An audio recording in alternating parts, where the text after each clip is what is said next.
Hi, David Snantos. I don't know how to pronounce that. I'm sorry.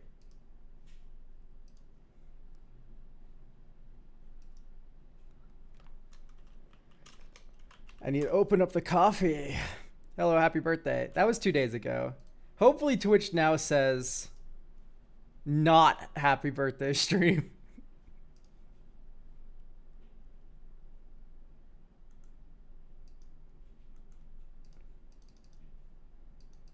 Hello, everyone. So I need to open up all the Tuesday deck reviews because today's Tuesday.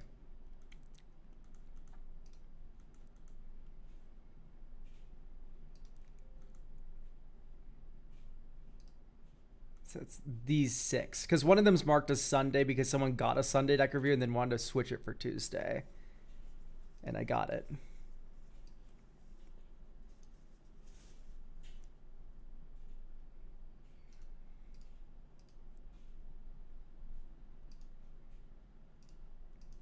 EP Elk.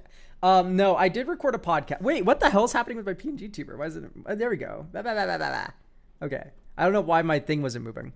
No, I'm a little sleepy, but it's not bad. If anything, I'm a little hungry. This Tuesday feels like a Wednesday. I don't know if I agree. It does feel like a Tuesday to me. But we're waiting for people. Let's play the Spellify.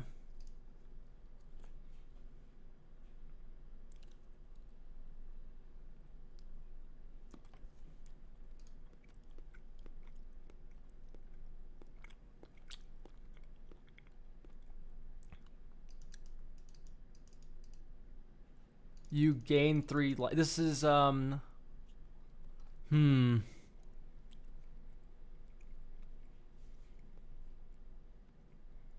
Anguish I'm making.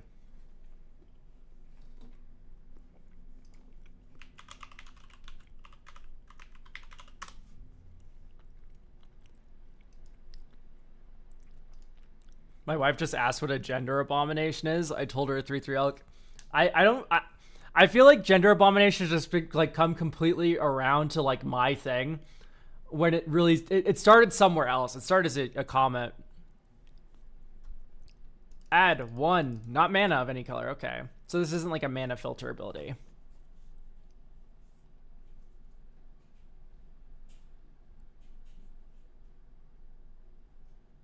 Hyphenated name, 3 creature types, activated ability, 1 mana.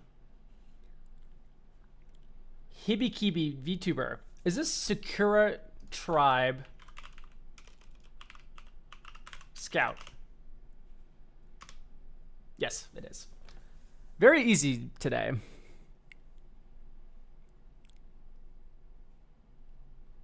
Alec Man, though, thank you for gifting a tier 1 sub to Hikibi VTuber.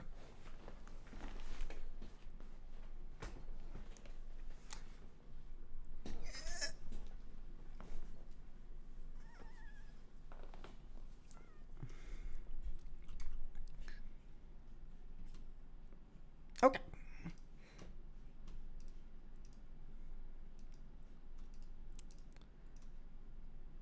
So I see no reason to dally all that long. We did start slightly late today. We could just get right into the deck reviewage. I am curious who is here. Elk, I have a question for you. I'm trying to figure out if the card Desert Wereworm is worth putting in my Gruul deck, even though I only have 6 total mountains and 3 fetches. Do you think it's necessary to make it have big power so it's big? It would be nice. I would probably think about reworking the mana base. And having more mountains makes Arena of Glory better too. So you could run Arena of Glory, and that's very strong with Desert Wereworm. And then you could run like Oliphant, which is a way to get a mountain into play. And then Oliphant also 6 mana for Detective's Phoenix. There's a lot of synergy. Not the industry plant music. I like geese. Shut up, Cyborgan. Fuck you. That's what I think. What's wrong with geese, motherfucker? I like geese. I like this song in particular. This is the only geese song I have in my like music. You ever listen to Greek? Nah. Cybergan, I'm gonna ask you what your favorite band is. You're gonna say something like Baby Metal. I'm gonna fucking ban you. What music do you listen to, man? Can you see us? Yeah. I can see YouTube chat. I see YouTube and Twitch chat. Only Twitch chat goes on the screen, though. YouTube chat's always fucking wild and always doing something stupid. But yes, I do see you. Fuck. Racing Mount Pleasant. Oh, you're like pretentious. I don't like you. No, I'm joking.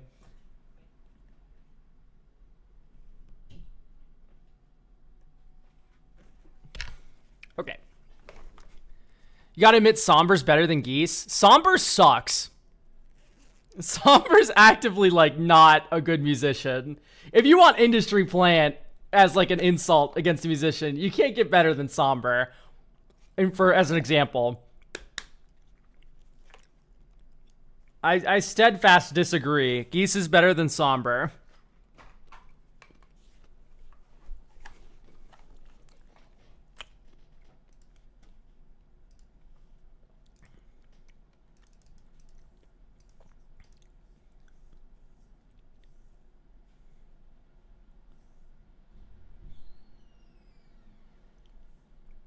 No, don't get me wrong. Somber's very good music if you're like a white woman in her like 50s. My mom loves Somber. Can't get enough. Up there with Taylor Swift.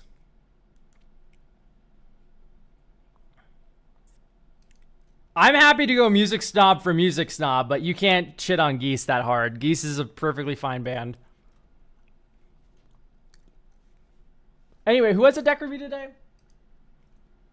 Sage. Dale. Berserker or Burrs. Professor. Purposely misspelled. Whoever sent in this deck, I am unsure of who.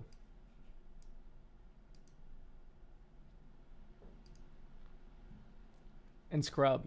Yep, Sage. Okay, I will do Sage first because you're here.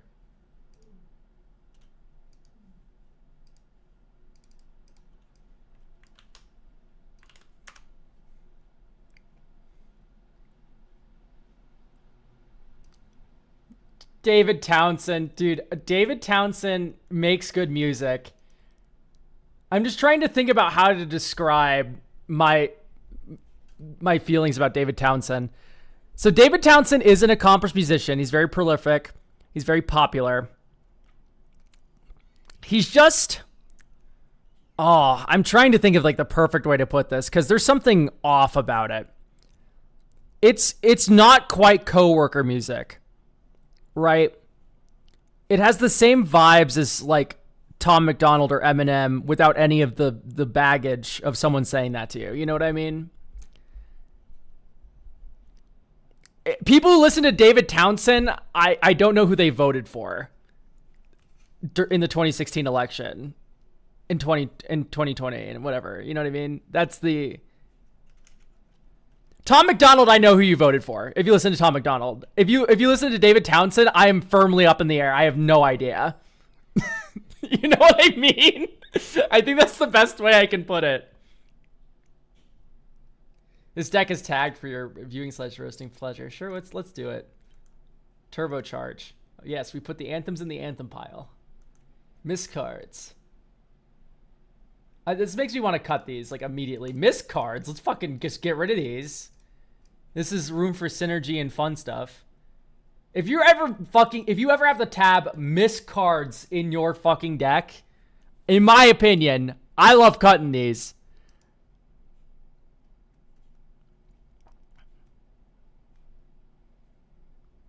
Bulk treasure, sure. Draw, sure. Yeah, we're gold wanking it. And we're just like, here's some stuff. Ever listen to Guitar Wolf? No. So hear me out. What if we take out the cards that you've labeled misc cards?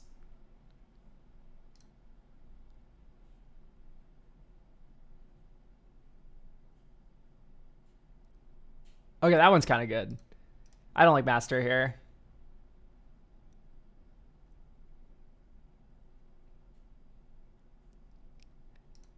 This is just kind of slow. I think there's better options. All right.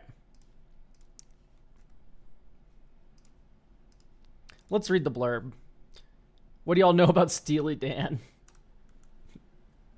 Okay, man. Dude, literally deep cut. What do you all know about Elvis Presley? Anyway, smack people with bags full of gold. Check the primer. It is extensive. Oh, shit. The primer, entire dedicate. Okay, I see. Just read the primer, idiot, is what this says. Treasure, but not for mana. Turns out Vahan exists. Okay. Treasures beat people to death with them. Sounds good.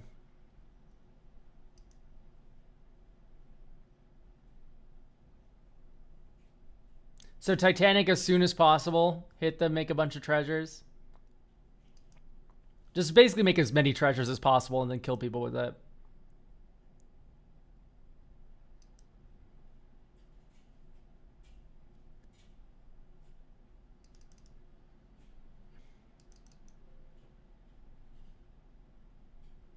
Okay, so we're having trouble staying alive.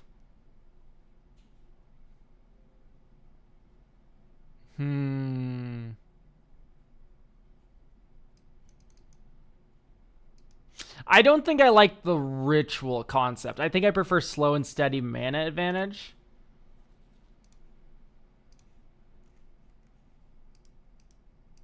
So I don't know if I'm on your ritual plan. I think we can focus on stability and kind of work our way up. I think I'm fine with that.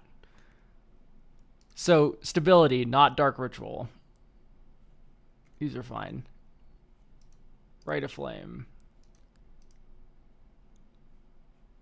Mana Vault's a little hard to maintain stability.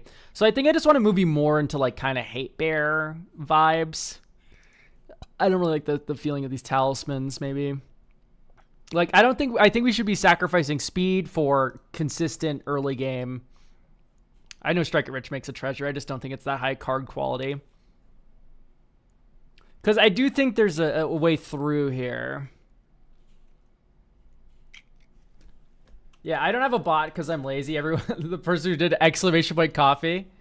But I do have mods that can do it for me. Mods, get them the coffee link. Don't we have like sacrifice treasures deal damage, says YouTube chat? No. So we're not going to be using the abilities of treasure in any way in this deck. I don't want to focus on that. That's not the point. That is not the point. Sacrifice, like putting Marionette Master in this deck feels like it's betraying the theme of I want to hit people with my treasures.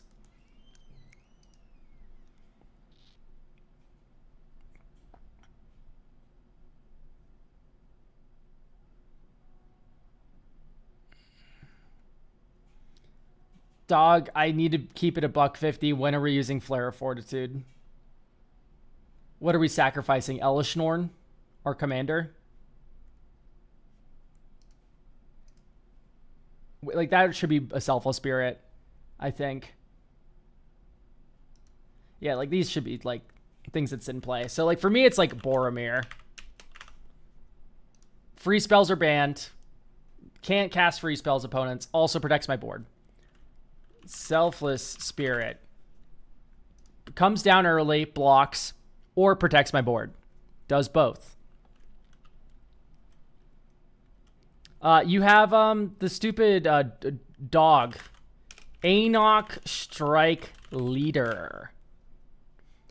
Need to protect the treasure tokens on other people's turns.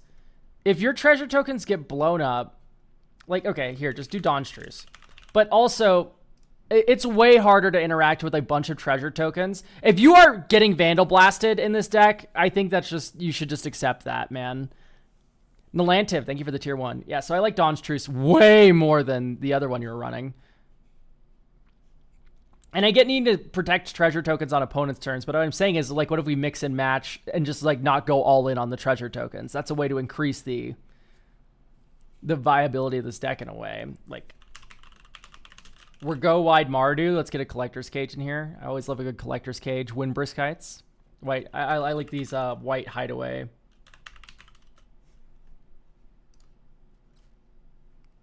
All right, Windbrisk Heights. Perch protection. I'm not gonna. The 6 mana protect your whole board is not a rate that you want to pay. Yeah, if you're, I'm an artifact deck. I'm not building my deck around a Vandal Blast, rocking my world. I'm playing like. Does it happen? Like, do I put things that give everything indestructible? Yeah, sure. But I'm not Vandal Blasting the treasure token player because they have a billion treasure tokens, right? I get being a little bit afraid of it. That's why I'm like, okay with Dawn's Truce. You could maybe rock like something else like Dawn's Truce, but I don't think you should be going that in because I think it's just really easy to replenish the treasure tokens even if they do get blown up. Okay, they are assassins and constructs, so... Do we have mono reg smog? Yeah, I think so, right? Question mark? Smog the Magnificent, he's right here. Out of 10 games, 6 of them had something to nuke my treasures. Okay, that is like a little problematic. I just don't think his Vandal Blast is being that common of a card anymore, but I guess there are other things, so we can focus on it a little bit harder. Yeah, it's stupid. I just think you replenish your treasures really fast. Search your library for a vehicle card. I see. Okay, that's fine.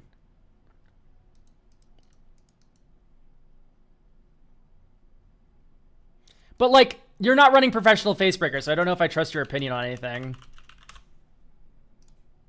Like, what are we doing? Whenever one or more creatures you control deal combat damage to a player, create a treasure. Huh? In my fucking token deck? You don't run Grim Hireling?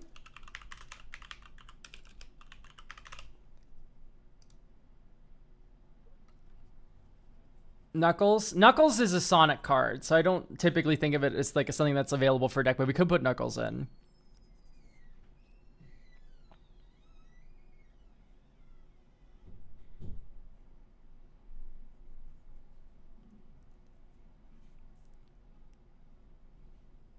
Shadow?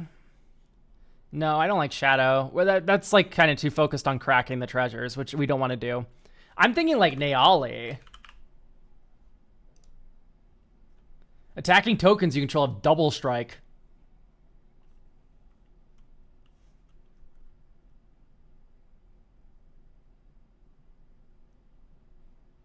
I really don't like Siphon Mind here.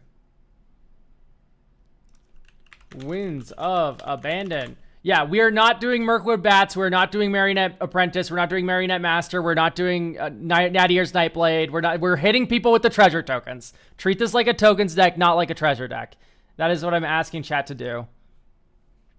Dismantling Wave's so fine. I don't like Pirate's Pillage that much, though.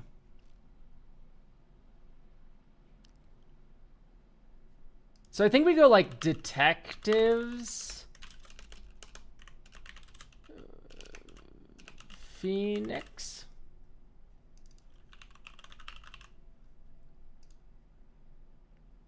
And then you can do, honestly, Captain Lannery is just fine. Generous Plunderer. I like more, I think. Okay, it's already in. My fault. My fault. Don't kill me. Treasures Taker Caretaker's talent, do they? I thought it was creature token. Whenever one or more tokens you control enter, draw a card. Yeah, sure. And it's like an Anthem up here. That's pretty good. Mardu Siegebreaker. We don't. That's like an ETB card. That isn't a tokens card. Also, I don't really like Goldhound.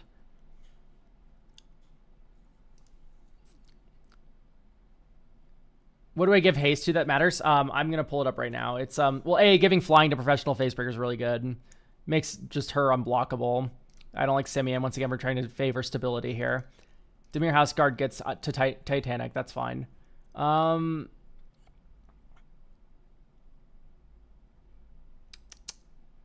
But I want to add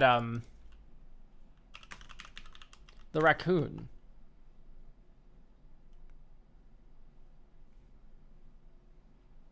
Prosperous Bandit. Whenever this creature deals combat damage to a player, create that many tapped treasure tokens. Pretty cool. Oliphant. Oliphant's a thing you can give haste and then evasion, and then also it feeds the Detective Phoenix as well if you cycle it early. I like this little package a lot. We could go Mizia Mortars. Right, these Mizia Mortars and Winds of Abandon, both clear blockers. This is just another copy of Winds of Abandon in your deck.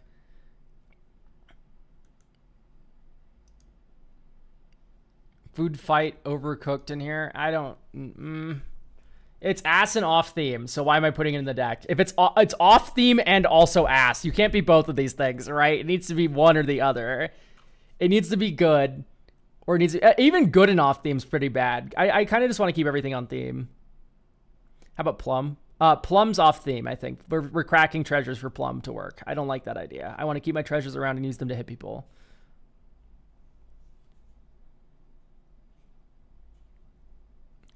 We already have Depth Shaker Triton. Okay, great.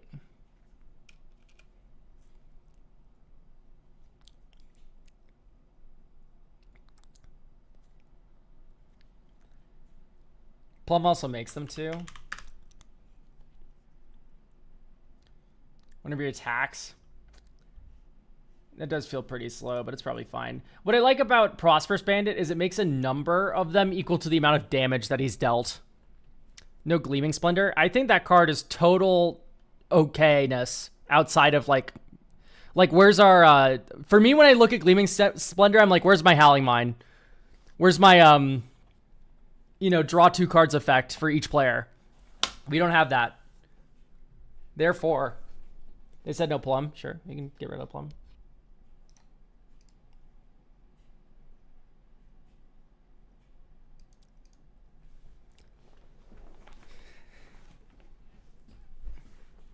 People like Gleaming... I don't think people think about like cards like Gleaming Splendor. They're like, oh, it's close enough to Smothering Tithe. And it's like, well, it's only really meeting the ceiling that's incredible and awesome where I'm like jumping in the air and clicking my heels when I have a fucking Howling Mine in play or like some other way to gift cards to people. And it's just like, that's not what this deck is doing. We're beating you to death with tokens. We don't have time for Splendor.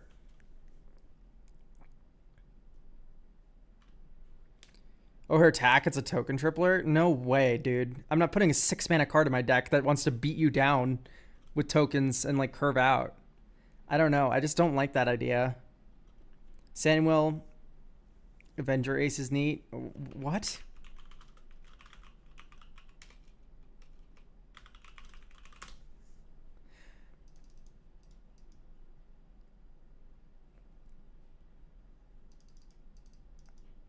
Vehicle or artifact creature? 1, 2, 3, 4. So it hits 4 cards in our deck. Yeah, dude, this is nothing.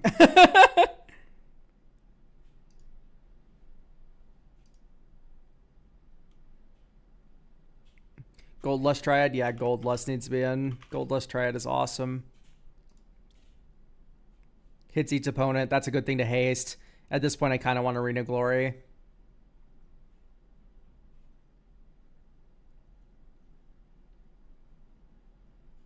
I think Treasure Vault. Treasure Vault's a good way to turn infinite colorless mana into infinite mana of any color. It's not really like a treasure card. You know what I mean?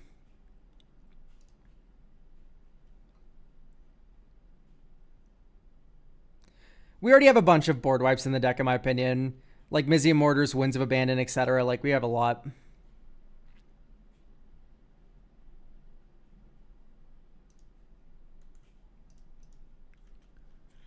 But yeah, Naali's a slam dunk. What's the name of the 3-mana Mardu fellow that taps and sacks artifacts to make Thopters and Constructs? We're not sacrificing our treasures. We need to hit people with them. If there's anything that sacrifices treasures, chat, I don't want to hear about it. I don't want to hear a single word about sacrificing treasures. Jan Jensen? Banned. No way. Alibu? Alibu's a little something.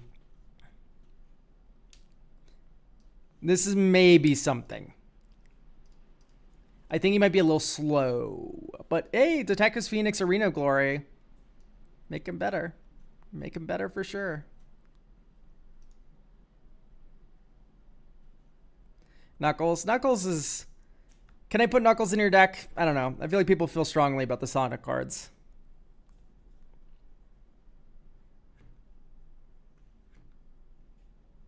Imskir? Imskir's a very good call. This is a refresh for the century. I don't care if you Vandal Blast me after I cast Imskir and draw 6. That one has the same problem as Hellkite. Oh, does it say I win at the beginning of my turn? Gay. It doesn't bypass the combo step, the fucking combat step. It's a professional face breaker. You're probably going to beat people to death before you have enough treasures to trigger them and win. Oh, I don't want Grim Mantle into my deck. Not no more.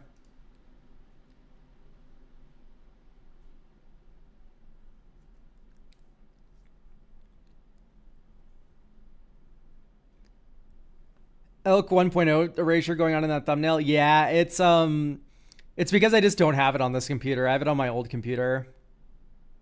Okay, really not. It's fine. Okay, I don't know if we need like multiple of these. Do we also have like Demolition Field? No.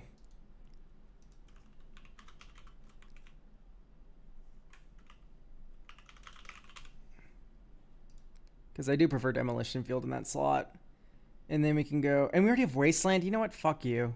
You don't need this much. And then I think we go up a...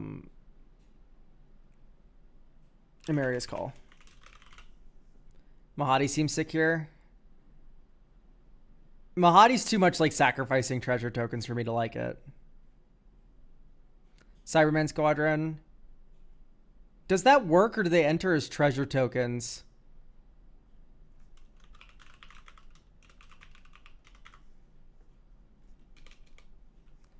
Because I think they just enter as normal ass treasure tokens off the Myriad, don't they?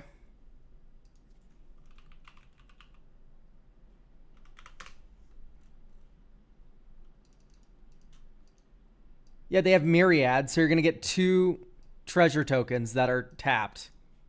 Patrol. The one with the Flicked 3. That's probably fine.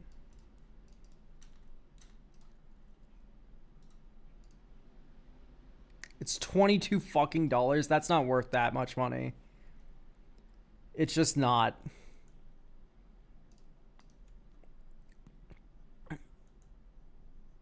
Perforos Bronze-Blooded. What? Can you read? That's mean. I'm sorry. I take it back. But also, Perforos Bronze-Blooded for what? Oh, Bronze-Blooded. I thought you meant fucking God of the Forge. And I'm like, dog, the treasure tokens don't enter as creatures. This is the beginning of combat. I was like really concerned for your well-being for a second.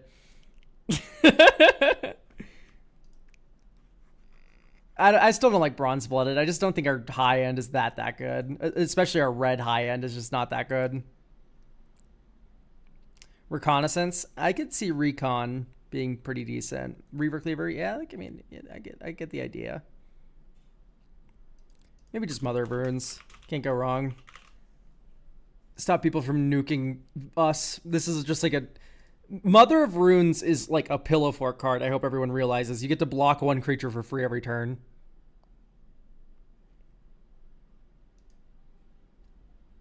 Webstalker Ardent might go crazy. We're just not... We're not doing anything that bypasses combat, guys. Please. Okay.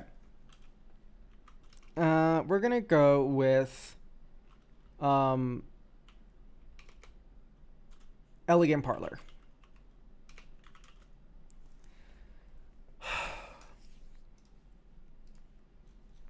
Deep breath, everyone. It's fine.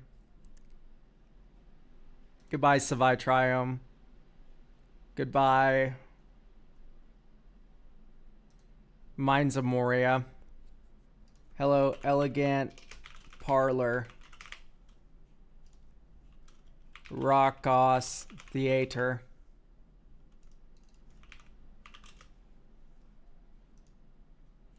Moria makes treasures. Dog, I can read. I know. It doesn't make them fast enough or sufficiently enough to be worth running over a fetch land or a surveil land. Like, okay, here's Flooded Strand. Crack. Elegant Parlor. Why not just cut the fast lands? Because the fast lands are good! They're good! They're good. The fast lanes are good, and you're crazy. Arena of Glory on top.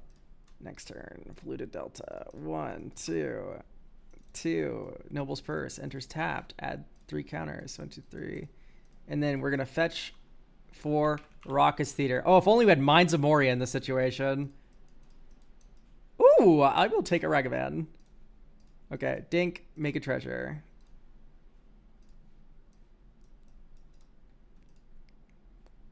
Red.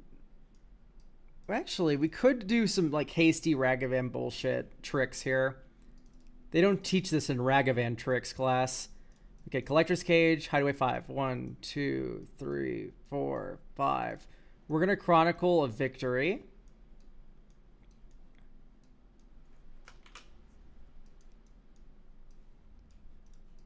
And now we have 1, 2, 3, 4 artifacts. And we have 1 mana floating from Sol Ring.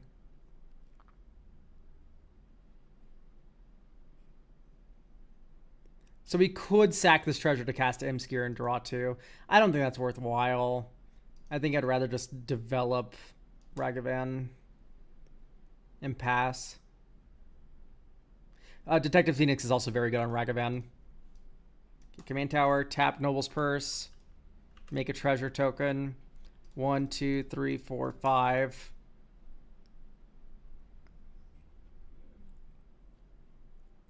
So we could play Vahan. Combat. Both of these treasure tokens become creatures.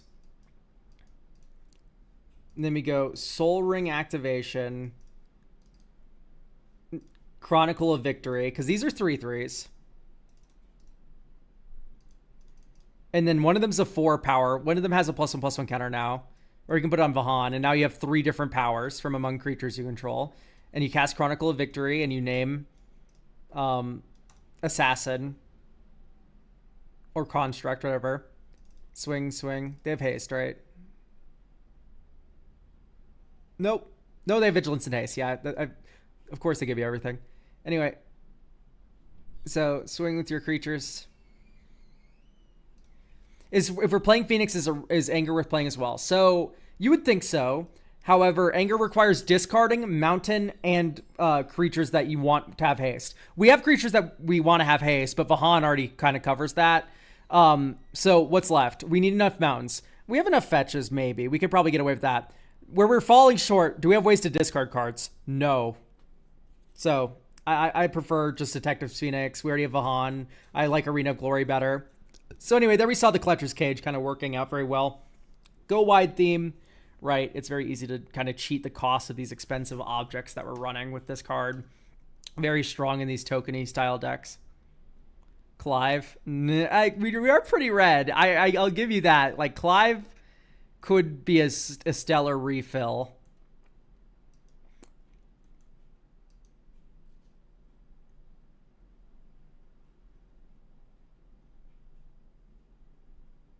I don't know if I really like... No, Search for Glory is to get RMS Titanic. That makes sense.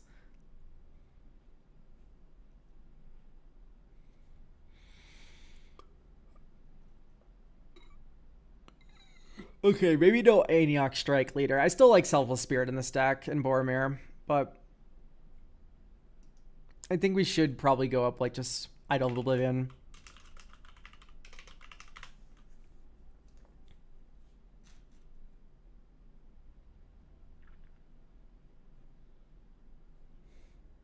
I want to suggest there and back again to make 14 treasures, but it's too slow. I agree, sadly. Marry the Killing Quill. That just gives Death Touch, right? It's just so okay. Why cut Strike Leader? So it only gives the indestructibility to our tokens on our turn. It does make the board go wide, but I don't think we're having any trouble with that. I'd rather just have the card flow of Idol. Anyway, Surveil 1. Top. Next turn. Swamp. 1, 2. Scuzzback Scrounger. Next turn. Hey, I Blight 1. Okay. Mountain. 1, 2. Idol of Oblivion. Draw a card. We made a treasure token. Next turn. Blight 1. Sure, I'll kill this. Make another treasure. Draw a card. Here I might just pass. And then you can fetch and get a swamp or whatever. And then you go 1, 2, 3, 4. Big score. Discard a card. Probably Alibu. Draw 2. Make 2 more treasures. Everything we control has haste anyway, so might as well. Okay, so here I would go Vahan. Swing our objects. These have vigilance. Flooded Strand, fetch for... We already have Elegant Parlor. And we don't have black or red for Raucous Theater.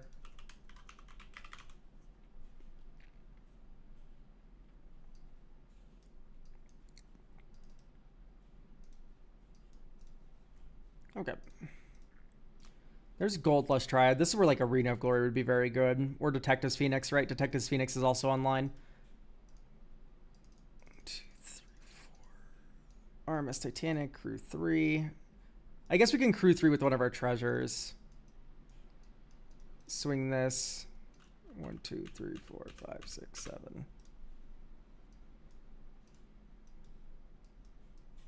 Like here, I am very curious about the over-under of casting Elesh Norn if you think an opponent has like a Bane of Progress. Where like you just crack these like 5 treasures and hedge against like mass artifact removal. Like I think that's right to do sometimes. And I think that is a very interesting thing to explain. Or to explore.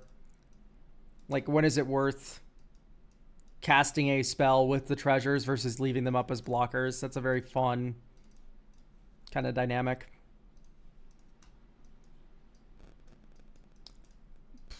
Combat. Boop. These all are... Like, this is curving out very well. I've not had any issues with anything. Is Alibu ever going to do more than 3 damage? Well, that game he would have dealt like 1 billion if we didn't discard him. So, like, look at our board state. Alibu would deal 6, and we wouldn't have cast Elesh Norn probably in that world. So, or he would have done more. Because Alibu is... tapped artifacts. Oh, tapped artifacts, aka doesn't work with vigilance. Yeah, no, that's actually true. Vahan doesn't keep them animated on other people's turns. When did I say otherwise?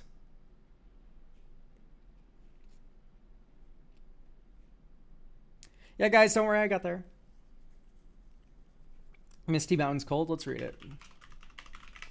That's the one that makes a treasure, makes a treasure, makes a treasure. Yeah, I don't know. I cut this card.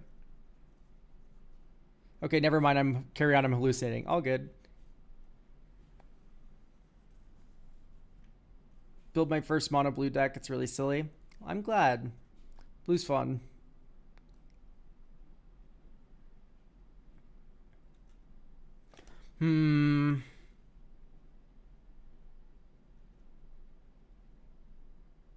So Reaver, it's a lot of mana.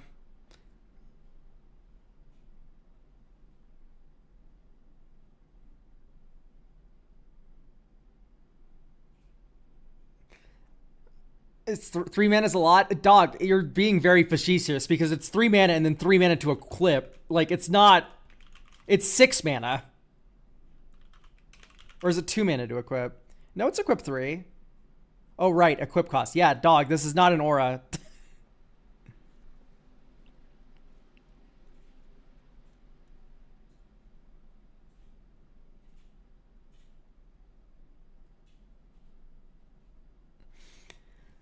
Yeah, this is fun because normally I'd be like, yo, we got to get Kalain Reclusive Painter in here, but she's off limits because we're not cracking these treasures, dog. Anything else with affinity for artifacts that might help fill up the last slot? You could just do like Dispatch. It feels like we're using our mana very efficiently. A 1-drop removal spell is pretty solid, and one that is just high floor is pretty cool. Why not? And you can run the cool art with Liberty Prime beaming someone. Prosperous Partnership, that is a good recommendation. Make 2 citizens. Tap 3 untapped creatures you control, create a treasure token. So because they have vigilance, you're able to do that ability. That is pretty solid.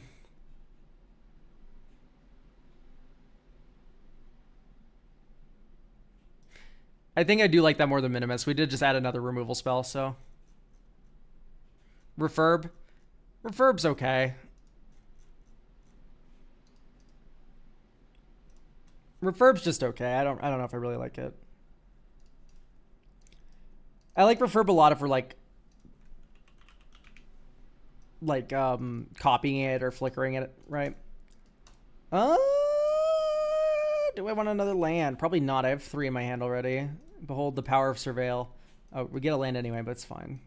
We would have gotten 2 lands instead. Think about it like that. All right. Think we'll make a treasure token. Honestly, here, we don't have enough creatures to play Vahan, and we actually don't even have the mana to play Vahan yet, so I'm just going to Caretaker's Talent. All right. Next turn. Treasure token. Draw. Okay, that's interesting. That's very interesting. Wow.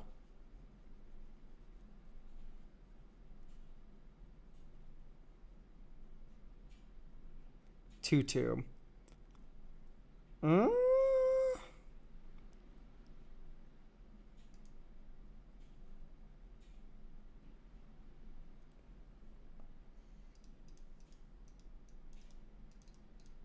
I think you do cast Vahan here. You hit someone with a couple treasure tokens. You maybe crack a treasure token after combat and make a new treasure token just to level this up. But that's it. Next turn. Treasure draw. And then here is when you go. Yeah. Turnover. Black, 1. Beseech. Treasure token. Titanic. Animate treasure. Think. Swing. Make a billion. 1, 2, 3, 4, 5, 6, 7.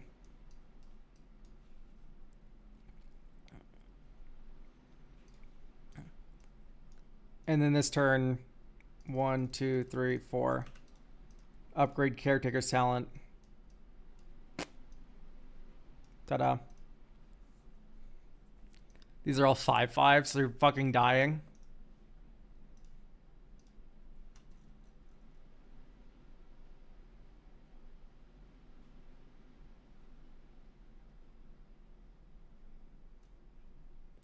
Titanic is affected by Summoning Sickness? I thought it had haste. I had no idea. Greater Claw. Yeah, I mean, that's insane. No, this isn't. This sucks. I mean, still consider it, I guess, but... Our treasures aren't creatures until combat.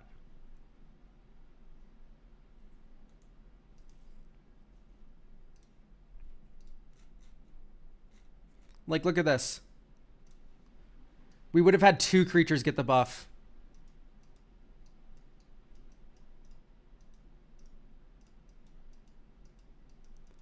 Simply blink it during combat. Oh, why didn't I think of that? That sounds very high floor. I'm such an asshole. It's terrible. Yeah, but it still gives itself in the commander plus 1,000,000. What is this doing that Tempered Steel isn't doing? Like, if I'm putting like 1 billion stats on board, I want it to be 3 mana. I don't know. I don't believe in it. It's probably okay. There's a lot of okay cards you can put in your commander deck, and that sounds like one of them.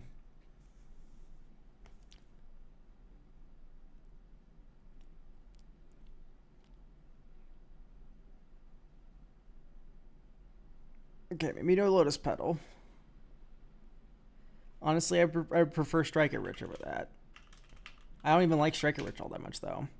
I'm just like Galvanic Blast. Just 1 red, deal 4. That feels pretty dope. Although we don't really have damage multipliers, we could probably just go for swords. Because I do just like having like cheap interaction you can kind of just weave in here and there. We already have Thraben Charm. Yes, swords. It's not exciting, but...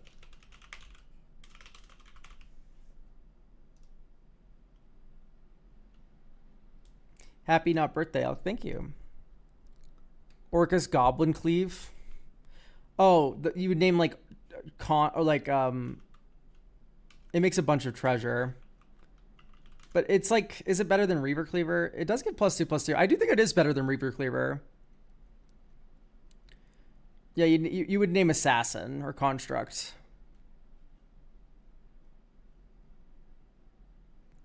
It would certainly be okay. I like that more than Reaver Cleaver. I still don't know if I like the idea of equipment. That's just opinion.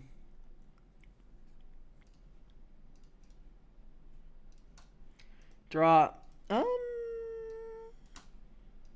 Fetch Raucous Theater. Surveil 1. Dahada. I don't think we're fitting Dahada in the curve, are we? It might be fine, actually. I'm down for Dahada. That lets us curve out without dying. Elegant Parlor. Notice how we've been doing things on our first 2 turns just because of Surveil lands. Dispatch. Graveyard. Next turn. Okay. Oh, whoops. Next turn. Sunwillow Verge pass. Or you can play Boromir here, ban free spells. And also just have a 3/3 blocker. Then you go 1, 2, 3, 4. Dahada. 1, 2, 3. 1, 2, 3, 4. No legends. That's fine. We make 4 treasures.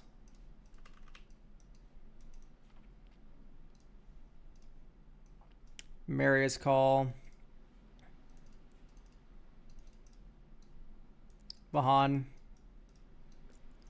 I don't think Dahada works here because of how many legends we were on. Dog. Dahada's 4 mana, make 4 treasures.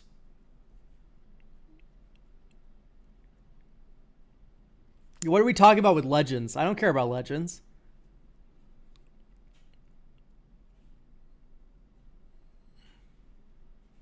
The plus.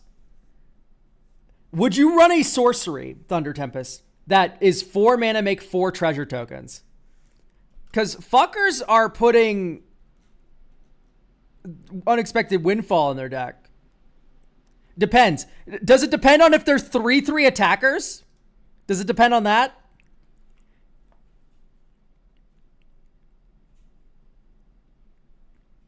Okay, then it works. Exactly. I have an issue with being overly skeptical about cards. This is one where we were not doing that with. I've always just liked Dahada, to be fair. I don't like this design all that much either. However, it is strong.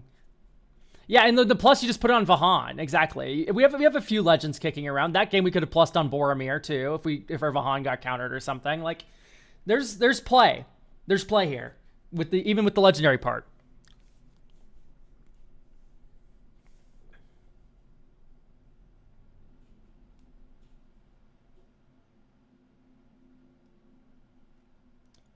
The plus is good to protect Vahan. And a lot of removal will find its way through an activated ability of a Planeswalker. Like, there's a gap there that's going to be answered by good removal spells that are instant speed.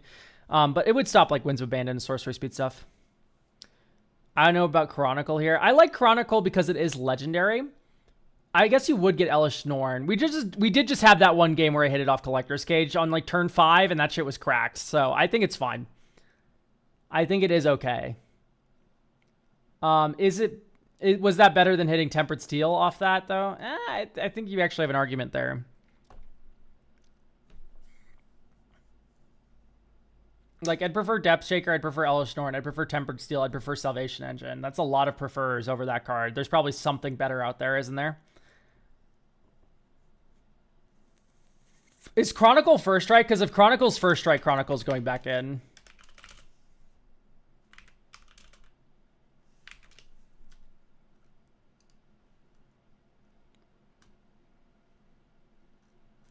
Under recent history. Yeah, it is. Yeah, no, first strike's a crazy word. This is just Mizzium Mortars, but you have to tap all your creatures. Well, you have to attack with you have to skip combat. That's pretty good. Kellogg's okay. Once again, I don't want to sack treasures. I think Kellogg is a little bit too sacky treasure themed. First strike trample? Dog! No, we are not cutting Chronicle. Never mind, this is better than Tempered Steel. Off of Cage. Asterisk off of Cage. Like, Tempered Steel's just good, but... Would Bottle... But also, by the way, I don't know if I felt the timing for Black Market Connections. I like this with a 5-mana commander where you're able to go 3 and then next turn you cast your 5-mana commander. Here, Vahan is kind of competing at that 5-mana slot. I think it's a little problematic. Would Bottle Cap Blast work in this deck since the tokens have vigilance?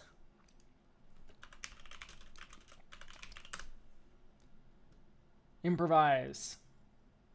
Yeah, it's probably worthwhile. It's fine. I don't know, actually.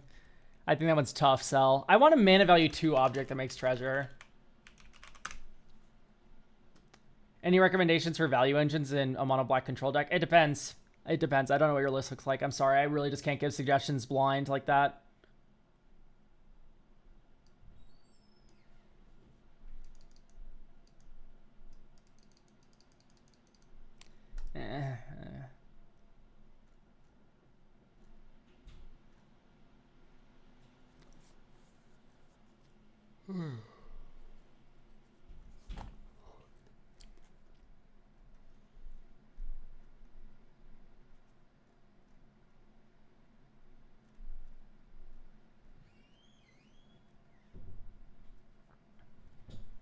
Man.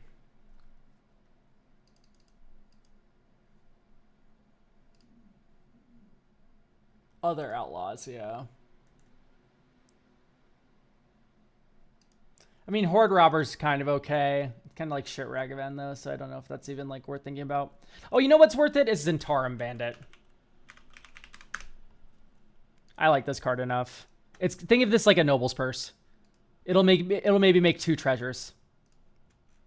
Sometimes it only creates 1. That's fine. It blocked for a turn. Elk, any idea when a free deck review could be happening? Yeah, it's going to happen this week. That's a promise.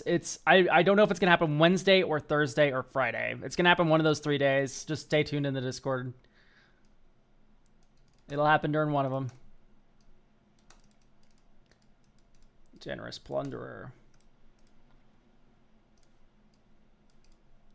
So this turn, what you do is you play Vahan. And you swing with your menace creature and you swing with your treasure. And then next turn, you make a new treasure token. And then this turn, you go 1, 2, 3, 4. Desperate Times call for desperate measures. I do hate cracking a treasure. Grim Hireling. Swing your menace creature. Swing your vigilant hasty outlaw. Make 4 treasure tokens with Grim Hireling.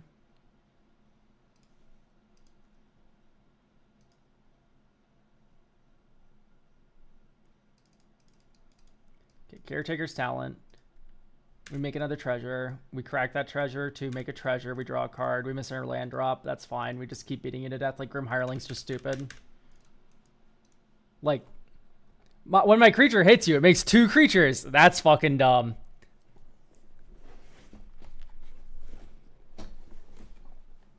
I have an essentially empty list right now. I like Vayne Witch Coven. If we're just talking in general, like, first, like, value engine in a deck, we don't know what the commander is. We don't know anything. Fucking love Vayne Witch Coven. Vayne Witch Coven is such an interesting card.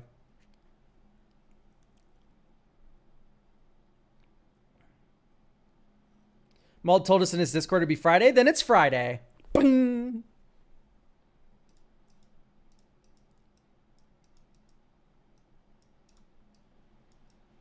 Rent is due?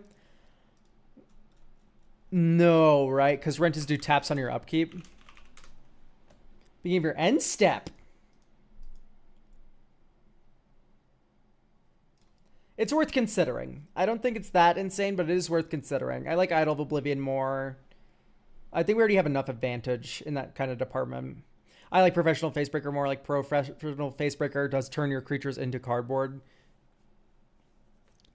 Oh, we were talking about you, Elk? Huh? Oh, rent is due?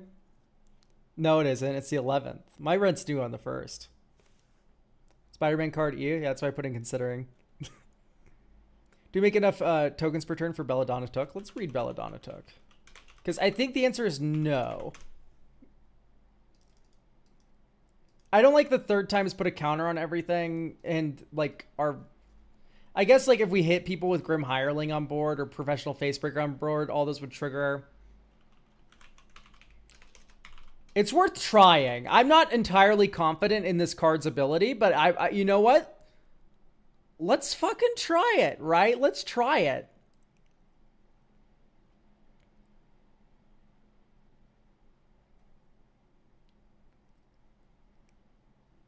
Can I use Mauled channel points for a deck review? No. Nuh-uh. It's because you're watching my stream that you get to use the channel points, okay?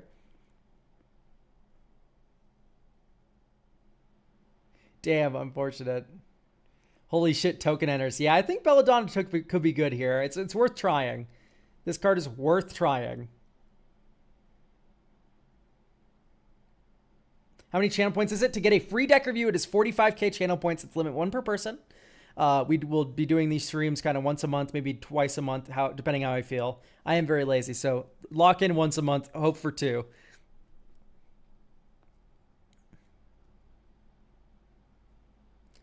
I'm a quarter of the way there. Yeah, just keep watching. You'll eventually get a free deck review. Even leaving me on the background. I guess just cut unexpected windfall.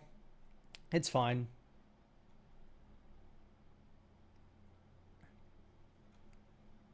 Dismantling wave sighting. Yeah, I think it's good. I've gotten 5 free reviews. Yeah, that shit's insane. Yours best. Is that including the fucking the free streams I used to do when I first started doing deck reviews, like way back when, like almost 2 years ago?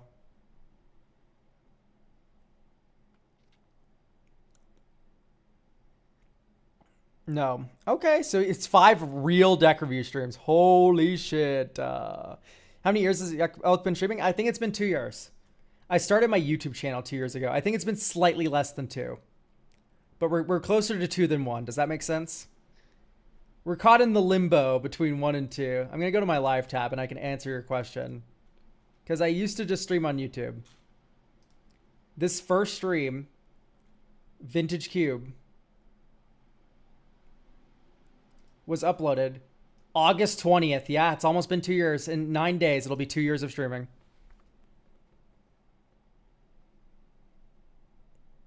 Yeah, deck building advice is free every stream. Even if you don't agree with everything I say, you're at least going to find some cards that you find interesting, or you can rage watch me, like some people do, I'm sure. But anyway, I think this is about good to go. I'm kind of liking this. It's been kind of curving out, kind of nice. Can we all agree here that, like, every game here we've been having a pretty nice time resolving our spells and casting our objects? Here, I would not keep this hand, by the way, if you didn't have Surveil lands. 2 colorless and 1 color source. It's like, eee. But look, Arena of Glory. Next turn, Arena of Glory. Maybe like Thraben Charm, exile someone's graveyard, or blow up an enchantment like Heuristic Study or something. So, like, the guy across the table from you in Simic with the Birds of Paradise is going, sorry, guys, I fucking drew the nuts. Birds of Paradise, Heuristic Study, turn 2. You fucking Thraben Charm that at. I fucking love Thraben Charm. Anyway, turn 3. Godless Shrine.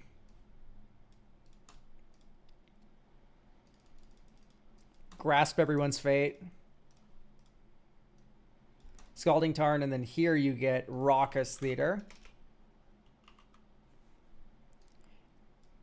And maybe last turn this turn you cast Vahan, so just to put a 3/3 body on board. Prosperous Partnership. You know, I really don't hate it. I think it's 1 turn too late, but Dink, Arena of Glory, Gold Lush Triad.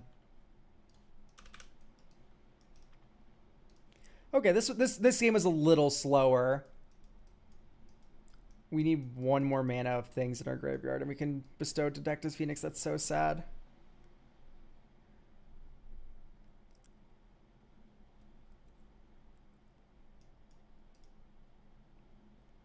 Because this turn you could go 1, 2, 3, Prosperous, and then Bestow.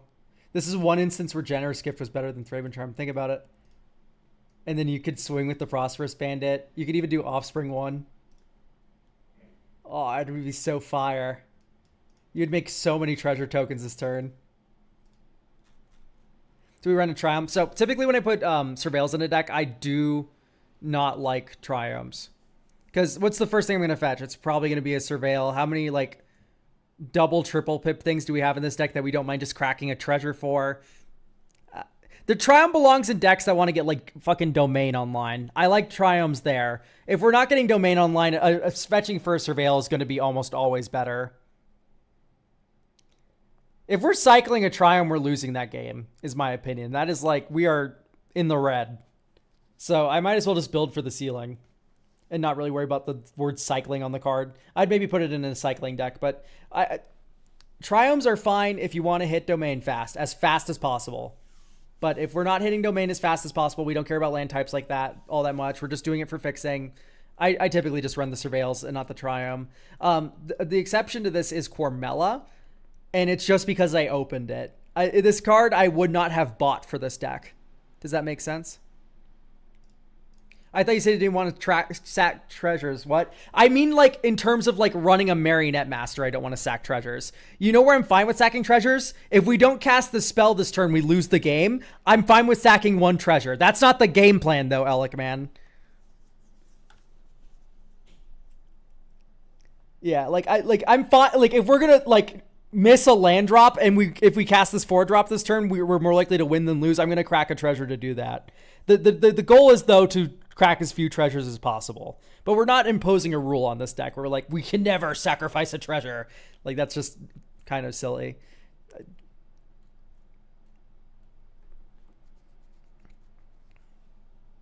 Elk's best opinion, fuck Triumphs. I like them in Leyline decks and in Modern and stuff. And, like, you know.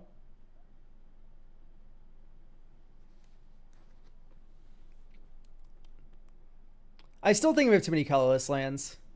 Can I just keep it, like, for real with you? Cut Tectonic Edge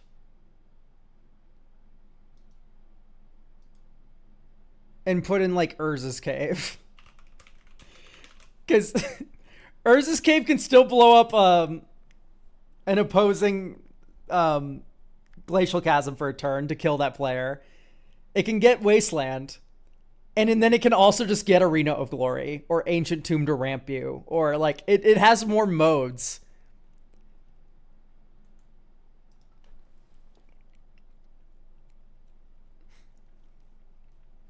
You could also cut a mountain for the land, the MDFC.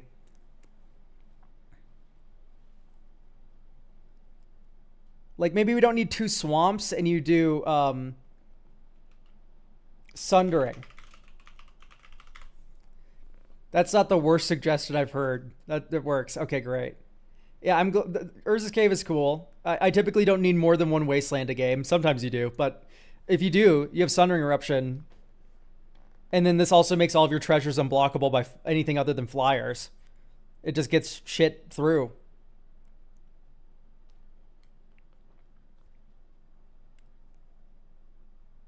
And I like this more than a colorless land fucking up your curve, right? Because this is a red mana source.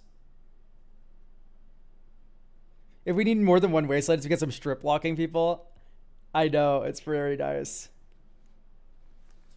Anyway, I think this is about good to go. I'm liking the vibes here.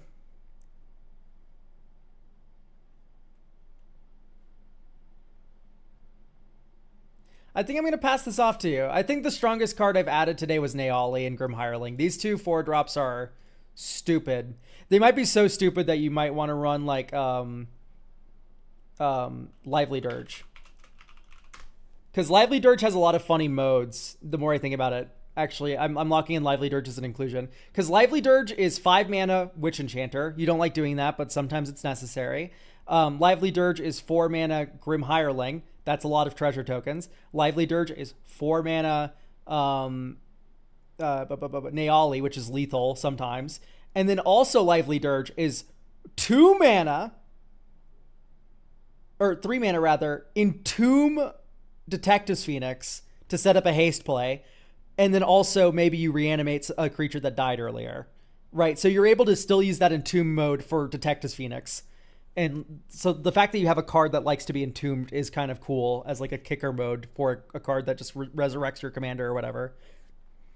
Yeah, Lively Dirge is just Black's Green Sun Zenith. That's so cool. So we're going to put that in. Maybe Illustrious Wanderglyph. It's fine. I just think we're already making treasures, like enough treasures to do everything, right? It's probably fine, but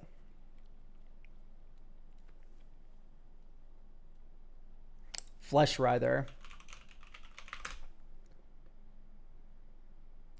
I 4 mana, put this into play, and then pay 3 mana, get like a 4-drop creature. Like, why didn't I just get the first 4-drop creature Maiden? Why did we just get the first 4-drop with the Lively Dirge? This is some shit where I was reviewing one of my cubes, and it was like, dude, you can use Kiora's Follower to untap their Arbor Elf so they can untap a forest. I'm like, you can just untap the forest. We're putting one step in here that doesn't need to be here. Anyway, I think this is good to go. I'm going to drop the link in chat now.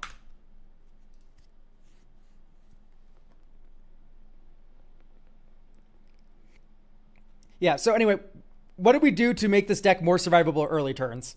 We put Mother of Runes in. Legitimately, that's like already 80% of the battle.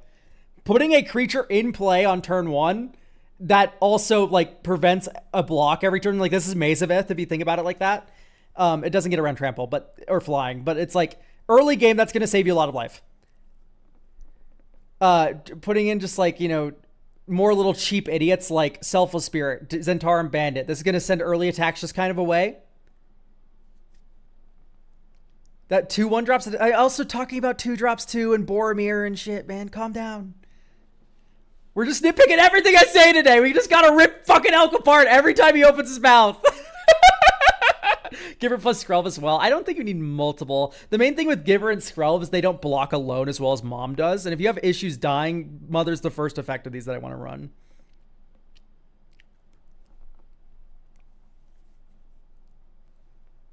It's usually the trio and not... Yeah, one of the trio is fine. The second one I would add is Giver. Mom is always the first one I add. It depends. Skrelv is sometimes better if you have legendary or artifacts energy. But Mom, if I'm like dying every game on like turn 6, Mom protects herself and she also blocks like a fucking beast.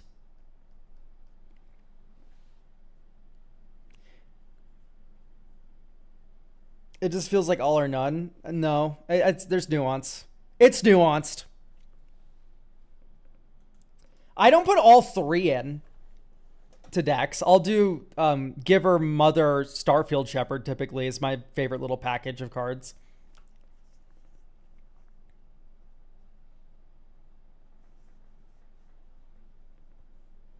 Anyway, thank you for getting a deck review. Next up is Bad.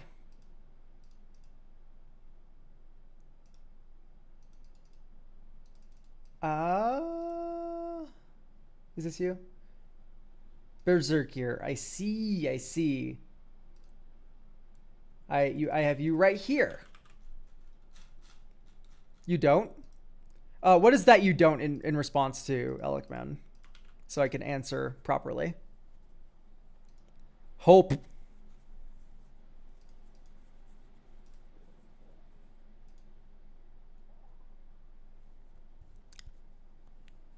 Oh God, Mill.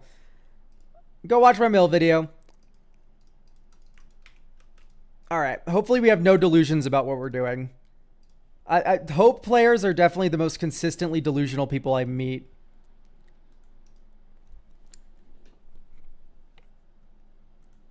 I never said like bad, like, oh God, like it does one thing. Yeah, it's fine. Some people like that one thing. A Blink deck with a focus on life gain via the Soul Sisters. No, motherfucker. I guess. This is like, I have a theory in my brain. This is something I'm very opinionated about. There are 2 life gain decks in this world. There are Soul Sisters and there are life gain nukers. And Hope is a life gain nuker. So in my mind, why aren't we running like double my life total, Beacon of Immortality? Why am I not running like, this stuff? If we're doing this because it's funny and we wanted to make a life nuke commander like Soul Sisters, that's fine. If this is built out of some delusion that this is the best way to gain life in Magic the Gathering. I would, as it typically is, I'm a little bit more concerned because it's funny. I want to run Soul Sisters bad. So you want to run Soul Sisters and mill? That's what you want to do? Because if so, we're correct. You want Soul Sisters and you want the mill to be the payoff. Yes, I'm crazy. Okay, okay, great. So long as we understand that we're in the realm of fucking stupidness, I like this. I'm smiling about this.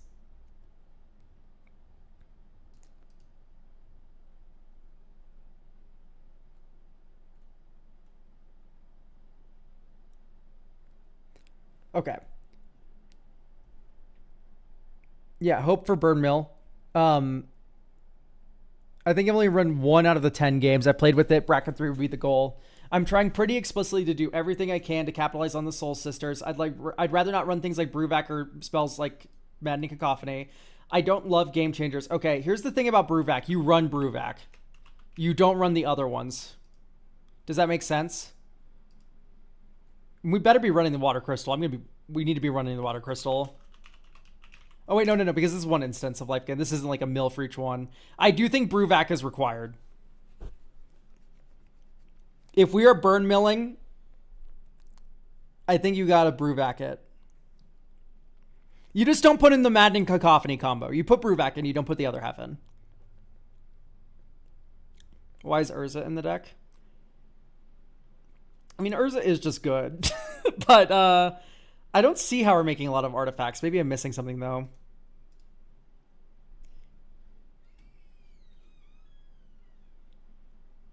Okay, anyway, I'm just going to go through. I'm going to make my cuts, and then we can talk about inclusions and stuff. How does that sound, everyone? Because the deck feels slow, fragile, and low-resourced.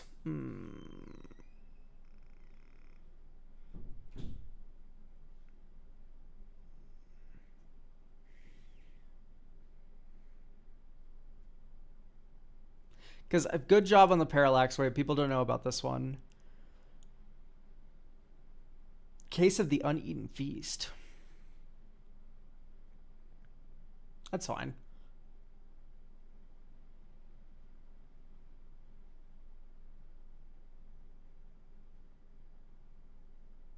That's also fine. These are all pretty decent cards. Maybe not Far Traveler. I think Tapping Hope is a little bit hard. The Wind Crystal seems like a good fit here for flavor, but I can see why not. Yeah, I don't think I really like Wind Crystal.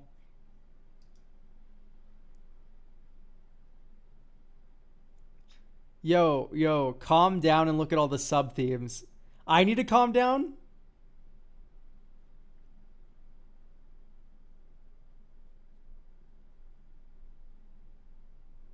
The Brewvac and low power themes? I mean, that's cool, though. Is this not cool? That it, like, doubles with Delny? Because I think that's kind of awesome. Oh, I sorry, I didn't realize you need me to analyze your tags. We can look at your tags. My fault. Don't beat me to death. I normally don't look at tags on my stream. I see it was from Architect. And the answer is no. Architect doesn't copy tags over.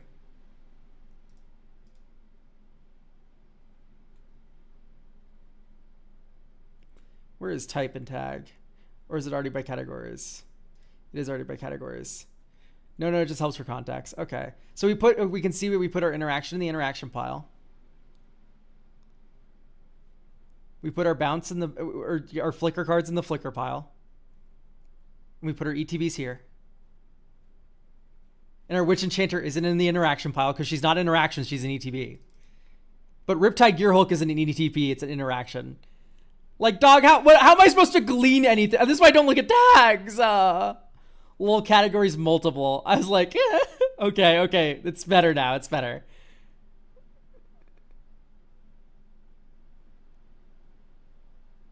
I'll give you that. It's better. ETB payoff. Yeah, you can't be putting Soul Ward in a fucking ETB payoff. Yeah, I flickered my creature. I gained 1 life. Dog. Dude, that's not an ETB payoff. in like multiples. If we have 5 Soul Sisters, then it's an ETB payoff. Big plays, exactly. I'm not that big fan of a Cloud Shift, honestly, here in this situation. It's like, what ETB is worth 1 mana in this deck? Let's give it a drum roll here. Maybe Aether Channel, that's 1.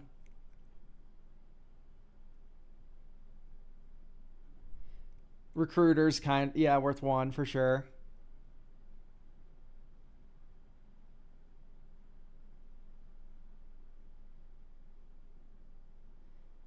If you're desperate, Stonehorn Dignitary is worth 1. Muldrifter is worth 1.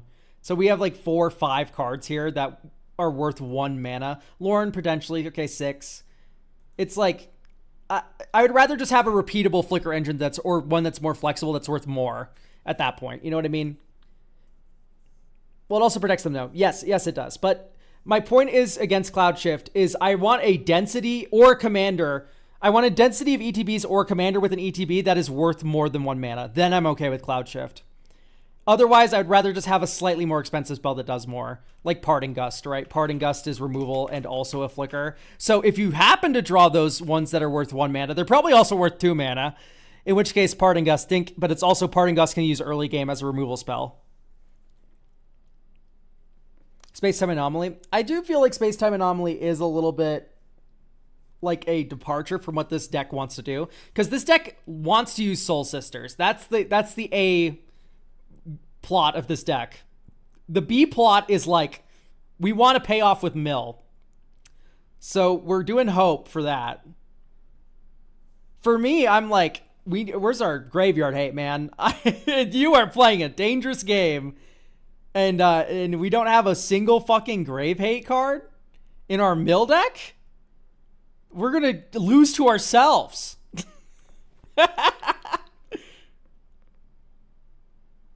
Okay, we have Cutsills. Uno. Scrapbot. Scrapbot Cutsills. I forgot Scrapbot isn't just a ramp card. Lion Sash in this. So what I'm thinking is we just go Rest in Peace. I'm not going to fuck around. We're going to go Rest in Peace. And I have a reason for this, so stick with me. Archaeomancer out. Instead of doing Archaeomancer Flicker loops to like loop a Fog repeatedly or whatever, don't get me wrong, I love a good Eerie Interlude Ghostly Flicker on a Stonehorn Dignitary. Hey, whoa, hang on, I said hear me out. We're interrupting. We're interrupting. I have the talking stick. I'm the streamer. I get it for 90% of the time. You guys get it for 10% of the time. Hang on. I'm cooking.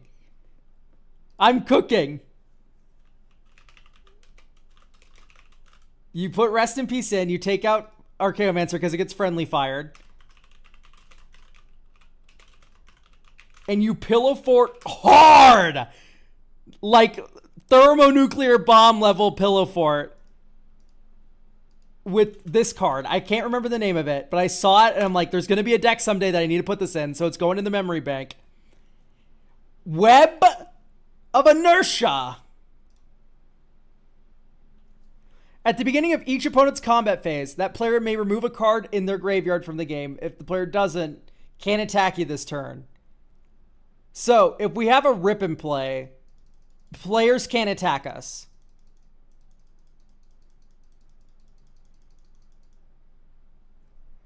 And then you run Moonbless Cleric to get both. Why are we Pillow Forting? We are a life gain Mill deck. The game's not going fast. The game's not going fast. The game is glacial. We need as much time as possible. Ideally tutor in 2 then. So no, the joke is Recruiter of the Guard can get Moonbless Cleric, and then Moonbless Cleric can be flickered to get both sides of that combo. So the Moonbless Cleric in this situation is already getting got by a lot of different cards, which makes it very consistent. Just to add it and no other Idyllic Tutor. And it's also a flicker deck, right? So the ETB is more important. Does Fate Spinner get doubled with Delny? Does it? Hang on, I think it does. Beginning of each opponent's upkeep, that player chooses draw step, main phase, or combat phase. That player skips each instance of the chosen step this phase or turn. Ooh. And then but they can pick the same mode twice, right? They can pick the same mode twice. I choose to skip both of my combat phases. Yeah, exactly. So it doesn't work as cute as you think. Because they could make the same. So what you need to do is mind slaver them. And then when it triggers on their turn, you can choose 2 different modes for them. That's the synergy there. Oh, of course. So anyway, these get slightly worse. Displacer, Ghostly Flicker without the Archaeomancer, of course. Ghostway can stay, and so can Eerie Interlude. Those are just kind of protection spells. And instead we can focus on things like Hide on the Ceiling. And you can also do...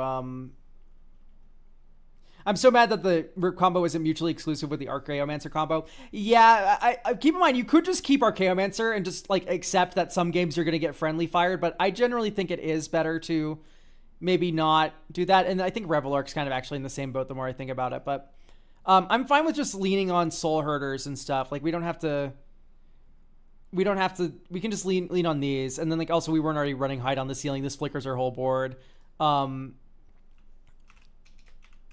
Exile, a morning. What is it called? Morning Tide's Light. 4 mana. Exile any number of target creatures at the beginning of the next end step. Return those cards to the battlefield tapped under its owner's control, and then until your next turn, fog. So you can Morning Tide's Light there. Oh, the one with the Waterbend. Yeah, Katara's whatever the fuck. Thank you, YouTube chat. So instead of Hide on the Ceiling, because that one's kind of expensive, you can do Katara's stupid spell. Waterbender's Restoration. There you go. Exile X creatures you control. Do we do Abdel Adrian?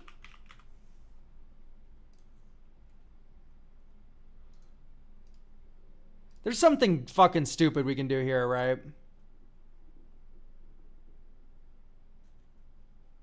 Okay, that's like more of a combo card, I think, actually, so we don't do that.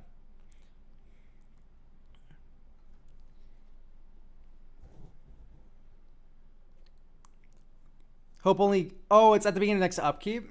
Beginning of the next end step. At the beginning of your end step, yeah. So this... So long as you gained 1 life before casting Morning Tide's Light, you'll be fine. Wait, no! This always triggers. At the beginning of your end step, I always trigger. Even if you gain 0 life, Hope will trigger. That doesn't have like an intervening if or anything.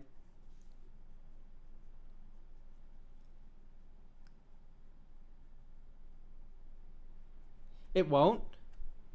I think it does.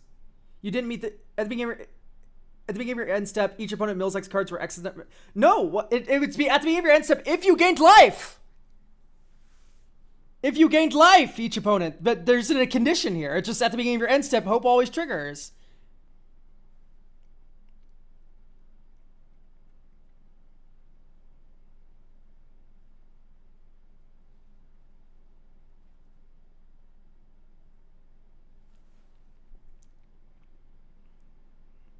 Yeah, so that would be fun. All right, I think we're down to get the first playtest in. Oh, wait, do we have Starfield Shepherd, by the way? Yeah, okay.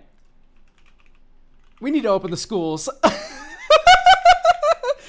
fucking Starfield Shepherd is... We're a Soul Sister deck. We're all 1-drops.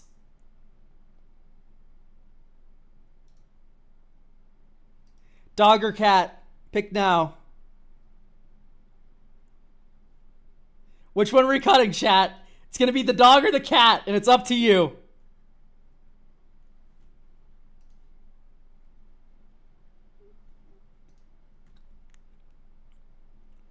Okay, the answer is keep dog, actually, because this is an enchantment, which technically means you can get it with Moonblessed Cleric. I don't know why you ever would do that. Like, what game state you have where you're like, I need to get my cantrip creature with this card. But you can do that. Also, dogs are, like, kind of better than cats a little bit. I'm just saying. I think I'm pretty equal on the cat-dog debate, but I think if I had a button to delete one from the world, fucking cats looks kind of tempting. I'm gonna leave it at that.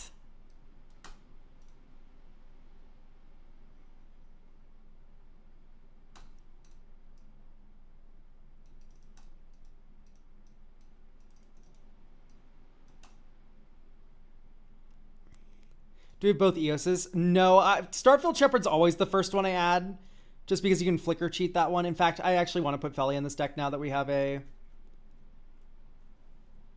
Felia Exuberant Shep. So we can go Felia.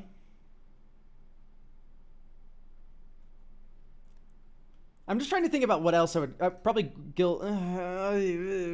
she's so good, though.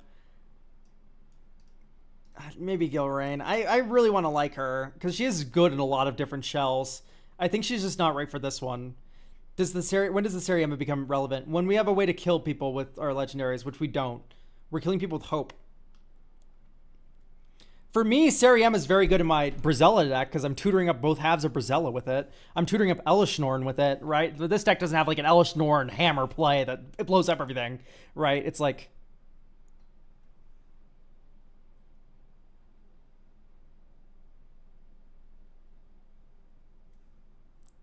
Sardok's kind of cool.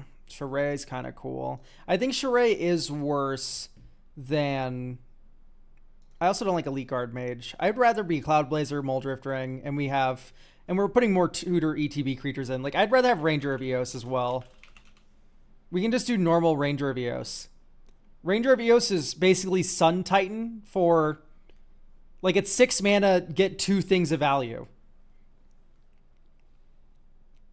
It's like Grave Titan, but instead of making zombies, you make 2 Soul Sisters. That's what this card does.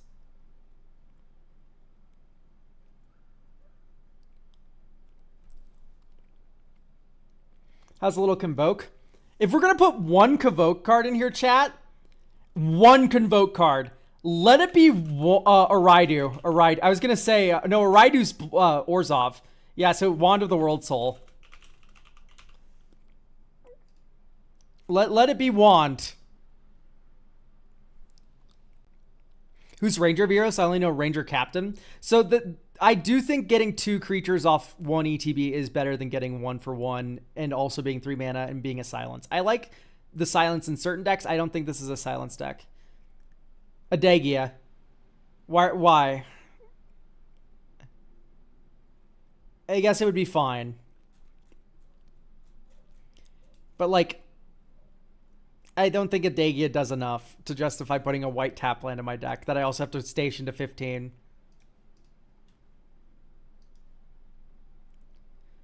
Legendary Soul Sister. Yang Chen or Soul Sister. So we really need to open the school, guys, because this is I think, 2nd or 3rd time I've had to point out that Agadia, Windswept Bastion is the... It copies enchantments or artifacts we control. It does not copy creatures. Please. Chat. Uneaten Feast. The Uneaten Feast is our worst Soul Sister. In fact, watch this. Out of here. Okay, this is a big issue because I feel like people see one enchantment or one artifact in a white deck, and they're like, we gotta put a Adagia in. How are we crewing it? How are we crewing it? Even if we like have like a billion enchantments we want to copy, how are we crewing it? Elk Yang Chen is an enchantment. I literally... Sisters. Sisters. What sisters? What? You're just typing words in my chat.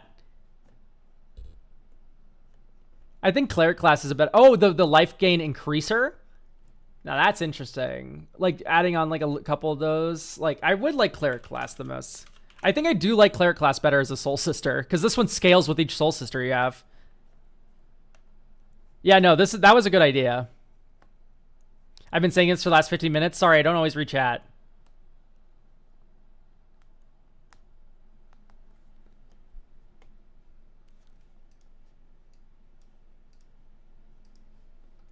Hinterland Sanctifier. Run a Adagia to copy that. Guys, I want to be as greedy as you. Do not get me wrong. I have joy in my heart still. It just I also see the reality of these things. I did like he said the eating feast for okay, yeah, we can run it for the Accursion. We can run it for the Accursion, fine. Life gain ley line? Ooh, maybe. I do think paying 4 mana for that effect is a lot worse than paying 1. Maybe Solemn out.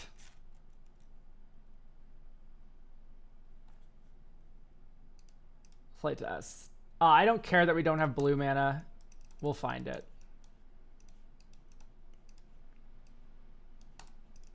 Hope.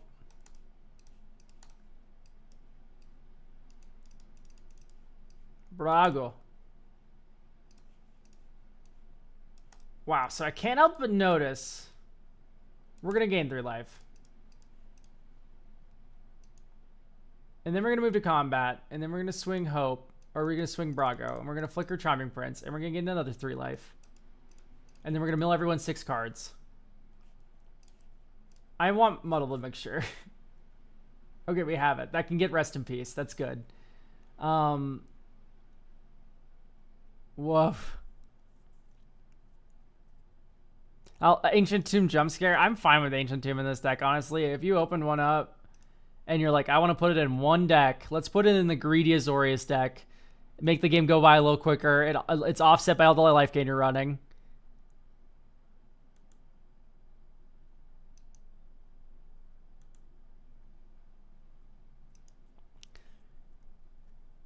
Authority of the Council. No, that gains life on opponent's turns. We only care about life gain during our turn.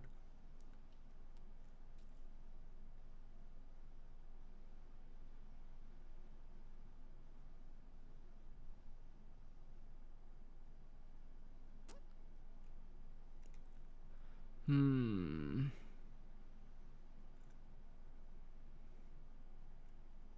we want more sisters? Like, that's what I'm thinking about.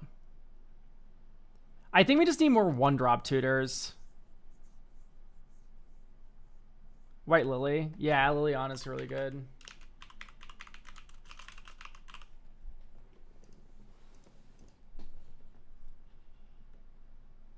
Whenever another creature or planeswalker enters, you gain 1 life. There's more? Yeah, there's a lot more. This one isn't out yet, but just imagine.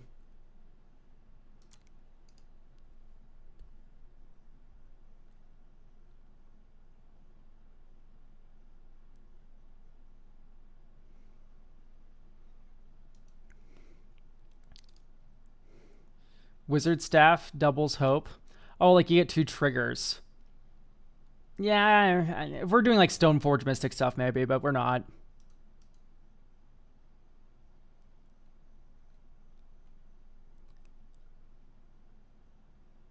I'm trying to find a cut here, and it's very difficult.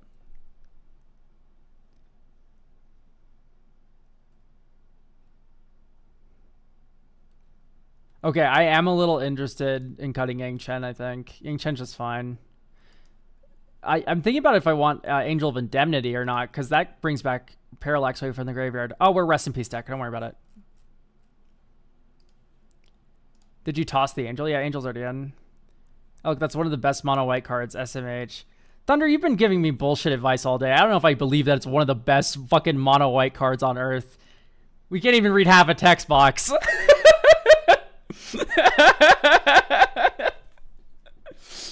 Sorry, I'm on aggro today. You know what one of the best mono white cards is? Fucking Parallax Wave. Return all humans, exile all zombies. Angel, we have a ton of humans in this deck. We have 22 humans in this deck.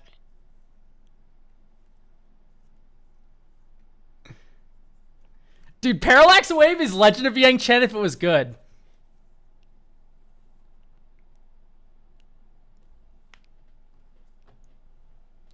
Oh, I need to get Parallax Wave for my fucking cube. I fucking love this card.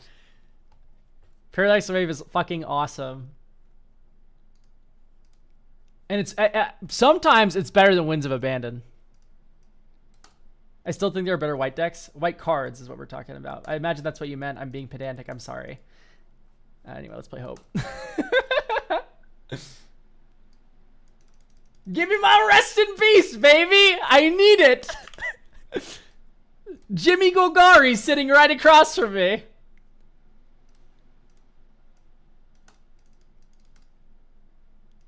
Dink, dink. Dink, dink. Oh, you don't mill. That'd make Hope good if you could mill. Wizards didn't want to make a good card. So here we go. Check this play out. You go Recruiter the Guard. You go and grab...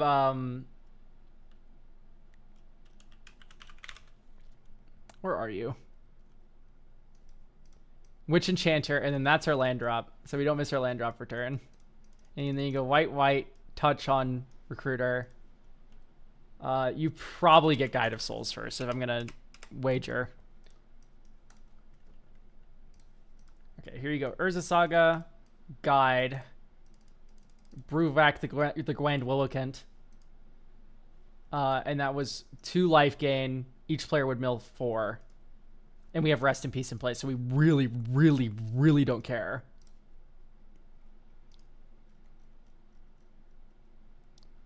Yeah, that's fair that you would want to get the Pillow Fort immediately.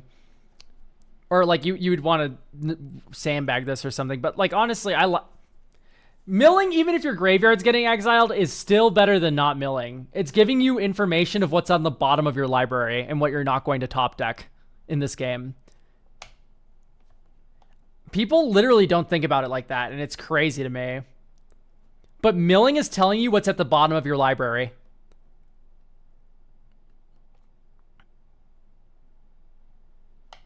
Yeah, Halia. Trust me, Halia is one of the first things in this deck. It was already in. I'm not cutting it. It's been in. No, because you said people like their graveyard. They're going to want to, like, oh, yeah, true. If there's a Golgari player. Okay, but to be fair, the Golgari player is fucking crippled by this if they care about their graveyard. Normal graveyard decks, or like normal, like, I slightly care about the graveyard. I'll reach in sometimes. I'm a Gruul player that doesn't think about advantage. I just want my cards to be no, like, exile or mill. Like, that's true. That's, like, the most, like, commander players' brains. I'm just explaining why they're mostly wrong.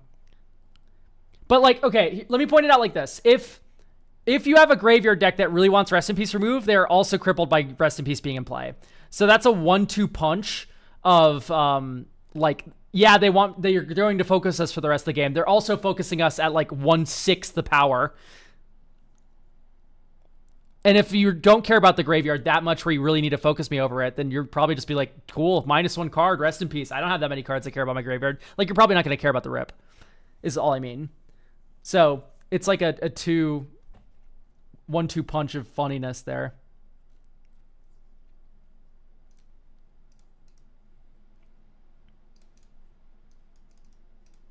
Liliana. Island. Hope. Everyone mills 1. Adventures in. Gain 2. Lore into the Third Path. Blow up your thing. Everyone mills 3. We're going to keep track of our mill with like poison counters. 1, 2, 3. Because mill's basically an infect if you think about it for more than like 5 seconds.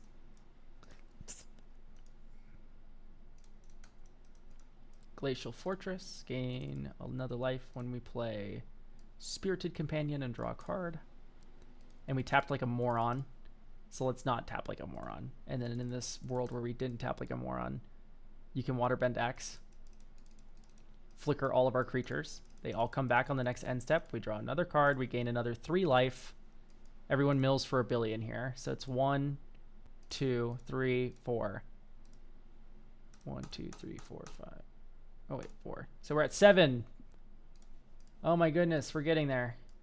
Ancient Tomb. 1, 2, 3. Ghostway.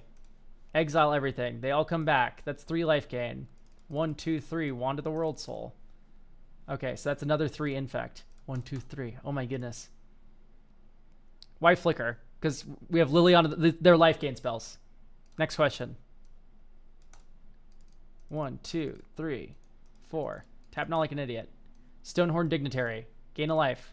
1, 1, 2, 3. Eerie Interlude. Flicker all of our creatures. We draw another card. I've been forgetting to draw cards off Spirited Companion. Okay, so. Not a huge thing, but did you see my last question? Let's see. I thought you said Legend of Yang Chen was a great card, and you and Marlon. So, Alec, man, sometimes people say things hyperbolically and for jokes. That was one time. Legend of Yang Chen is a good card. It's just also like in competition for a lot of good cards here.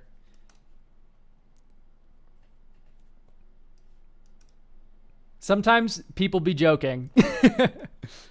we were in a heated debate about like Adagia copying enchantments, and I was like, fucking we're just cutting the good enchantment you can copy. I don't want to hear it anymore. Because it's funny. At the end of the day, the end list for all these streams, by the way, is like not concrete. I'm giving you a ton of ideas here, and you can take it or leave any of them. Adagia is good. Adagia is good in not this deck that doesn't have a single big creature to his name. All of our creatures are fucking 1/1s. You know what'd be good in this deck is like Collector's Cage. Not Windburst Kites, because you're not attacking with your creatures, but Collector's Cage would be good in this deck. Because you also have Felly to reset it. You know what? I talked myself into it. We're putting Collector's Cage in. What's our biggest thing? Yasholta. Okay, you know what? This sucks. I'm not putting Collector's Cage in. But it is a very funny card advantage engine. You have Pridemates you can run? Pridemates? I guess. If you really, really, really wanted to Adagia that bad, which I don't think I do. If we already were on a Pridemates plan, then Adagia would be worth talking about. But because we're not on the Pridemates plan, I don't want to put Pridemates in to enable Adagia. Does that make sense?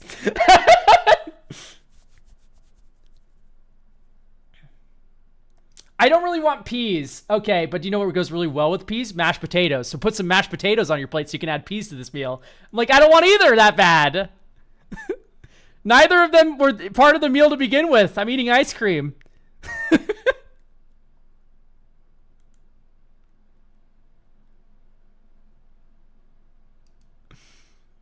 Pridebaits also suck if you flicker them every turn. That's true. It'd be pretty bad. It's so linchpinny on hope. The commander's 2 mana. We can play this repeatedly. You know what? Here, Mother of Runes in the Starfield Shepherd package, and then we can also maybe even run Curious Farm Animals. That's also your Torpor Orb answer, by the way. And then you can run Giver. Ocelot Pride. Yeah. It is probably worth running Pride, isn't it? Just because this is 2 creatures that ETB. It's pretty decent. And then late game, it's... no, actually, we don't make enough tokens for that to be relevant, I think. I'm going to lock it in. We don't make enough tokens. In Modern, Guide Pride is insane. It's broken, of course, all by itself. Here in Commander, I think we need a little bit more movement. We need a little bit more movement. Anyway, we have 3 cuts to make now. Okay, I think Ranger Captain of Eos is out. Wait, did I just not put... No, I did put Ranger of Eos in. I think Ranger Captain of Eos, my issue is I don't really particularly care about the silence effect. I'm not like a combo deck or anything. I'm incremental value. And then it's also 3 mana, which is more than the 2 mana of Starfield Shepherd, more than the 4 mana rate, which is 2 for each. Mesmeric Orb. Mesmeric Orb feels like it's just too different from what the rest of the deck is trying to achieve. What I would put in before Mesmeric Orb is like Riot Control. And even then, I'm not entirely sure if I want Riot Control in this deck that wants to focus on the Soul Sisters, right? This feels like too much like a life gain nuke card and not really like a life gain, like synergizes with Soul Sisters card. You know what I mean? That's just my thought process. It's still fine in the deck, of course. Displacer Kitten. Yeah, Kitten would be really... No, Kitten would suck. We have 44 creatures. We don't have a lot of non-creatures. Displacer Kitten's great when you have a bunch of cantrips, of which we do not have. Our cantrips are creatures. Riot Control is so funny. I might just make a Hope deck. Yeah, like, normal way to build a Hope deck, in my opinion, is like you do like Riot Control. The one that's like gain 2 life for each creature on the battlefield. That's 4 mana. And you just like basically get a bunch of extra traumatizes. Thassa Deep Dwelling. Thassa's already in.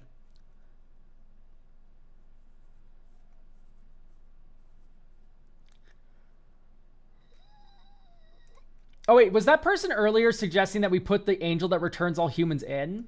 Because if so, that's awesome. And I want it in now. You know what? I would like it more if we could mill ourselves with hope. But we can't. And also, rest in peace is a little bit clunky with that too, huh? So, are there counter spells that gain you life? Yeah, there's absorb and stuff. But we, once again, incorrect thought alert. We only care about life gain on our turn.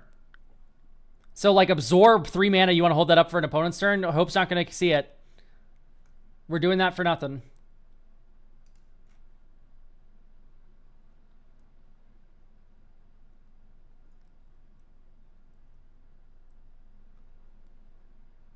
One thing I learned today is that there's a mana rock that grants Convoke. Yeah, Wand of the World Soul is awesome. Would you play a game that lets you guess which of your chatters said what thing in Twitch chat? Guys, I'm going to be real. I don't even read your names most of the time. You guys are a fucking wall of words to me.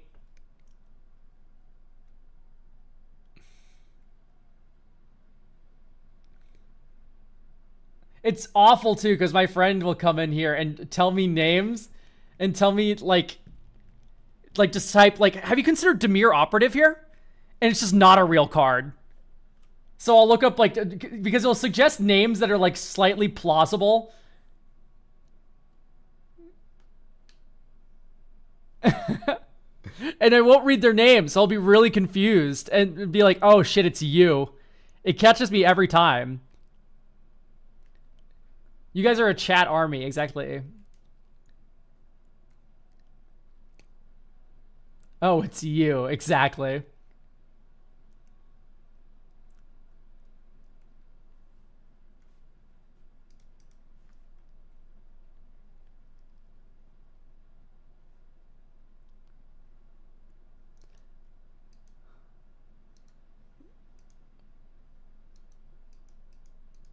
I mean, hang on, I guess. Yeah, all of our fuckers small. I guess. Yeah, that makes a lot of sense, don't it? I was just also think, isn't there a toughness one? That one is worse, I guess. Yeah, fuck it. Yeah, cool. That's cool. 3 or greater, sure, yeah. Avatar's Wrath. Okay, you're starting to lose me with the maybe not, actually. I think Avatar's Wrath is a little too slow, though. It's cool to pick up all your creatures, but...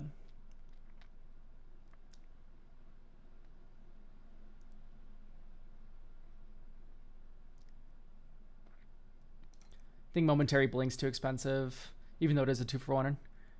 Avatar's Wrath is sick. Is it sick in this deck where I don't have like one big thing that I want to keep at any point, and I have to pay 2 mana for my 1-drops?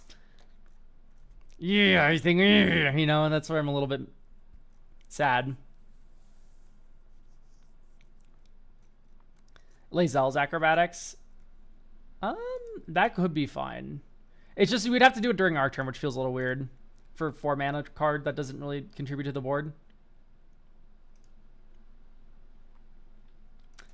I think I'm just like really like nauseous at the idea of casting that card at instant speed, or not at instant speed. You know what I mean? It feels like missed value, and it breaks my little heart. It's probably fine though.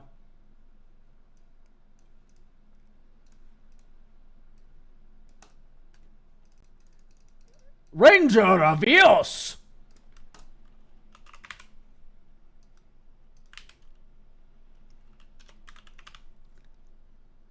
Even if you're lying, say that you love me. Even if you're lying. Starfield Shepherd. Plains. White. Guide. Lily. Draw a card off Enduring Innocence. Okay, actually, we should have probably not done this so soon, because we did draw Plains. But anyway, we'd probably just get a 3rd Soul Sister here. Plains. 1, 2, 3, 4. Thassa, Deep Dwelling. White 1. I guess we flicker on end step. Flicker Ranger of Eos. Gain another 2 life, and then Hope Trigger. And then you go 1 white, touch the Spirit Realm on a 2-drop.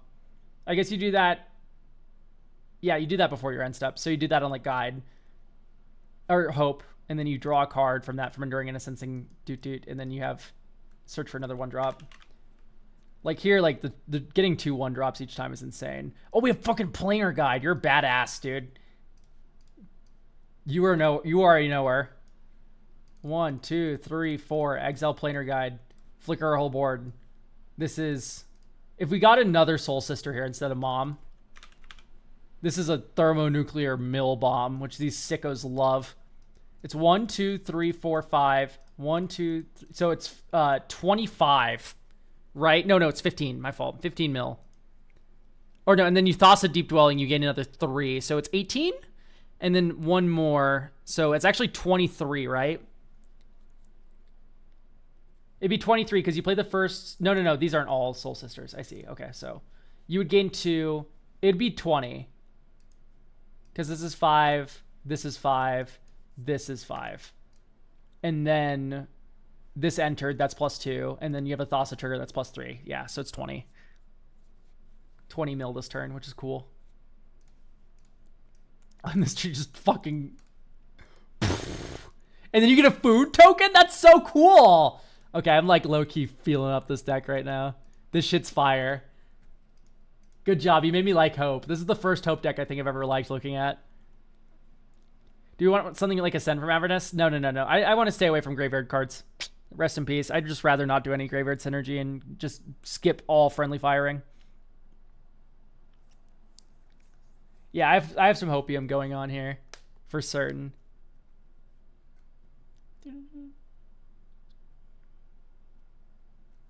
Can I be honest? I really, with how like, actually your toughnesses aren't that good. I was thinking about like Angelic Chorus, I think it's called.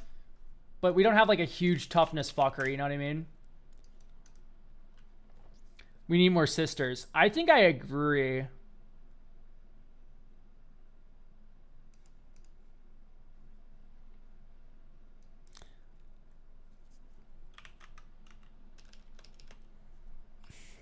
Mirror of Life Trapping. Oh, can we do Shadow?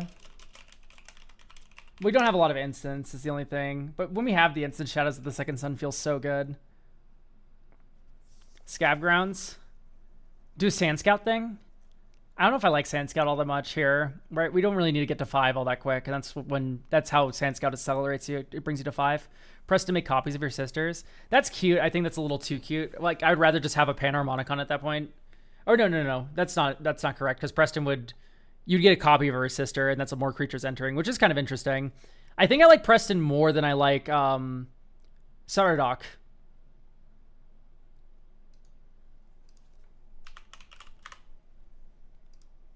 No, I think I like Saradoc more.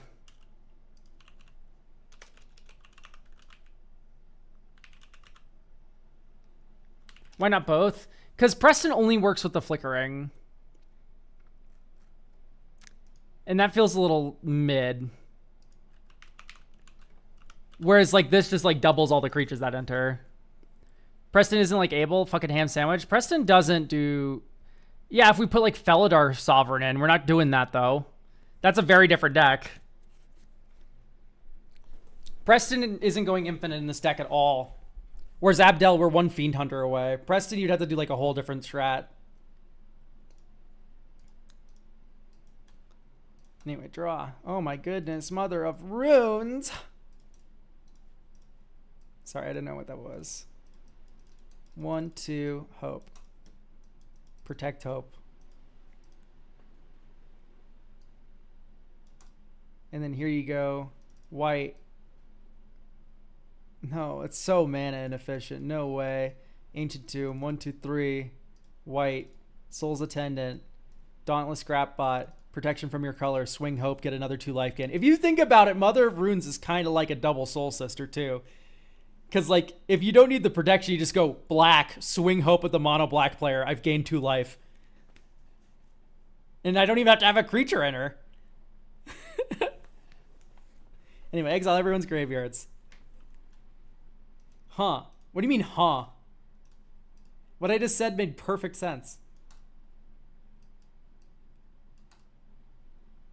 White. 1, 2, 3, 4. Stonehorn Dignitary. Skip your combat. Protection. Everyone mills 3 again. Next turn. Ooh, mama!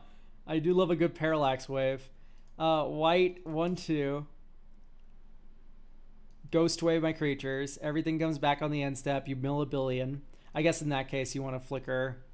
Or you want to do this first. Combat, hope, swing, and then flicker everything. And then you can crack your lander. Get island. And then here you go. Plains, Soul Warden, Island, Island 1/2. Whoops, we do this with Plains. Oh no, we should have gotten a Plains. I was just thinking about Yashulta the turn after. So we can't double spell here. Oh, that's so heartbreaking. Fuck the pathways, man. If this was a fast lane, we could do this. Think about it. I think your mana needs a little work.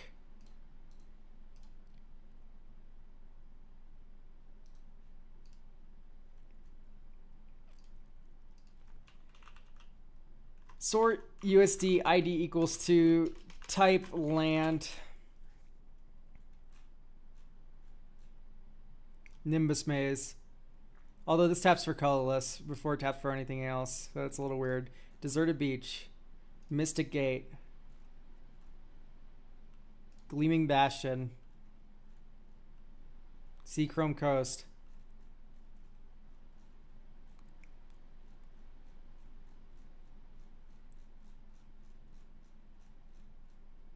Okay, that's fine. Oh, true. Ghostway doesn't work because it flickers hope. And we've already moved to our end step by the time. Yeah, that's a very good shout out. So we cannot flicker hope unless we're already on our end step. Then we're fine, actually. You can. We're fine. This chatter's incorrect. You go to your end step, hope trigger on the stack, Ghostway. But then they don't come back until next end step. Yeah, you're right. No, we can't do it. We can do Eerie Interlude. Hope is fine still. Everything still works. It's just Ghostway is not the correct answer. I've surely messed that up. Okay, well, you know now. Buy the pizza next time you play Magic with your friends. Disorder in the Court? Yeah, you could just Disorder. Or I think the better actually one is Hide on the Ceiling.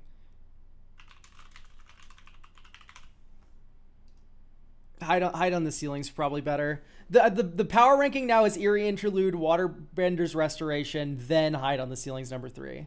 Another round. I like Another Round more. I like Another Round a lot more. I normally hate Another Round that I've literally blocked it out of my mind. But here, Another Round is actually the perfect flicker spell.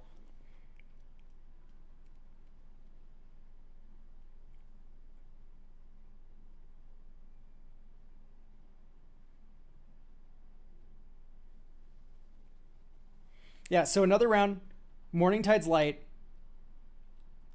Waterbender's Restoration, I think, is on par with that one. And then Eerie Interlude's our worst one, although Eerie Interlude has the ability to be used as a protection spell on opposing turns. So if you think someone has like a Farewell or something, you can Eerie Interlude. Yorion? Yeah, Yorion's fucking insane. Yorion turns any single target flicker into a board-wide flicker. And you know what? Abdel Adrian does the same. Okay, great. But Abdel Adrian's a little slower. He does make a lot of tokens. Oh, he does make a lot of tokens, chat. Hang on, Abdel Adrian belongs on the deck. Sorry. Man, it sucks that Queen of Dale's becoming the new unaffordable Esper Sentinel. Well, great news. Most decks don't need Queen of Dale. Most decks don't need to discard shit. And even then, look forward to the world where we have Liliana the Faultless to discard shit, and then you get to run all the Ranger of Eos effects to go grab her, right? Then Ocelot Pride comes back? No, because it only works with Abdel Adrian, whereas Abdel Adrian's just good card quality that works with our good cards. Like, the succeed case for Abdel Adrian is we draw him. The succeed case for Ocelot Pride is we draw it and Abdel Adrian. But if we just draw it, it sucks. You know what I mean? There's also no Felidar Resto that goes infinite. No. There's nothing that's ETB, Flicker something. Oh, no, wait. There is Charming Prince. Would Charming Prince work? Well, or Saradoc. Yeah, Saradoc, I guess. It's, I don't know. I think Ocelot Pride's too low floor is all. There's more token producers I would add before I added the first Ocelot Pride. You know what I mean? It is nice that it's in the Starfield Shepherd package. No, because of the Ensep Charming Prince, I mean. Okay, great. So yeah, no. I want to add both of these in because these both turn single target flickers into board-wide flickers, which is really good for our deck. In fact, I think it's better than Eerie Interlude. Eerie Interlude, we're never holding it up. Hot dog cart? Does that just make a food token? Huh? Like, huh? I don't want to ramp from 3 to 5. Otherwise, I would put Sand Scout in first. Teferi's Time Twist. If I don't have Cloud Shift in a deck, I'm not going to put Teferi's Time Twist in.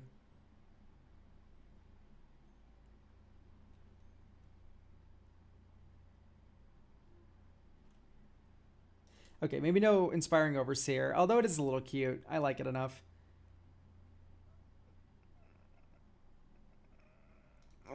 It's like this list is starting to feel kind of tight, guys. I need help with cuts here. Maybe it is Forgotten Feast. Maybe the rest of what we've added here has made the consistency better. Maybe Airbender Ascension works well with the theme, though. Maybe we go minus Thassa, minus Yasholta. Oh, Yasholta's funny because 2 end steps. Yeah, okay. Yasholta stays in. My fault, guys. Don't yell at me.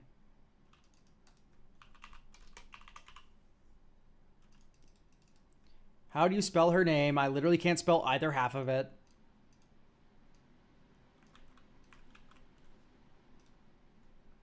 It's Yishtola. Guys, I don't care.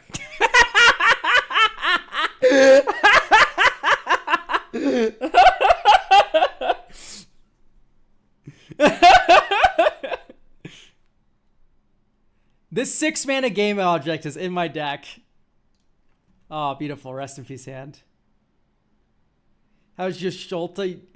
You can don't get on me. Yishtola. Yasholta. I don't know. Every time I read it, I just read it how I read it. It's like I've never seen it before in my entire life. Every time I see the name Yashola.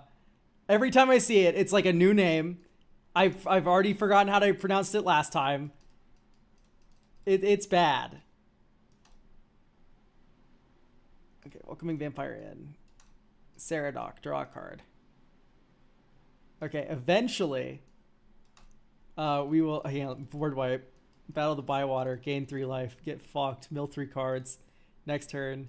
Eventually, we will find, here's Rest in Peace, by the way. By the way, all those creatures you just redeployed, fuck off. Okay, Mom. Draw a card, make a Hobbit.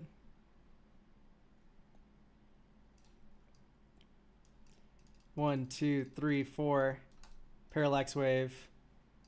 Exile these 4 things and 1 thing my opponents control. Next turn, these all re-enter. I draw a card. I also make 1, 2, 3 more halflings. White, 1. Spirit Companion. Make a halfling. Draw a card. We're just not finding any Soul Sisters. Flicker this on your turn. Draw a card. Okay, there we go. Finally. 2, 3. Recruit the guard. Go and grab Soul Sister number 1. And then we finally start playing Magic on turn 9. Yeah, right. I think that's just a bad mulligan. You should probably just be mulliganing to find something that gets you a Soul Sister or is a Soul Sister.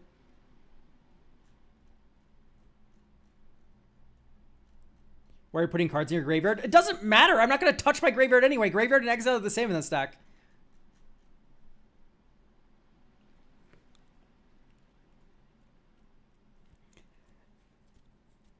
Fucking yes, but it's still elite. Like, what do you mean? Graveyard and Exile are the same in this deck. I don't run Savins. I don't run anything that touches the graveyard. It's like, I don't care. They're all Exile.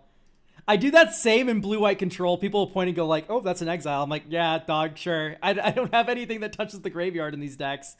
It's like exactly Days Undoing. And if I'm casting Days Undoing, it's because Narset's on board and you're dead. I will gain my 2 life. and play my Soul Sister. And look, we gain 3 life, so we draw a card. Woo, powerful. Whoa, synergy. So now that our opponent's graveyards are full, we do have Weather the Inertia, which no longer works, which is a little awkward. But let's go here, gain a life, everyone will mill 1. Next turn, Liliana the Faultless. That is pretty fucking swag. So Lily the Faultless, gain a life. 1, 2, 3, 4. Ranger of Eos, gain a life. And then we gain a life from this. So we have 4 life gain this turn. Then you swing with Brago, and then you go 1, 2, 3. Then you get 4 more life gain. 1, 2, 3, 4, and you get to tutor up 2 things. And then hope mills 8 here in this situation. You can flicker Brago, right? Exile any number of target. Yeah, you can flicker Brago. So actually we get 2 more.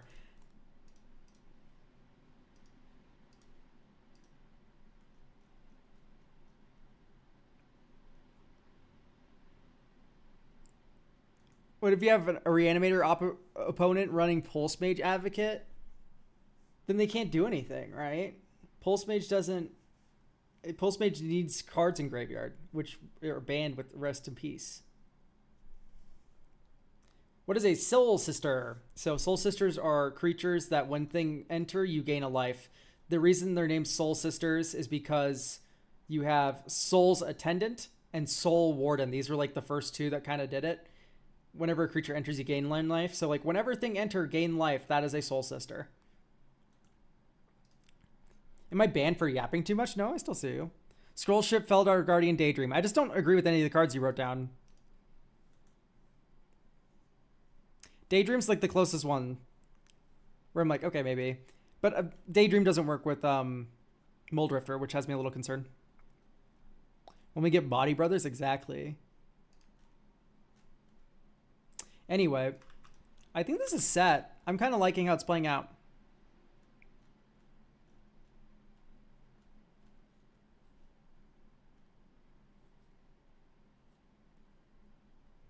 I think the biggest thing we added was the Ranger of Eos effects.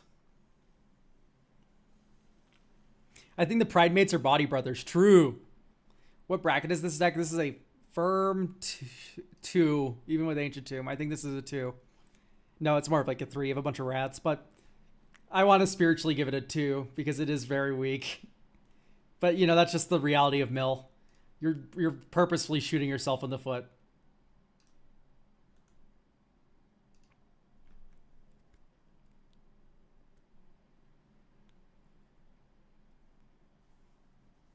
Oh, because White Confidant funny here? It's okay.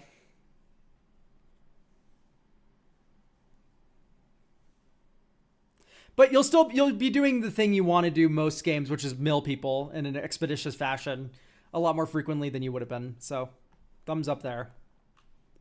We succeeded today. Okay, do we have Professor here?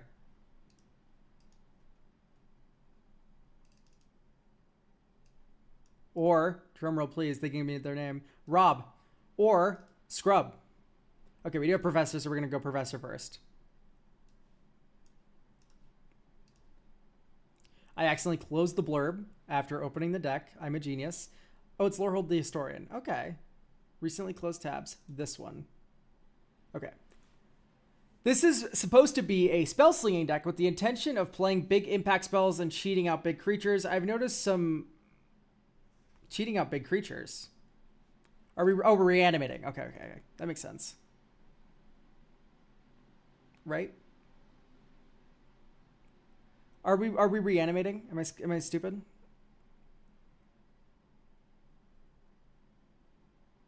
Nar? So how are we cheating out big creature? Just with like, do we have like things, Brass's Bounty? Yeah, do you know what I want to cheat out on turn, like, whatever is like, I don't know. It's like Brass's Bounty's like, so if you cheat it out, it's kind of bad, isn't it? I guess it's already like turn 4 or whatever. You're miracling? Yeah, you can't miracle creature. Each instant and sorcery card in your hand has miracle too, not each fucking card named Velamaka's Lorehold in your hand. It's called land dropping? That's not cheating. Dog, we have 21 lands?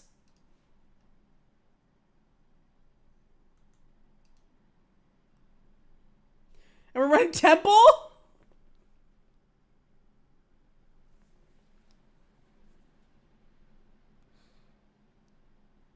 You can't do both of those things.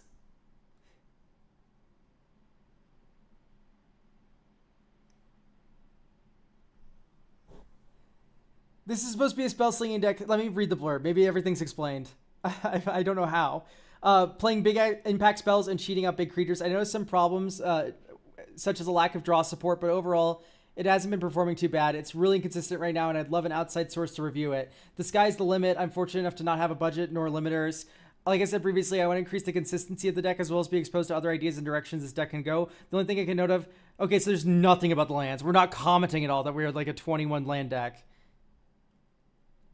Or do we just mulligan until we have 4 lands in our opening hand?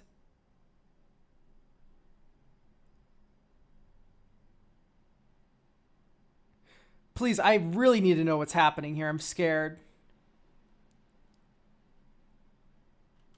Are you a genius or stupid?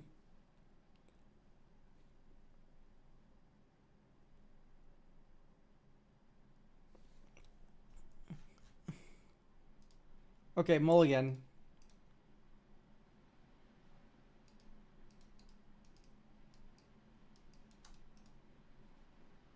Sure, we'll keep it.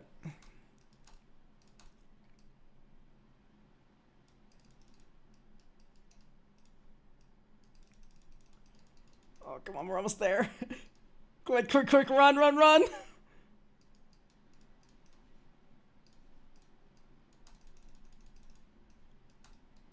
Ooh, 2 treasure tokens. Okay, your turn. Draw, discard.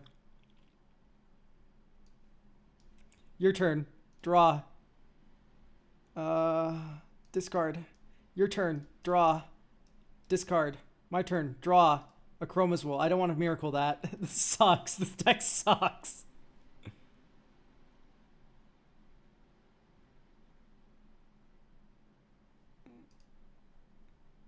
One, two. Soul Ring.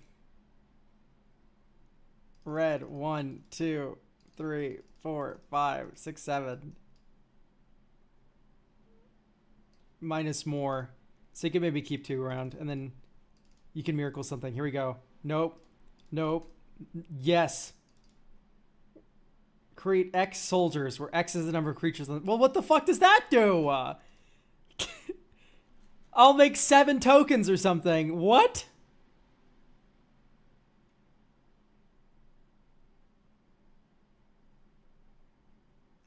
How'd you hit every land drop? I'm lucky. There's no way this is correct. Mulligan. Keep. Draw. Mountain. Next turn. Arcane Signet. Next turn. We're dead. You need to run more lands. And we need to run less fucking creatures is what we need to fucking do.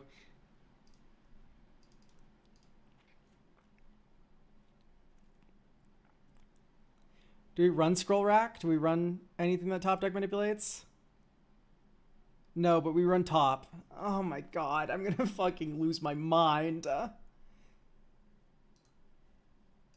This is good, right? Discard a card, you can put it on top of your library instead. Sure, yeah, that's awesome. Love that. Keep that in immediately.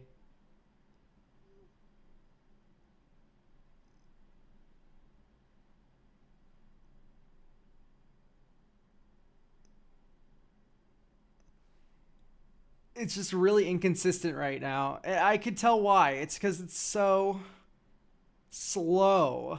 And like, yeah, I'm like, yeah, no, out. I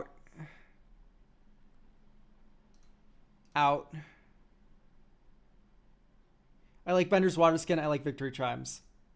I like Monument. I do not like Primal Amulet. I do not like Thought Vessel. Swiftfoot Boots. Why? We don't care about attacking. Lightning Greaves. We're in white, dog. Run Mother of Runes. Mother Gither. Yeah, they're already here. Starfield Shepherd. This is all still before turn 5, before your commander comes down. Even like I don't know. I just prefer these so much more. I need all the guidance y'all are willing to give. This is the reason I came here for real. Do you normally put 20 lands in your commander decks? Or is this just like a once in a lifetime special? Oh, you greedy man. Okay, Sunbirds I like. Sunbirds is cute enough. No, this is unique. He said he's new. I see. Okay. Oh, okay. Because whenever I see 20 lands in a deck, I'm like always terrified of like moving them. Because like if they're like secretly a genius, they found the 120 land deck, I'm gonna look like a moron. You know what I mean? No, we're just greedy. Not Forgotten? For what? Oh, this is like for Graveyard Hate. You're a new player.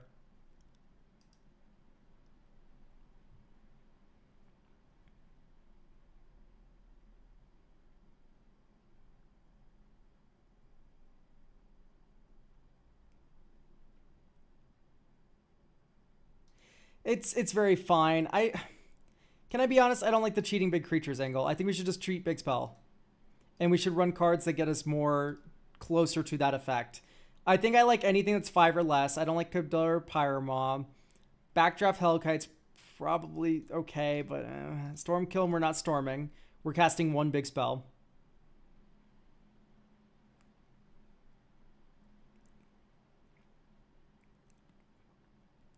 Like I don't like these like cards that reward us for spell spamming because we're casting 1 or 2 big spells in a game.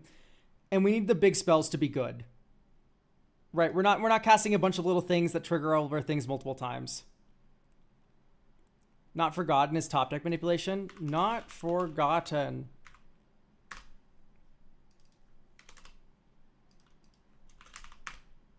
Because I swear this sped on the top or bottom of its owner's library. Oh, okay, you know what? That's cute. I thought that just said bottom. That's my fault. Yeah, like I don't like Ignition here. I don't think we're gonna have enough enchantments or instants in the graveyard. Although we do have a discard outlet. Maybe that one's more thinking about a little bit more, but I think it's fine.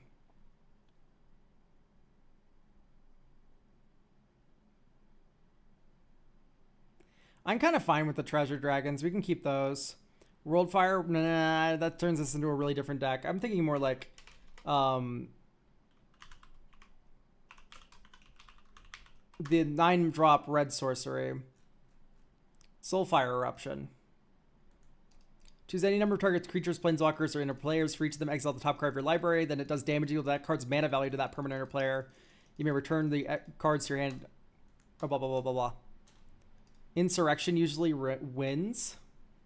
Cut Dragonstorm. No, I still like Dragonstorm. We could probably just find a couple dragons to put in. And in fact, Dragonstorm's probably not going to be triggering for more than like 1 or 2. But we can add Cavern Horde back.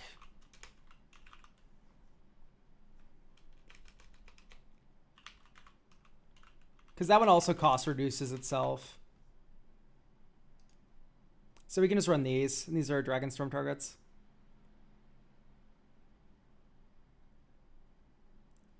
Also, I literally just opened 3 decks from both Oxford and Architect and just picked what... That's a very unique way to find cards for a deck.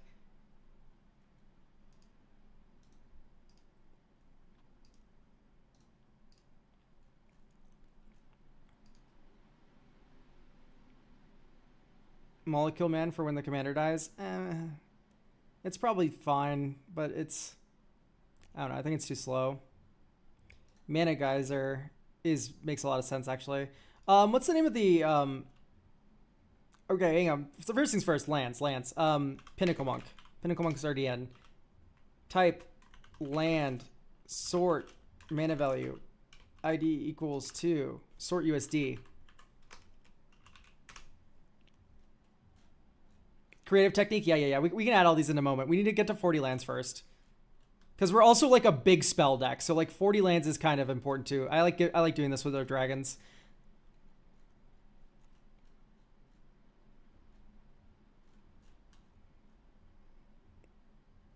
This can trigger Miracle. No, it can't. We already have our commander in play for caring about Miracle. Battlefield Forge. Scorched Divide, honestly, is fine. Honestly, let's go Boros Garrison. We're slow enough.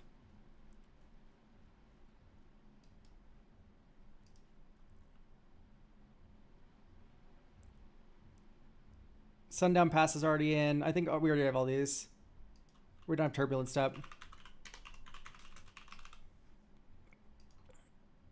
No, it's already in. My fault. Temple's actually okay here. I like it enough.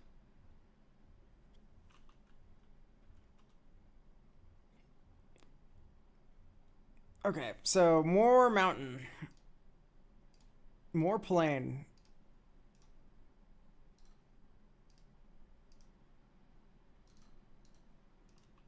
Sundering Eruption. And then mana value equals 4, exile top, cast without. Ignite the Future. Exile the top 3 cards of your library until the end of your next turn. You may play those cards. If the spell is cast from a graveyard, cast them instead of paying mana costs. Scroll Rack. Right, this is a very good top deck manipulation. And then we can do Demonstrate, whatever the red Demonstrate's called. That card's evil. Creative Technique. Right, you just get 2 spells free casted. Mizzix's Mastery. So even if you just discard a big spell, you're able to... Okay, great. It's already in. Already in.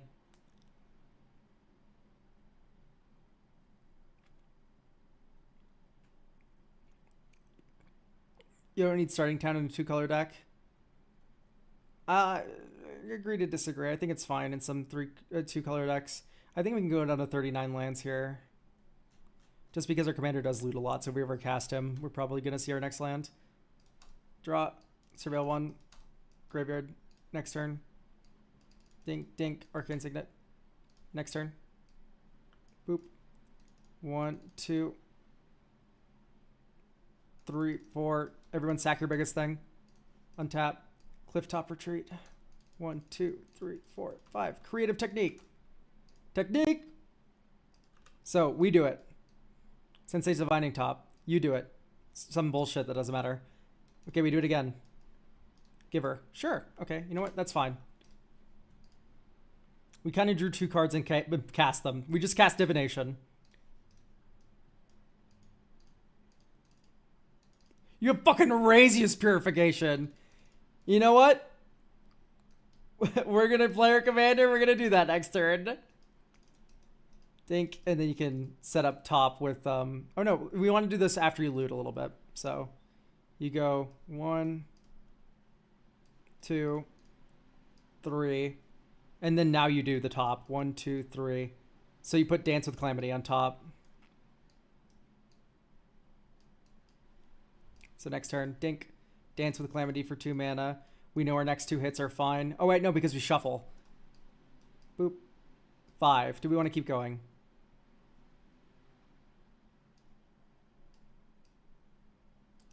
Okay, now I want to stop. We're at 12. So, Goblin Rally. Make 4 Goblin. This should just be burn down the house. I'm going to be entirely honest.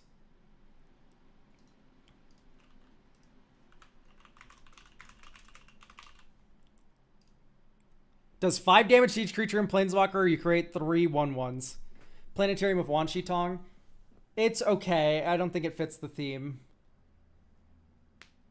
We don't have a lot of scrying and surveilling. We have a lot of miracling, which is just different. Like, we have top deck manipulation, but that's not the... We're not overlapping in the same way, I think.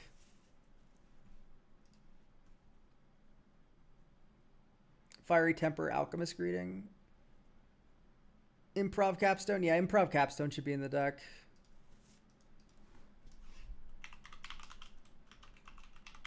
Fiery Temper / Alchemist Greeting. It's cute. I don't know if I really care that much about Madness cards. Ultima. Ultima is funny, but we blow up our own commander, and then we just stop doing things. I don't know if I like that all that much, but it's funny. Because Ultima does end the turn. Okay, this hand's cracked. Mountain. Plains. Plains. Bender's Waterskin.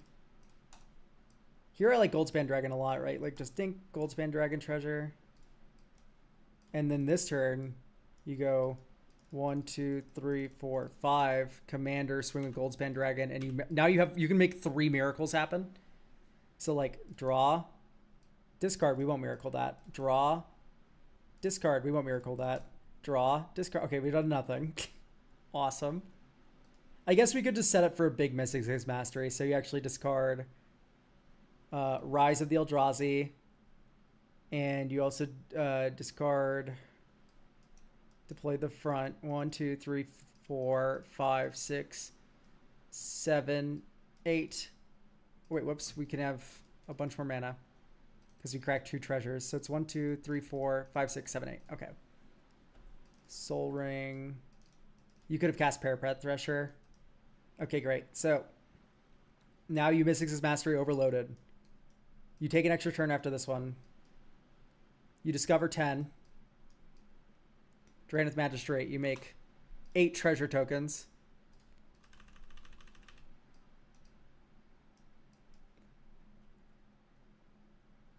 And then we make a bunch of creature. 4 at least, but probably more. And then you swing with Goldspan. Okay, like... That was cool. Now we have Parapet Thresher to do stuff. Swing all of our dragons at everyone, and then deal another 4 damage to each player, and then exile top card of library we can play at this turn. It's a land. That's a little bit of a bummer. Drannith feels kind of odd here. Yeah, I think Drannith is just in because. So I don't know if I like the things that just make creature tokens as the payoff for spells. Does that make sense? Yeah, Drannith feels like it's just kind of here. Although, wait, Drannith does have synergy in this deck. The synergy with Drannith Magistrate is that it does prevent them from demonstrating, right? Like, if you have Drannith plus the creative technique, that's kind of fun. Like, I think it's fine there. Yeah, Goldspan carried. I agree. Goldspan's awesome. Okay, let's not do Radiant Scroll Weaver. It's kind of non-bows with Mystic Six Mastery. I think Breach is a little middling because we just don't have a bunch of cheap stuff, which is where I think Breach is typically okay. I guess maybe we just have enough of shit, right? That Breach is just going to be good. Yeah, sure, why not? We can keep Underworld Breach. You can go, like, Possibility Storm in this deck, actually. Just, like, cast a sorcery and then... Like, you could do the Possibility Storm lock. We already, like, bracket 4-ing. But, like, maybe the answer is actually just, like, no Jeska's Will, no T-Pro, no Underworld Breach. And then we have our cuts there. I think it would go Underworld Breach if we're going to keep it to 3. Abolisher feels weaker than another list because it doesn't protect your big off-turn spells. Yeah, but it does protect our commander, which I like enough. I do think we have too many of these effects. That is fair. Like, I think Squelcher is just the first one you want in this situation specifically. Normally, I prefer Abolisher, but... Yeah, I don't know if I like the big spells that just make tokens. Like, if they do something else like Burn Down the House, I think I like them still. Oh, we also need to get rid of Razias to not do bracket 4. Yeah, deploy to the front. Devout Invocation, because we're not going to have a white board.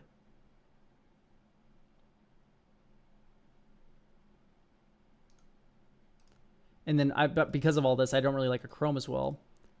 And then now we can focus in more on kind of just damage. Type.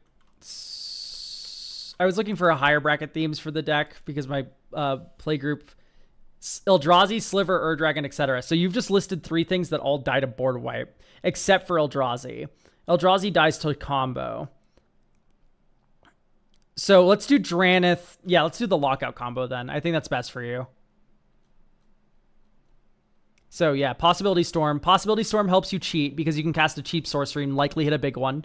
But also Possibility Storm is... it fucks up opponents if you have Drannith because they can't cast spells no more. And I think that's just something you naturally draw into. Both of these cards are just good on by themselves. I like board wiping then flooding with tokens and the like. Yeah, that's fine. I just think that the tokens are non-bowed with the board wipes. I make tokens. That's the first miracle I do. I do Stormherd. The next miracle I do. Board clear. I don't think I want to, you know, it's just like... Stormherd. Yes, Stormherd's in our big sorcery deck. Believe it or not, it's fine. You can do Palantir of Orthonk.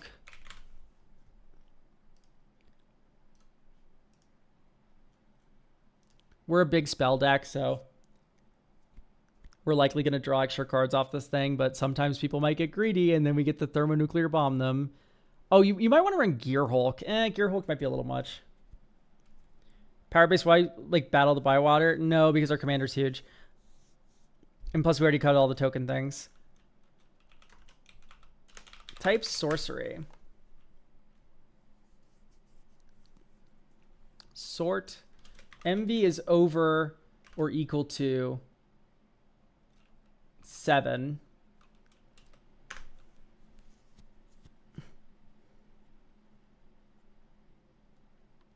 Keep 1 wipes. Yeah, those would be really good. In fact, I do like the idea of Starfall Invocation a lot. So that one should be in. Gift a card and then destroy all creatures.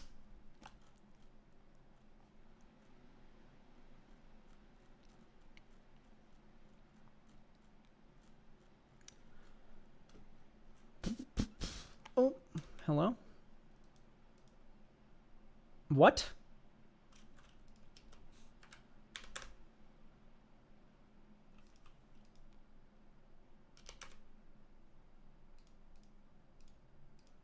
Oh, I see. I'm an idiot. I put the fucking thing the wrong way. I always do that. And then we go, yeah. Okay, that's fine. Tragic Arrogance. Yeah, that would be pretty okay. Let's just look at big stuff first, though. Hang on. We need more big stuff.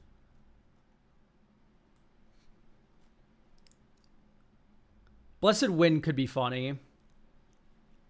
It's always kind of good, unless everyone's already at 20.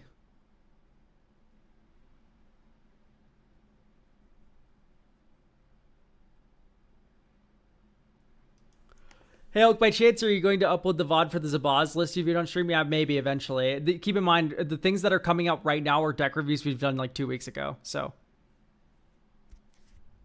But also, you can always just watch the VODs under the YouTube Live tab as well. Mass Calcify? Yeah. I don't really like that card. It's fine.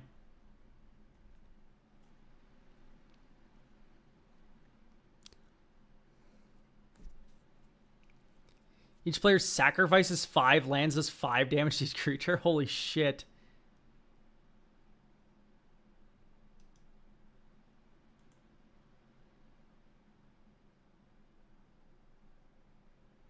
Whoa, this card's awesome. Exile all permanents. For as long as any of those remain exiled at the beginning of each player's upkeep, that player returns one of the exiled cards they own to the battlefield. Dude, that's fucking awesome.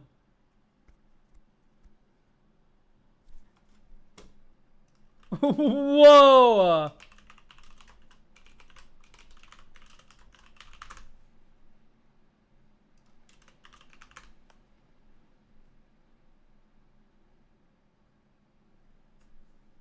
Including lands, yeah.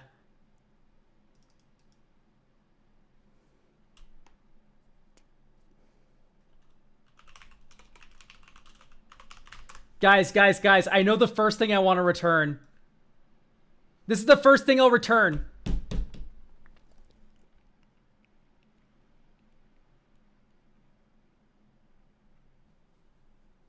Okay, get your lands back, everyone.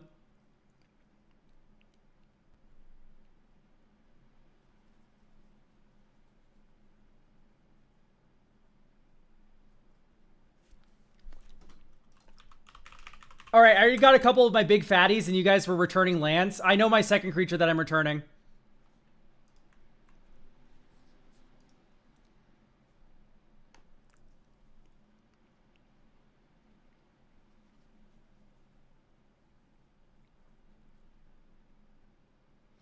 Just fucking...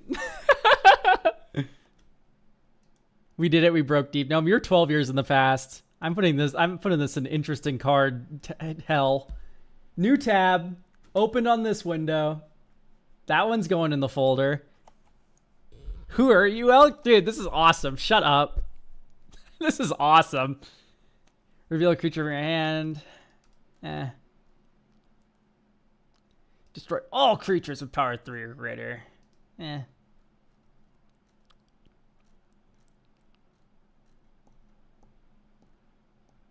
Fury Gale Flocking. For each opponent, create 2 3/3s with flying.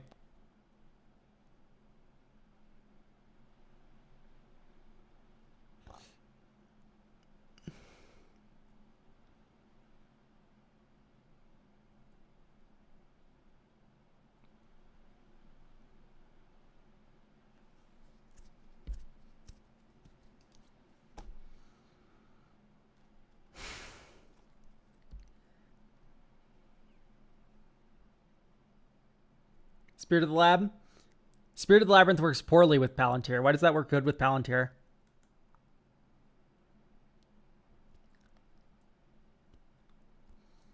Negating our own draw works well with Palantir.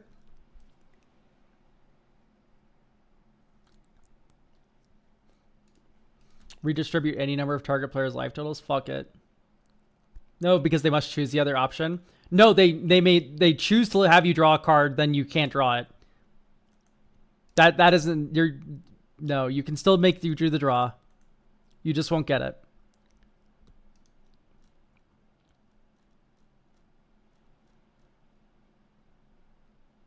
Destroy all non-artifact permanents. Fuck off. We're adding World Fire if we put that in. 20 damage to each creature, each planeswalker.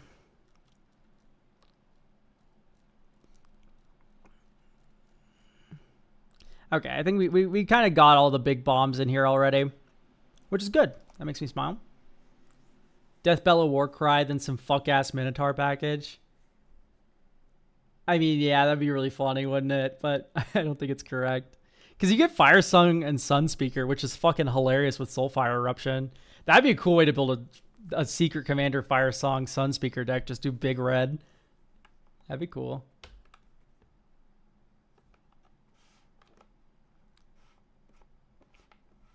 Is there a red, like, Vial Smasher kind of effect?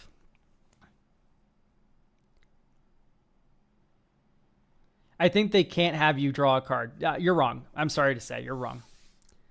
Unless you can you get a judge call, like a rules excerpt, then I'll believe you. But honestly, I think our version here is correct. Because I think they may have you draw the card and then you just don't draw. Unless we have like a Scryfall note or something, I think you're wrong.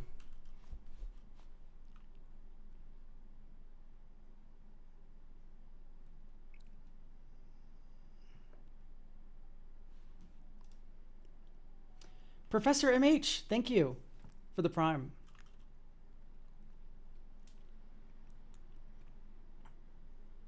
Plead for guidance for up to 2 enchantment cards. Honestly, I like that. That's cool. Forgot this was a thing. Fair. Love the new Elk avatar, by the way. Thank you. You can't turn off choices for anything as far as I know. Something like there's something where it's kind of like that, but it's not coming to mind right now. Oh my God! Starting a scam train, the Thestral Spirit. Sorry, the Thestral Spirit. That's not that's Thestral. Thank you for starting a scam train with your Prime sub, guys. Quick, time to participate in our hype train. You can get emotes. It's the best way to support the channel and to show that you love me.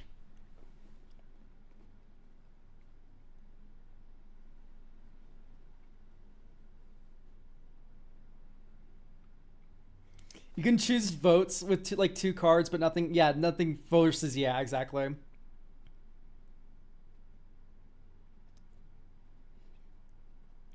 Hey gamers, if you give me your Prime sub right now, you'll get an emote. Anime Pro Tech voice, dude. I can do like a perfect Deku, but I can only do the Deku from the video. You know the video I'm talking about, right? That's the only Deku voice I can do. Pot and Plant TV. Get back here!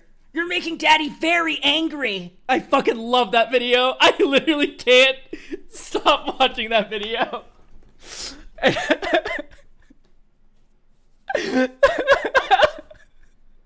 I've never watched My Hero or like fucking Super Jujutsu Smiles, whatever anime fucking Deku's from. I have not watched a single fucking second of it, but I know everything about Deku from that one video. Come back here. You're making Daddy very angry. Does he say Pookie Bear in the video? It's been so long. That video is so good. I'm so sorry we're not talking about your deck, by the way. Infinite apologies to you. Now we chillin'. Okay, great. Let's just get Arena of Glory in here. We have Gold Lush Triad. It's high floor. It's just a tapped red land worst case scenario. Like, I'm fine living in that world. Just giving haste to like Goldspan or Cavern Horde already has it. Everything already has it except for Gold Lust. Turning Gold Lust into this some games is better than not, is my argument for Arena of Glory. If you can print this card, it should just be in your deck. Talon Gates, since we're holding up mana anyway. Yeah, it's a good panic button. I like the idea of Talon Gates. Why not? Talon Gates of Madara.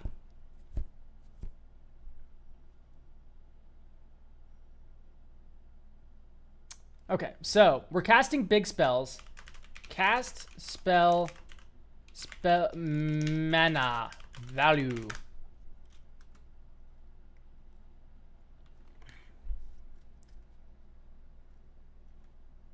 Ooh, Brass's Tunnel Grinder could be cool. But we don't really descend. That's my only concern. We don't descend. We have a lot of non-creature, non-permanent. So maybe not, maybe not. Happy birthday, thank you. Yeah, you do have a loot trigger every upkeep. I know, but it only works on your end step, right? Blasses, that's when it checks at the beginning of your end step. So yeah, he doesn't loot on our turn, right? Beginning of each opponent's upkeep. Yeah, we're not looting on our turn. So this doesn't work. Sorry, Vith. I know you wanted to be right so bad, but I can't read my bad. That's fine. That's like it's something where like you lock in, we have a discarder. We have this other card that triggers when things discard. So normally, yes, but yeah. Dude, looting off Thor's map in pre-release was a lifesaver. Thor's map is awesome. That card's sick. Especially if you're building Seluma. Oh, I talk so much about Seluma. Seluma is so cool. Which card? Discard. If a spell or effect or ability, if an effect of a spell or ability offers any choices to players other than choices already made as part of casting the spell, activating the ability, or otherwise putting the spell or ability on the stack, the player announces these while applying the effect. The player can't choose an option that's illegal or impossible. No. But the thing is that it is possible for you to draw a card. It is just being replaced with not drawing a card. Heroic Dribble.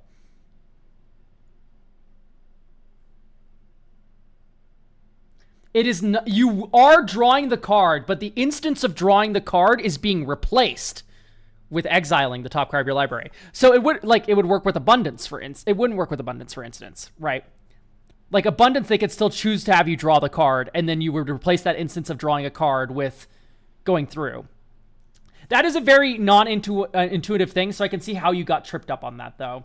So I do not want to pass any judgment.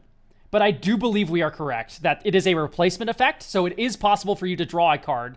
It just is replaced with not drawing the card. But it reads like it's impossible. So that's a very interesting rules thing. That would be something like I would see like on like Judging for the Win. You know what I mean? That's a very fun little rules lesson, I guess. It's not a replacement effect. It is. It is. Oh, no, it isn't. Is it not a replacement effect? I think you might be right, actually. Oh, maybe we do need to look this up. I think I'm being swayed to the other side.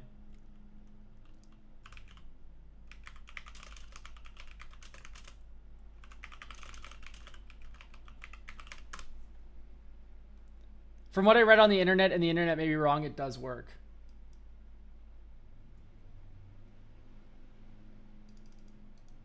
It depends. The player cannot make an illegal choice. So if you truly cannot draw a card, then they have no choice but to choose the option. And since you can't draw, a mill will happen.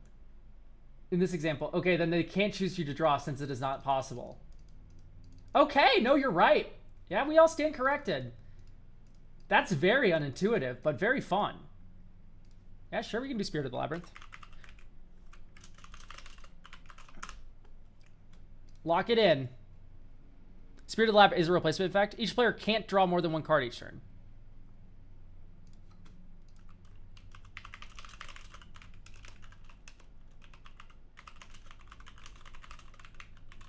Because what I was thinking of was Notion Thief. Notion Thief and Hull Breacher are replacement effects. So would Spirit of the Labyrinth work, but Notion Thief wouldn't? Well, of course Notion Thief wouldn't. But if there was a Notion Thief that applied to you, like if a player would draw a extra card, do this. Isn't there like Anvil of Bogarden? Something like that? You prevent that draw instead? Whatever, anyway. Weird. That is really weird.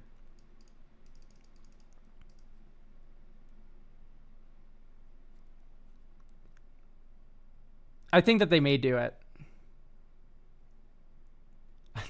At this point, I just do not know anymore. I don't know what this card does. My confidence has been shaken. I don't feel like I know anything about Magic anymore. I might just refund you and just refund everyone and just stop playing Magic the Gathering. I'm confused. I'm genuinely wholeheartedly confused right now.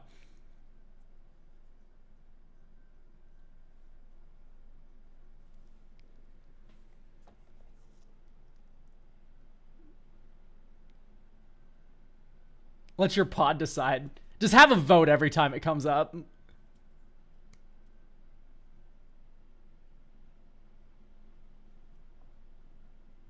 Gonna relapse back into Hearthstone and like, yeah, exactly. At least the game takes care of everything for me.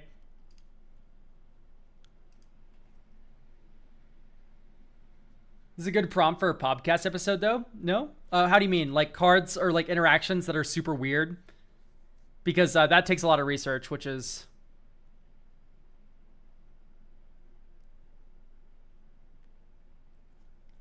They seem to alternate between rules changes and replacement effects for writing antique. Yeah, no, that's fair.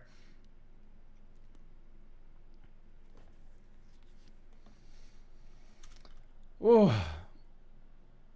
Okay. Okay, getting confused sidetrack aside. What else should we be running here? We already got the Mizzix's Mastery in. Borrowed Knowledge. Knowledge. Discard your hand and draw cards equal to the number of cards in target opponent's hand. Or, discard your hand and then draw cards equal to the number of cards discarded this way. I don't hate it. I do not hate it. Shenanigans. Shenanigans is mill, which I don't really like all that much in this instance. It feels like a very inefficient way to get shit into the graveyard. Especially when it's only one. I do like casting that in this deck. I don't think it's that, though. I kind of want ramp more. Pour on Tear of Orthonk. Influence counter. Scry 2. Dude, if I go top, bottom... Alright, my Millen. I think you're kind of scared of this deck. I think most of the time, they might choose to let me draw, depending on what their life total is. Especially if you go top.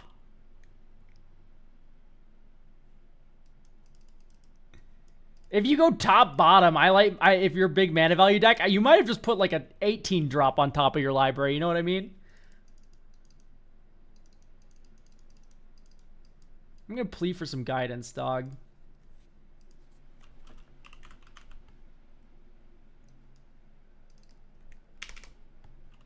Underworld Breach, Sunbird's Invocation. Next turn, command tower 1, 2, 3, 4, 5. Commander, on your turn. We should be scrying from Palantir. Draw, discard, draw. Okay, I had an unexpected windfall. It's basically free. Draw, discard. Okay, so we wouldn't have hit anything that big there, but at least we're getting it online most of the time. I think that was Khan who said most equipment are already colorless.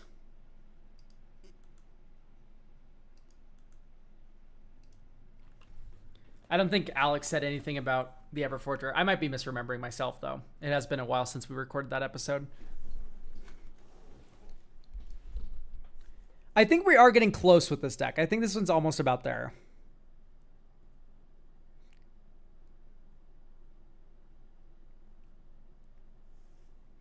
Like, this is going to do big explosive shit and kill people, which is like, honestly, what more can you ask for? Is the only non-creature removal Rise of the Eldrazi? No.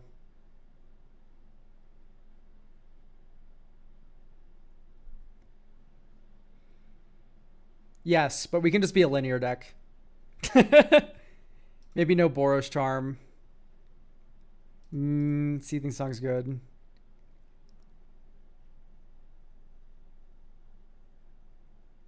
And then you can run Enlightened Tutor. It's okay. I'd go like Grasp of Fate. It's just kind of nice to grab removal off of the 6-drop idiot. Plea for Guidance. Gets Library Building. Yeah, it's fine. Big A, thank you for the tier 1. All right, I think we're about good to go with this one. Oh, this one just creates a bunch of treasures. Okay, we can get rid of that Dismantling Wave. Hey, look, we have a cheap mode, and we have an oh, no, this is the wrong order, though. Darn. Oh, we could do Unexplained Accidents, yeah, sure.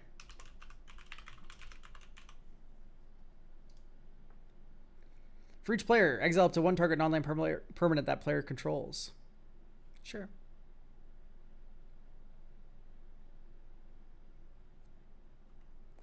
Okay.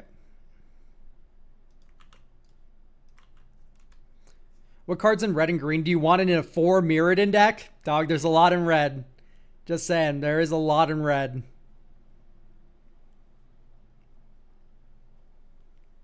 Anyway, there's your list, sire. I like the cut of your jib, especially when you have actual land count.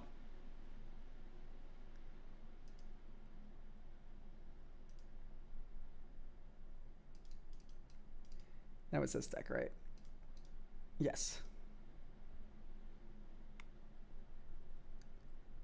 You can only run the equipment, though. Yeah. Dog. Let's watch what you're missing out on for a 4 Mirrodin deck. Get ready. Chainsaw is awesome. Embercleave is awesome. But not to copy. Big one is the Hexplate Moron. The one that gives you an extra combat. That one's great. Reaver Cleaver's great. Two-handed axe is pretty fun.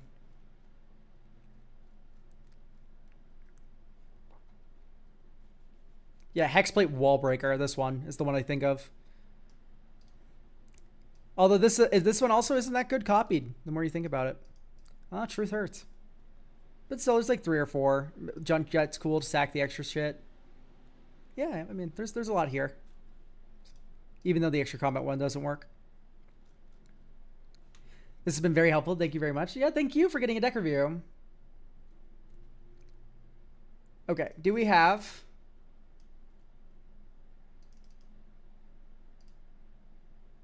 Malazan.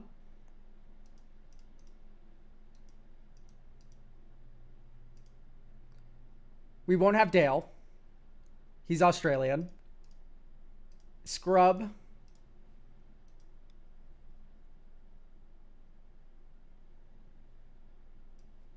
Scrub. Scrub is here. Okay, great.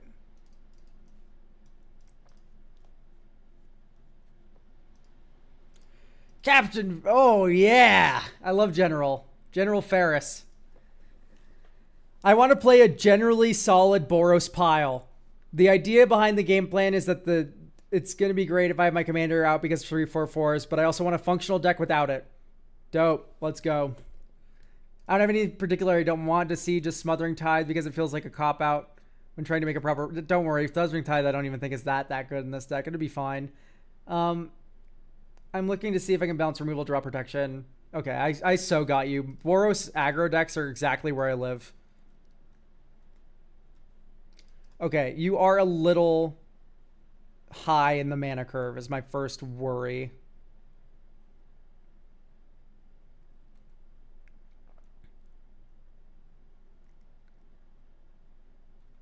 Because we have a 3-drop commander, so we're just going to do nothing for our first 2 turns. That feels a little slow. I do like Tome of the Guild Pact as a design. I don't think I like it in the deck that much. Maybe Sunforger goes? Sunforger might just be too expensive. Unless we have cheap ways to equip, cheap ways to do... No? No equipping. I don't think I like Sunforger in this deck.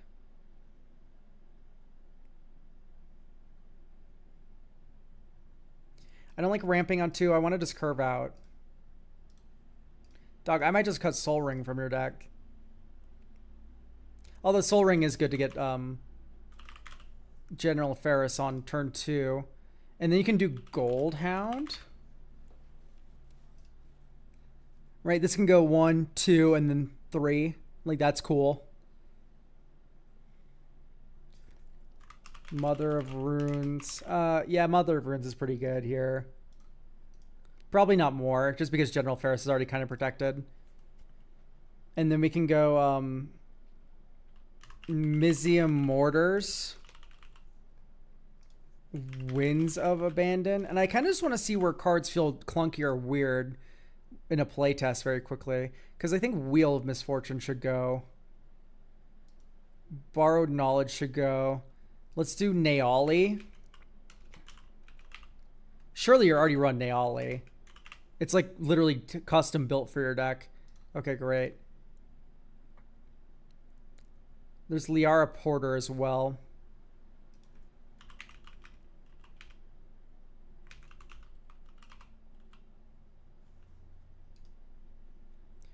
She's in. Great. Giver is better than Mother of Runes if you can only take 1 IMO. No. You're wrong. Mom, protect herself. Mom can target herself.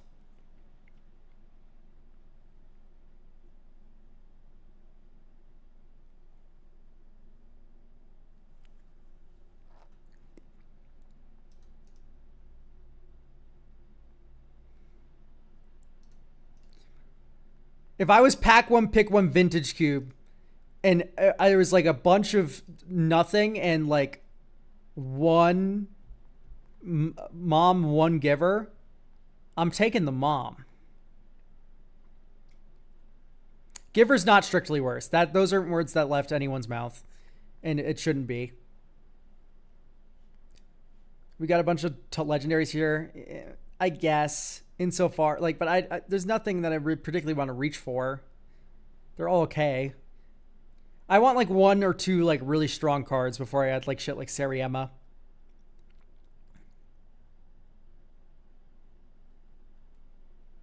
Okay, I don't really know if I like fighter class all that much. It's okay, especially, but we cut all the equipment. Thorn Oakenshield.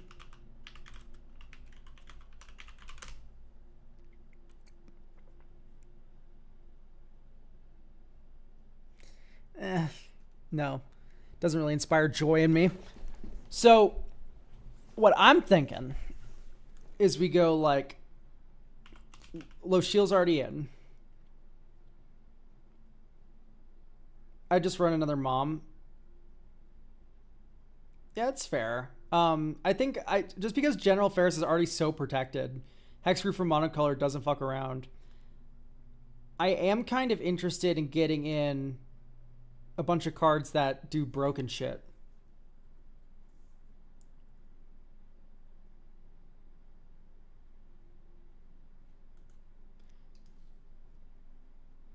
Because right now I think we're playing a little fair. So I want to cheat Collector's Cage. We're going wide in Boros. Selfless Spirit. Cut a Plains for Emeria's Call.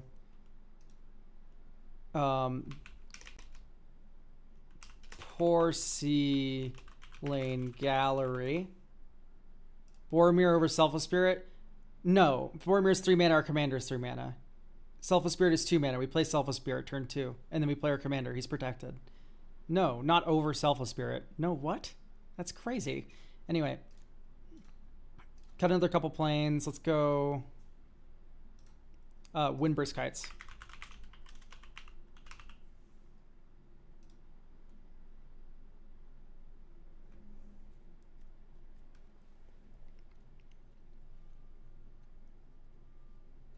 We could just like run Oliphant. I don't feel bad about that.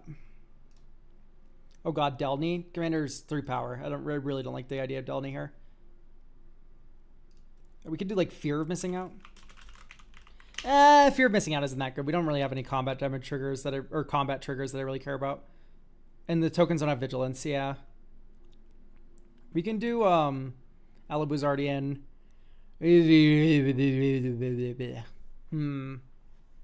Screaming Nemesis.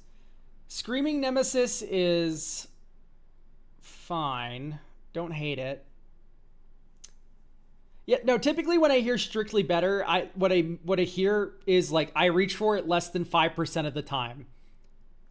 Or maybe like less than 2% of the time when compared to alternative options. It can have like certain niche use cases where it's better, but like strictly better to me means like in the general, which one am I reaching for more often? Like, I think I reach for Skrelv more than 2% of the time, so it's not strictly better than Mom. There are enough worlds where I'd want a Skrelv instead of a Mom that's a real answer, right? Probably got Chance for Glory. That's fair. We don't have Sunforger anymore. Yeah. Strike it rich. Ragavan. Nimble Pilfer. Just more 1-mana acceleration. I kind of just want to drop General Ferris on 2. Wait. Rare Jeweled Amulet mention. 0 mana. Pay 1 mana. Put a charge counter on Jeweled Amulet. Note the type of mana that was used to pay this activation cost. Uses ability only if there are no charge counters on Jeweled Amulet. And then you can tap and remove a counter from Jeweled Amulet. So turn 1, you play Jeweled Amulet. Turn 2, or turn 1, you play and activate Jeweled Amulet, storing that mana. Next turn, you activate Jeweled Amulet to get a mana. And then you play your second land, and then you land General Ferris Rokirik.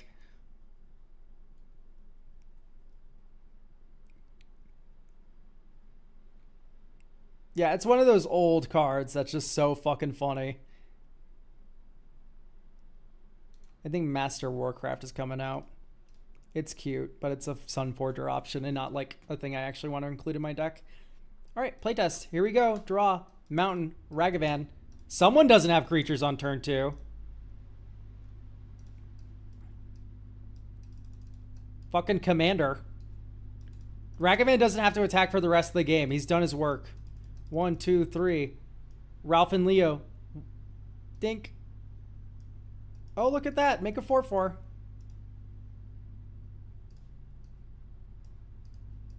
Winota, LMAO. Do we have enough big humans where that's like kind of good?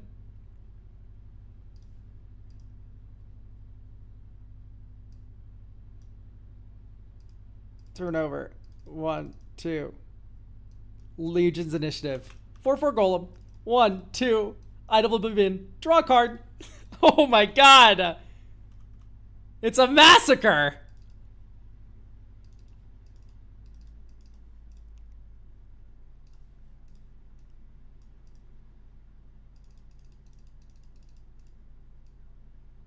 Dink.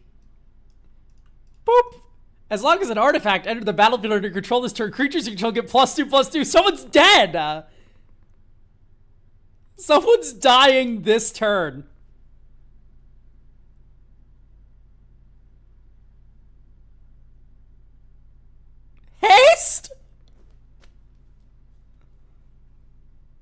Why'd they give this card haste? This is a war criminal card. I've never seen this card in my life, and this shit's insane. What? And it gets her own buff? Ew! Ew! That shit's vile.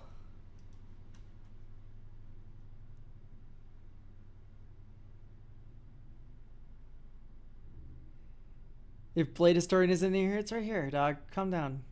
Deep breath. It's the easiest mana cost. You can see this mana cost from space. Honestly, I'm just kind of fucking with this whole list top to bottom. I really don't have any other notes besides what we've already changed.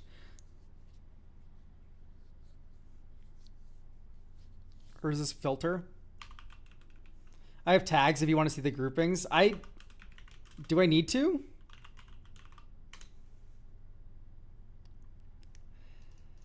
So it's a Ring of Sisay if you only have one expensive. I mean, we do got a lot. That's not bad. It's not bad. I don't think it's that good either, but it's not that bad. There's a lot of expensive guys in there. Yeah. I just think we're already fine. It does seem, exactly, we're curving out. I want to go like 1, 2, 3. I'd keep this hand. No, I wouldn't. There's one land. What am I saying? I'd keep this hand. Windburst Kites. 1, 2, 3, 4. Adriana. Next turn. Plains. Path your thing. Clifftop Retreat. Commander. 4 mana for Tori Diavenant. Oh, that's sick. Hell yeah. Golem. Next turn. Little problematic to be missing a land drop like this, but 1, 2, 3. Everything gets +1/+1. Trample and untap all the white ones, which are all of them. And then you go white 1 because you attacked with 3 creatures. Adriana, Captain of the Guard. And then second main, you can like clear the blocker that would have been in front of Rokurik before combat. You could have done that with Mizzy Mortars too. Okay, well now everything has melee. Oh, also that was a multicolor spell.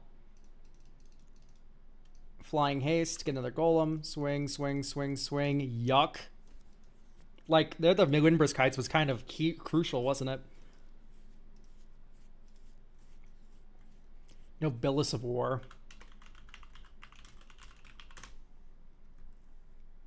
No, it's fine. Does it have haste? No. Yeah, I love Windburst Kites in these token kind of aggro decks. General Ferris is a very interesting card.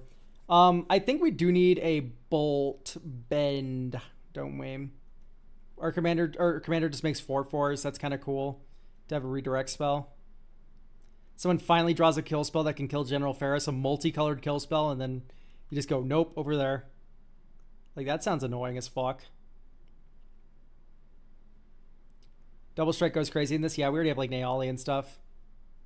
Is Aneem Kakal in here? Aneem's okay. Probably not.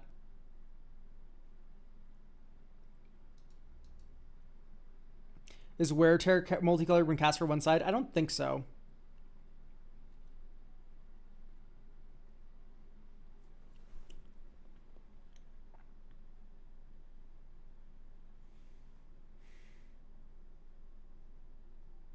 I don't think I like Cadric.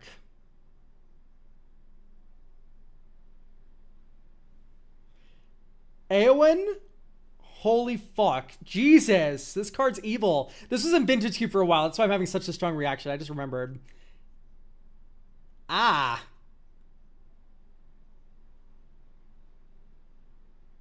Yeah, I don't like Loreholder Winota suggestion. Sorry.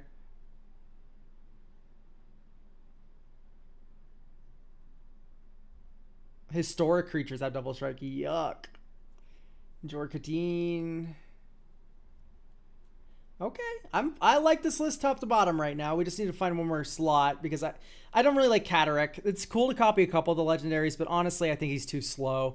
I kind of just want another 1 or 2 drop. We could just go with another Giver, or like maybe another 2 drop, like a the stupid dog Aniok Strike Leader. Like we could just go for this, right? Gigabyte Gamer 42 just followed. I normally don't shout out followers, but I do want to emphasize I did read your name as Gingivitis Gamer for half a second. I was like, that is an awesome username. Argus Cause.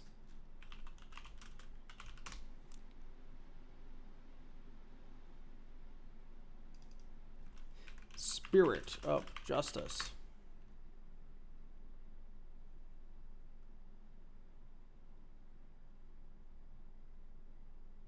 If it's suspected, exiled, otherwise suspected. Enters or attacks. He's fine. He's definitely kind of cool. Iroas. I think Iroas is already in, right? Even then, I don't really need Iroas. I'm much more in on like Mizium Mortars, Winds of Abandon. Right, we have like a lot of things that already give double strike and first strike and shit. It's like, do we really need Iroas when we have Naali in play? I don't think so. First strike will get you most of the way there. Hi, Majra. Oh, it's interesting to see you here. I normally don't see you like in the non-custom card streams. This Thursday, we're doing a custom card stream with Mauled. That's right. So I can't do it this Thursday. Yeah, so we're doing it this Friday, the free deck review stream.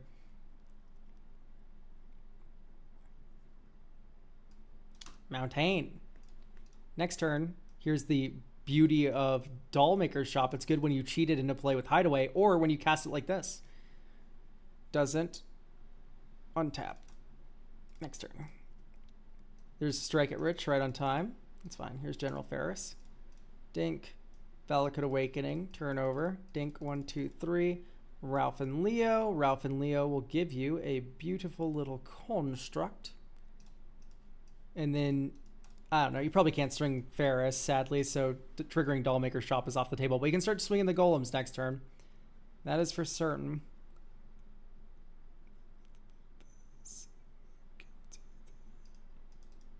Here you can just cast Mangara, I guess. Swing. Swing. Get 2 toys.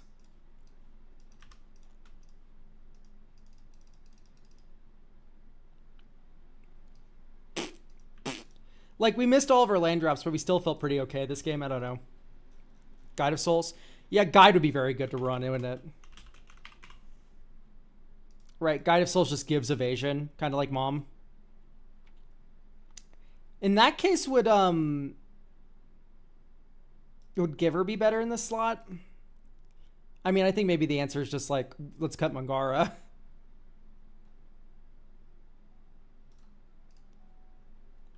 Zerob, or Zero BB, thank you for the Prime. So I do think Tome of the Guild Pack's too slow, even though it is really cute. Without Sunforger, Rotharium Chargers no longer has an effect. Well, I'm unfamiliar with this card. Reveal cards on the top until you reveal it in equipment. I see. Yes, that makes sense. Okay, great. Thank you for catching that. So we can run Giver of Runes. And then some sort MV ID equals 2 type creature.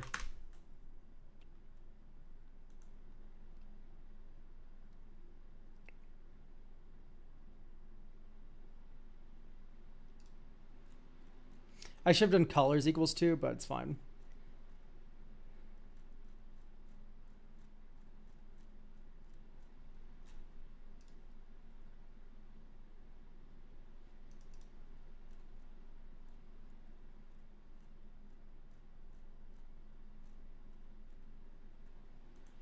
Is Showdown of the Scalds too slow? Probably not. Showdown is just a broken ass Magic the Gathering card. That's just the truth of the fact of the matter. Ding, ding, ding, ding.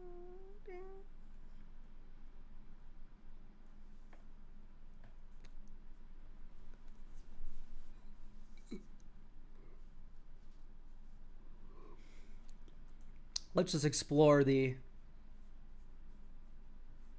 multicolor creatures of the world. Abandoned Air Temple and War Room if they aren't in the land base. What is it about War Room that you really love here? Because I agree War Room is a good card. But is it like, I need to put it in my 2-color deck? I'm desperate. We're not that draw. Mirran Crusader doesn't work because it's not multicolored, eh? No. Mirran Crusader? What does Mirran Crusader do? Isn't that 1 white protection from shit? Am I dumb? Card advantage in Boros? Yeah, for 4 mana. I'm fine. I just want to curve out and hit you. I'd rather run Showdown on the Skulls. And that's like, I don't know. I guess it is a land, but like, I don't know if we're ever activating that land in games we already win. You know what I mean? It just kind of spinning the wheels. Bruce Tarl, Roving Rancher. I can see the appeal. Yeah, let's do Bruce.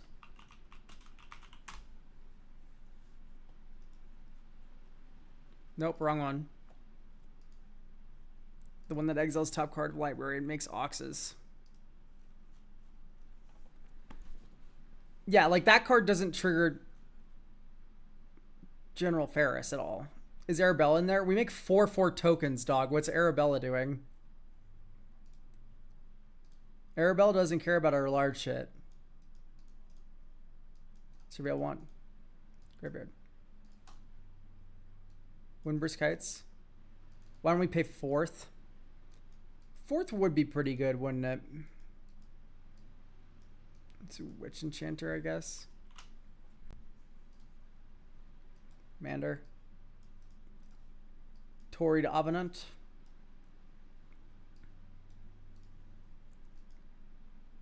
Make a 4/4.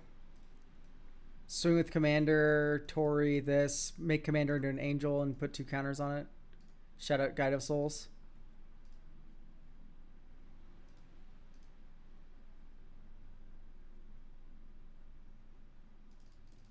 Let's attack with Mary and another multicolored creature.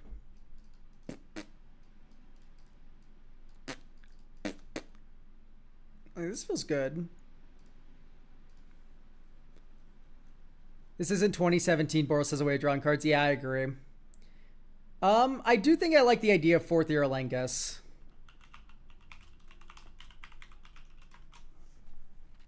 Fourth Aerlingus.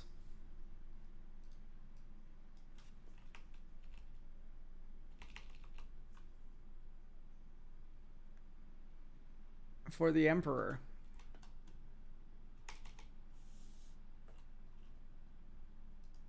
There we go. Aha. Make a 4/4 and then get the Monarch this turn. Yum. Don't mind if I do.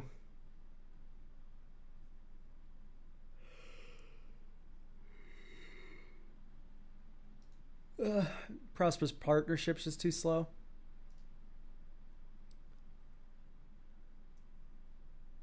Am I missing something with Showdown on the Skulls? Almost certainly yes, Scrubstar. Almost certainly yes. It's 4 mana, draw 4 cards. Othari. Othari is fucking awesome. I would want to cut a 5-drop for that, though. Winota is still here.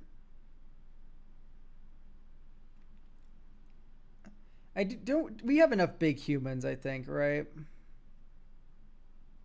19. Yeah, let's keep it. I think Winota hits more often than she misses. Oh, so close to greatness. Valakut Awakening fucking this hand. I'd keep this one, though.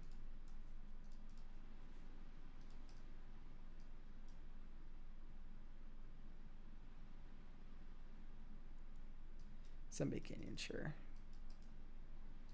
Next turn, Rugged Prairie, Aniok Strike Leader, gain a life.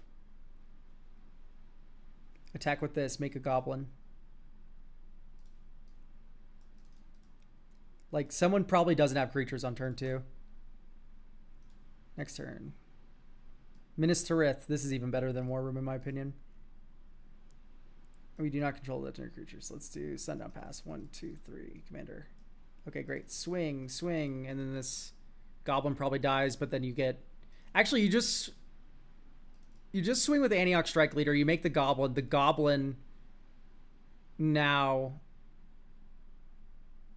Yeah, so we pay energy. And then when we do, you can put 2 counters on this goblin to save it.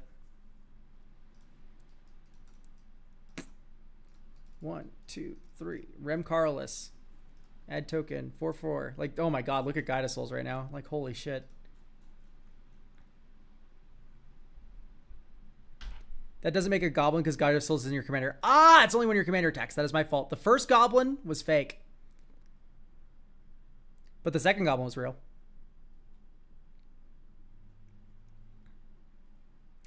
Anyway, Guide of Souls broken. Who could have guessed it? I think this is good to go, right, chat? We have no other comments about this deck. It appears to be working at all, firing on all cylinders. Swap Lorehold for Athari. I can agree with this. Do we just like have 5-mana Lorehold? Yeah. Think Othari. Like it a lot more. Othari's messed up. Flying Lifelink Haste. Whenever it attacks, you get an experience counter. Then create a 2/2 rebel that's tapped to attacking for each experience counter, and then you can return it to your graveyard by tapping the rebels. Ocelot Pride? No.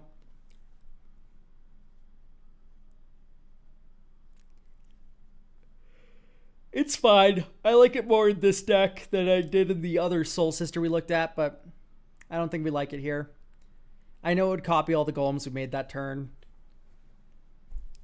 But then I would feel the need to like include a slot for Starfield Shepherd. We have 40 lands. Okay, you know what? Let's do it. Starfield Shepherd.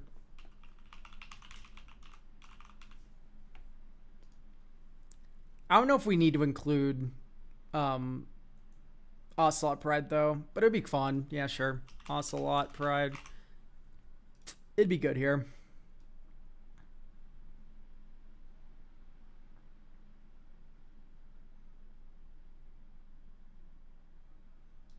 Maybe no Oliphant. I like it as a thing to cheat into play, but it's fine. Thorn Oakenshield. Why are people really obsessed with Thorn Oakenshield? What is that card doing that's actually good?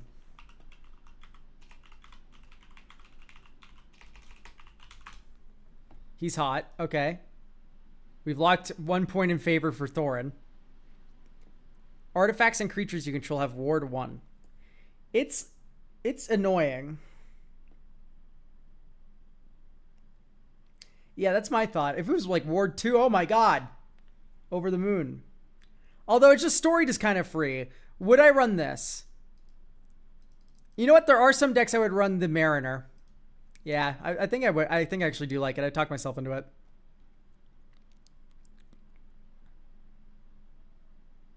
It's kind of like Thalia. It's like bad Thalia, but it's multicolor, so it's better in some ways.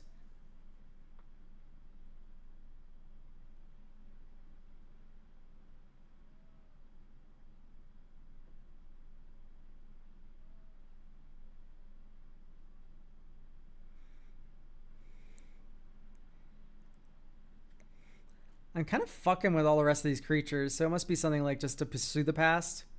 I guess that has flashback, so we get rid of Thrilling Discovery, which doesn't have flashback. Unsettled Mariner's a typo thing, though. You get triggers and whatnot. Yeah, I still think I'm just fine with the effect, too. Like, Unsettled Mariner's, like, also just fine. So I think I'm down for the Oakenshield here.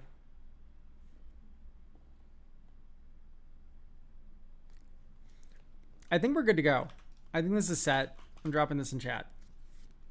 The fact that this just comes with a 4/4 is just insane. I think that's what breaks it up.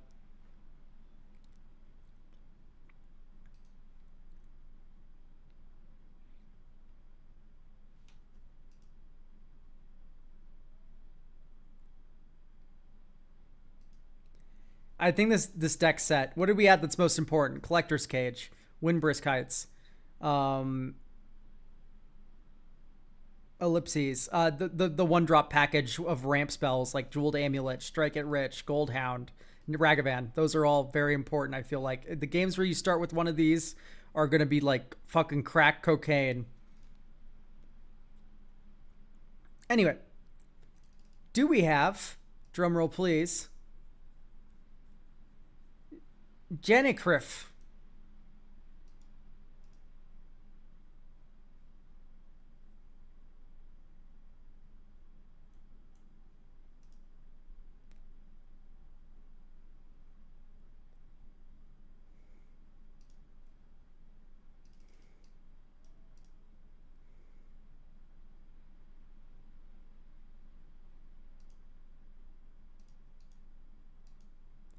Okay, we don't have Janik Riff, sadly.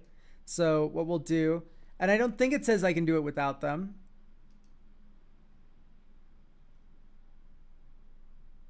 All right, so we'll do this one who says we can do it without them.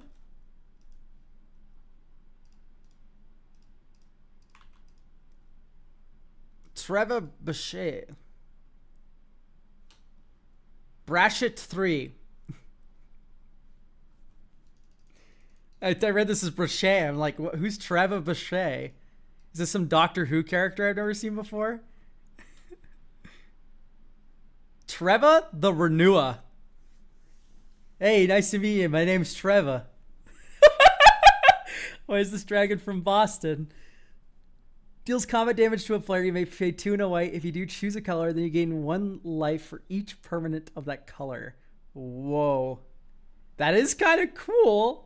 That's doing shit. That has some motion to it. We can life nuke people. 112 main deck. I think that's intentional. I think that's fine. Question mark, question mark, question mark. Size 112.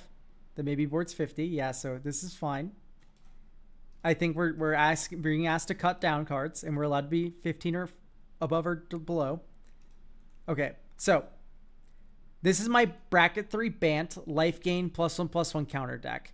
The game plan is to reliably have a Soul Sister on board, gaining me life all the turns in a turn cycle. This deck tries to lean all in on effects that generate value, Exemplar of Light and Heroic Feast and Terra Symbiosis, etc. I need to cut the cards down to 100. Also, I'm totally happy for you to make changes. I have no budget or UB restrictions. Just no reserve list cards, please. Okay. I've gone deep with details of the primer and the deck link. Okay, so we can look at the primer if we need some guidance. But I think, first and foremost, I am a little curious about why we're doing Soul Sisters when we just have a life gain nuke here. Why don't you just change to default the sorting, not like a row, but I don't know. This is just how I've been doing it. Pridemate's probably but this is like 1 thermonuclear bomb life gain, which isn't really synergizing with a lot of things that Guide of like Soul Sisters do. Whenever you gain a life, put counter on everything. Like, that's awesome. It's not good with Treva though. But Soul Sisters aren't coughing babies. You run Soul Sisters if you want a bunch of life gain triggers, and then you run shit like Treva and doubling life totals and stuff when you want explosion life total. Like, paying 2 and a white and we get 1 trigger from our Archangel of Thune? That sucks. Is Treva not a bunch of gain ones? No, if you do choose a color, then you gain 1 life of each permanent. It's 1 instance of life gain for everything in play combined into 1 thing.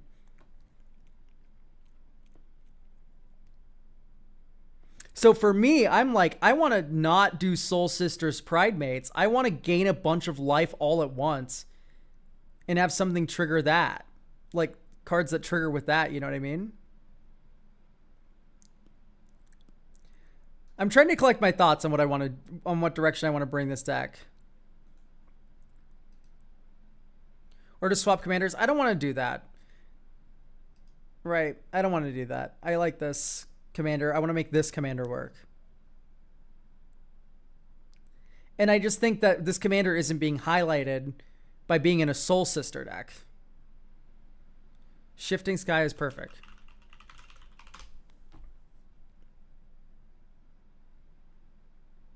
Like, that's cool. Let's hang on. Deep breath for additions. Bring in the Painter Servants. Yeah, that's more of a thought for me, is Painter Servants.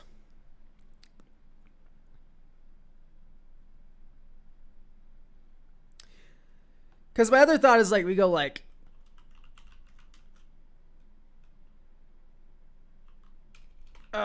gain life that many.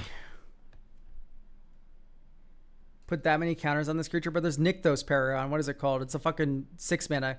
Yeah, whenever you gain life, put that many counters on each creature you control. Otag Pridemate. That's not what we're talking about, Metallics. We're talking about The opposite of Pride Mate. We're talking about rewarding huge life gain, all in one go life gain triggers. Pride Mates reward you for a lot of life gain triggers. Shauna is insane too. Okay. Listen, Dale, you're not here. We have 2 roads ahead of us. I'm going to pick the Shauna route because it sounds like you want to play with Soul Sisters and not nick those Paragons. So, I'm going to make the executive decision here to change the commander to Shauna. I think a lot of the technology we're about to talk about is still applicable if you wanted to keep Treva as the commander. And I thought there was a thought there. This is all still applicable, I think, if Treva's still your commander. Just swap off of Soul Sisters and move on to life gain nukes instead, like a Beacon of Immortality.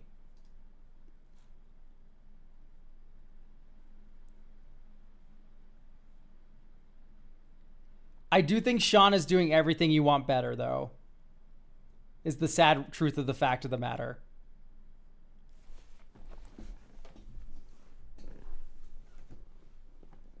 Yeah, I really don't swap commanders that often, but in this situation, I do think it's correct.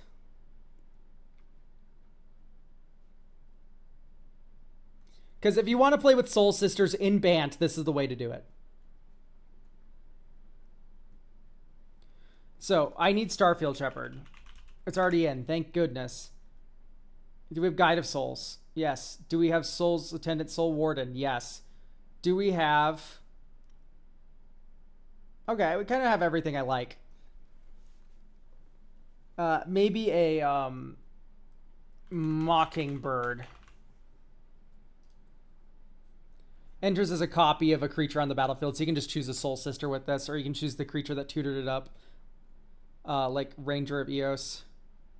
I don't know if I want Ranger Captain. Ranger Captain's fine. I'll bring Ranger of Eos, though. I think the 2-for-1 is better with the Mockingbird.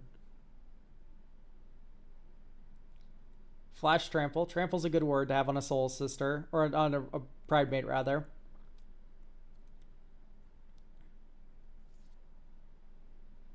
I only really like Heliod for combos, but it does turn any creature into it, including our commander. Yeah, you know what? Heliod's fine. Modified creatures have trample. You're losing me there.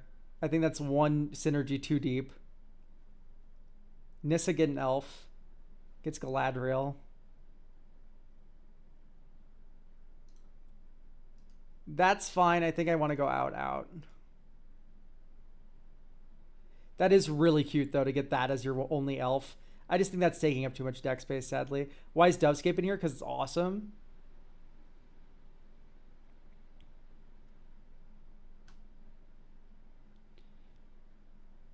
Koala, can we please keep additions until we're done? I'm going to forget all of the additions you're recommending, and then we are going to be worse off for that. So let's cut down to the number of cards first. I know we're very excited to add cards to Magic the Gathering decks, but you also have to cut cards from them.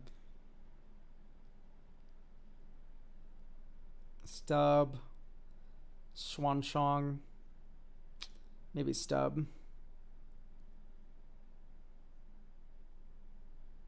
I don't know why we're on Heroic Intervention in a... Like, it works against exactly Supreme Verdict. That in a world where, like, a Negate would be better, or Dovin's Veto.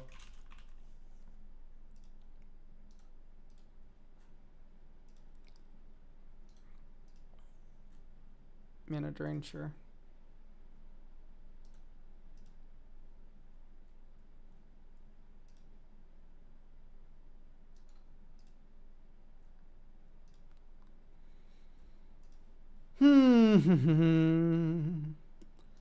Maybe Dovescape does go for now, but we can come back around to that as a sideboard kind of option. Cleric class. Yeah, sure.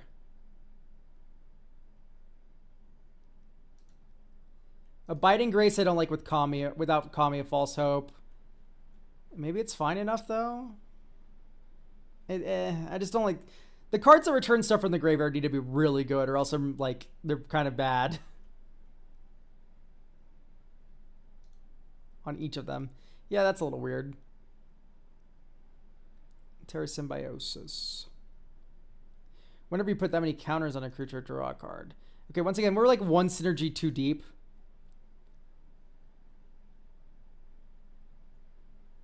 It's like, okay, we have things that gain life and then put counters on things when we gain life. And then now once we get the counter synergy enabler, then we start going off. I'm like, it's like so mid. Ozolith, once again, I don't know if I like the counter synergy in this deck. Yeah, Scurry Oak. Scurry Oak's infinite. That's a different story. Because you have Heliod, Scurry Oak, Soul Sister. That's infinite life and infinite creatures.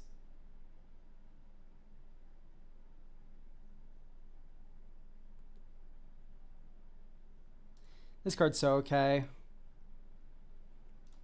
Let's consult the primer. The core engines are available on life gain, +1/+1 counters, card draw, creature tokens. Yeah, my core engines are card. My core pillar is card draw. It's like, I don't know. This is so direct. White Treva, backup life gain, and my opponent turns off ETBs. 6/6 flying blockers. If your opponents turn off ETBs, we can remove their creature. We're in white, or we can remove their creature. We have Insidious Fungus. Right. Ta-da! Creature that blows up artifact or enchantment. So Torpor Orb's no longer an issue.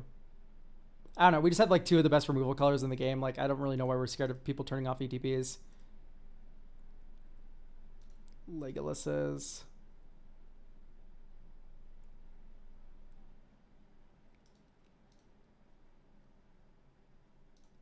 Sarah Paragon.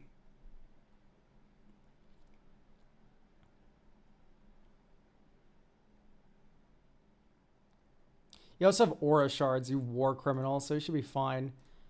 Sylvan Library is just generically good. Oh, you know what? We're a life gain deck. Sylvan Library has synergy. It's probably Earthbender Ascension. Now that our commander's gone. All right, great. Let's play test this out and see how we feel. Dink, dink, dink.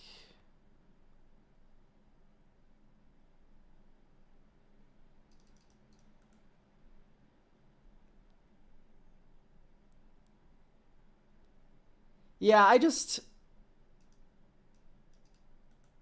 know.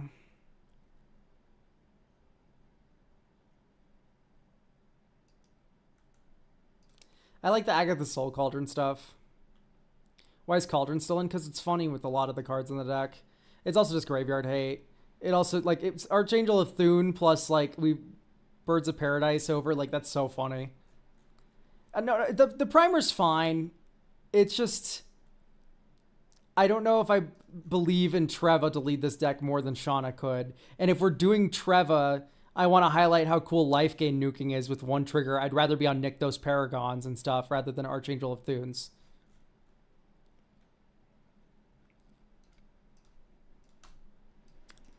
All right, Ignoble Hierarch. Fetch. Get Breeding Pool. Green, blue, white, Shauna. Next turn. White. Soul Ring.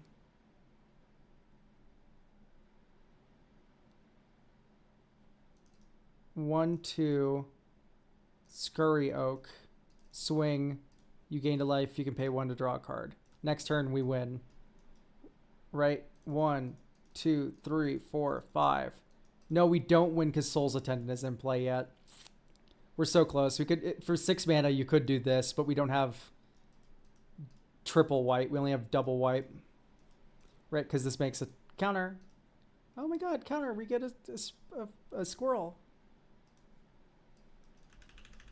Trevor does seem more like a unique commander. Yes, but having all the Soul Sisters in the deck leads me to believe that this person would rather play with Soul Sisters than life gain nuking with Treva, like, and Beacon of Immortality and etc.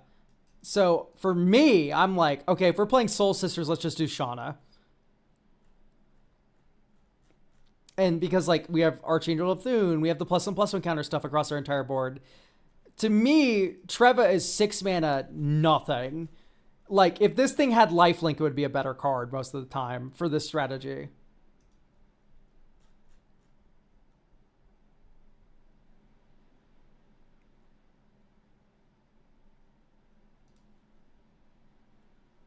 Kamigawa feels boring if I'm not a dedicated combo deck, but that's just you. Yeah, it's just you.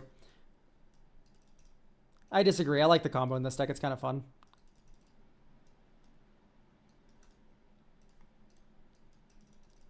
Shauna, hold up Swan Song something. Mana Confluence. Swing with Shauna, gain 3 life. Move to our end step. 1, 2, 3. Or let's just do 1, 2, draw 2 cards. That does kind of telegraph that we have mana drain, but oh well. Next turn. Okay, Forbidden Orchard. We probably can't swing with Shauna safely much anymore. 1, 2, 3. Enduring Vitality. 1, 2, 3, 4. Fairy Artisan. Steal your opponent's creatures. Dink. 1, 2. Starfield Shepherd. Get Guide of Souls. Guide of Souls. With this mana. And then you go Haywire Might. 1, 2, 3. You could have done this to draw a card this turn. And then end step, we gained 1 life because this entered. Pay 1, draw a card, this unwarps. And then maybe we draw a couple more cards off Fairies, Artisans, Tocasius, welcome. My feeling then the combo is the best thing I can do. So I feel like I should find the combo instead of twiddling myself with +1/+1 counters and stuff. I don't know. It's just like, these are all just independently good cards. We're not even tutoring in this deck. It's fine. We have Finale. Period. I think we also have Formidable Speaker. So we have 2 tutors in the deck. It's like, yeah. Yeah, this is my thoughts. Yeah, true. I love a good combo. Yeah, it's fine. I don't know. I think that the tutor's fine in the deck. I kind of just want to keep playtesting this and just see where it's going wrong. Right now it feels like mana is the issue, but I don't even think that's like the deck's fault. Although Wasteland is a little weird. I think this should be Demolition Field. You don't really need the most cost-efficient way to blow up a land. You just need a way to do it when your board is wide and they have a Glacial Chasm. And Demolition Field is a way to go about doing that in the early game with still fixing, right? Because it replaces itself.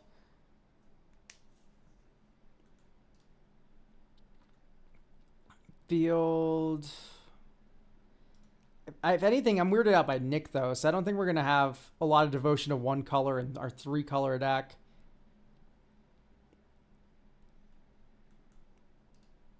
Vibing with just about everything else, including the Evandu, which I was not expecting. We could honestly just like rock a Malevolent Rumble. It's okay.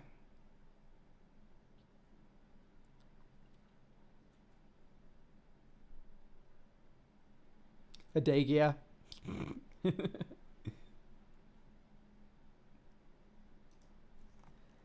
Let's go with I mean, we could do Evil Walking Ballista shit. That feels too fast. That feels just like slightly too fast for this. Sejuri Shelter. Yeah, I'm fucking with Sejuri Shelter. Yo, protection.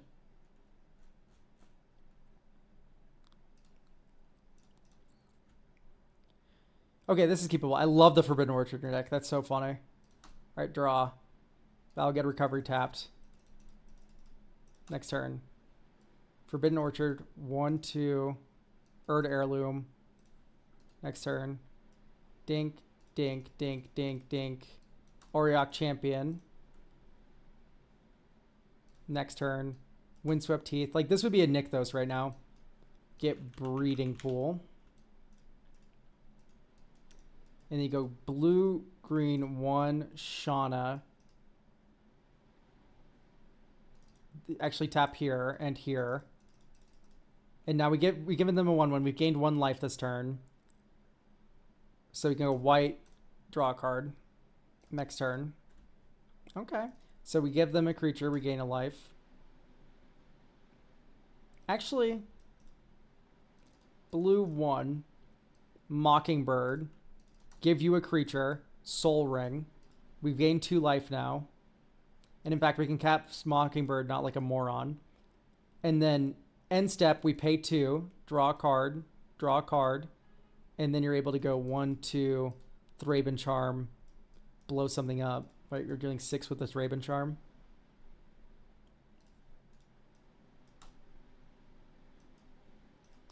Why we're Heirloom? We used to be on a big dragon, so I do think Erd Heirloom is actually odd one out now.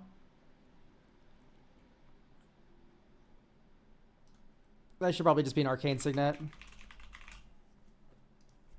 I mean, we haven't been like tripping up on the creature mana all that bad, but I think Arcane Signet, just being able to cast any spell, is better. It's good with a couple of our Pridemates. Like, it's good with Trelisara.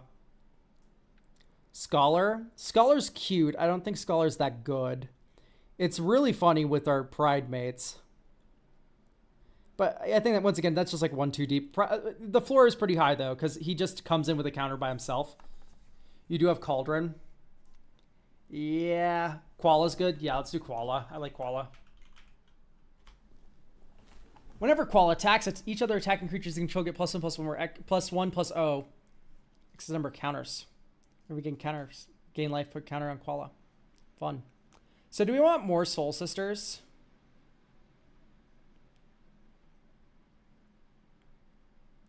Yeah, I like Koala. Koala's funny. Maybe no Fathom Mage. Danny Pink is broken, but it's not in this deck, I think. Once again, I just think the +1/+1 counter stuff is like 1-2 deep. We have Archangel of Thuna's Spike Feeder in there. I think that combo's too fast. Yeah, it's whenever you put a counter on a... Yeah. I think I just want to focus more on the life gain, making that consistent. Otag Soul Sister.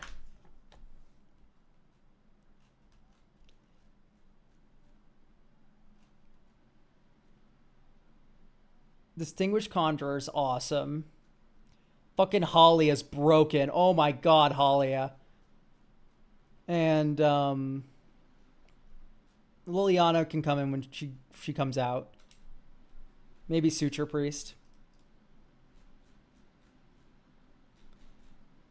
Alright. Let's put Dust.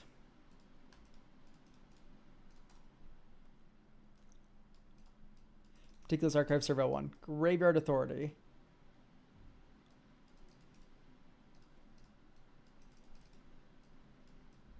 Arcane Signet, Nature's Lore.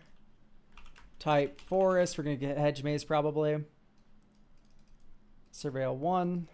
Graveyard. Okay, once again, Pensive Professor is another one of these counters payoffs. 1, 2, 3. Plus, we just have card draw in the command zone now, so. 1, 2. You could have just gained a life here and then drawn a card. Next turn, Hollowed Fountain. 1, 2, 3, 4, 5, 6. We're so close. So you go blue 1, Mockingbird here. We've now gained 1 life. 1, 2, 3. 1, 2. Tigra. Dink, dink. And then pay 1, 2, draw 2 cards. Like, that feels good.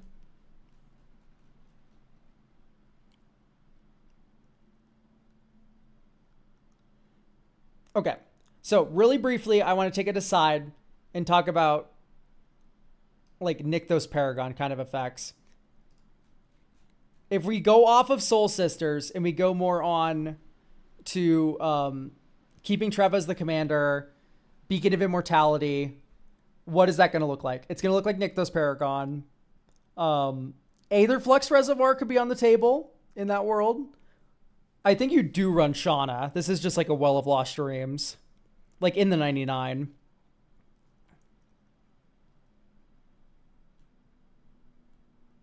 Maybe do another list. Exactly. 2 deck reviews in 1 feels like a lot. Basking Broods. Are we comboing with anything there?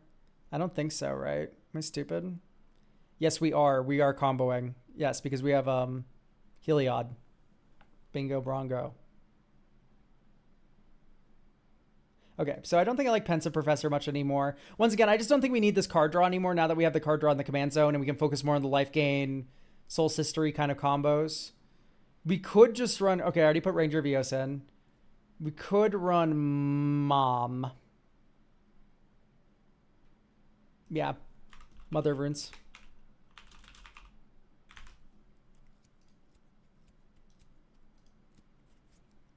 Very happy with that. Gaffer is nice instead of welcome. I mean, I do think I like Tokasi's welcome, but the Gaffer. Begin 3 more life. This turn draw a card. Yeah, that's pretty good, isn't it? Also, note to Swapper for Liliana. I don't know. They do different kind of things. Liliana makes you discard a card. It's a Soul Sister. It might just be worth to run that over. Like, still run Mom and then also run a Soul Sister. I still like the Damning Verdict, by the way. Although, maybe it should be Winds of Abandon now. Winds of Abandon's already in. Do we have... We already have Psych Rift. Maybe we just don't need Damning Verdict. Or Wave Goodbye.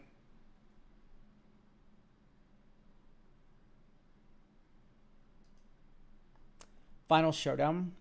I don't have one big creature I want to keep. I have a wide board.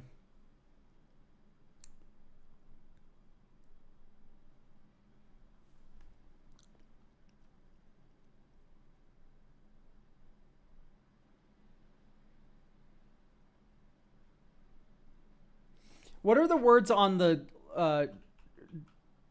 Drawn Volley Recluse? Joriel. One Volley Recluse. Whenever you draw your second card each turn, create a 2/2. Until end of turn, creatures you control have base power and tough X. XX for X number of cards in your hand. I feel like just turning all of your Soul Sisters into fucking huge beaters is insane, right? And then what's the Toy Factory? We can run that too. And then we can do Windbrisk Heights, Collector's Cage. Because we are just going wide. So I think I like that. Maybe no...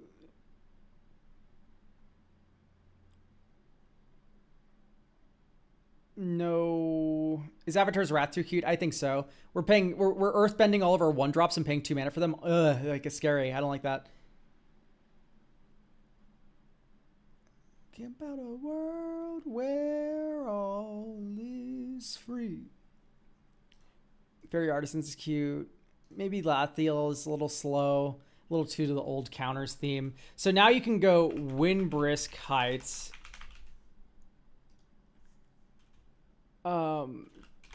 Collector's Cage. And then you go... Porcelain Gallery. So the joke is that Hideaway can cheat mana costs of big things. We have big things. And we're going wide, so it's just kind of a free advantage engine to mana cheat with. What am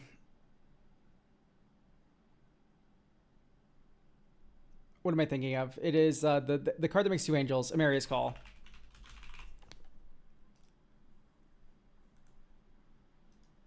Cut a land for Eagles. I don't think Eagles is all that good of a payoff, sadly. As much as I wish it was. +1/+0 first strike is just so little.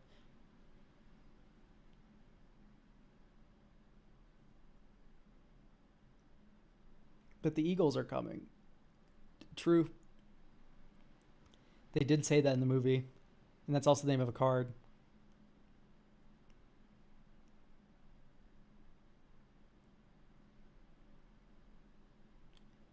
Rivali's Gale. That doesn't exist. All right.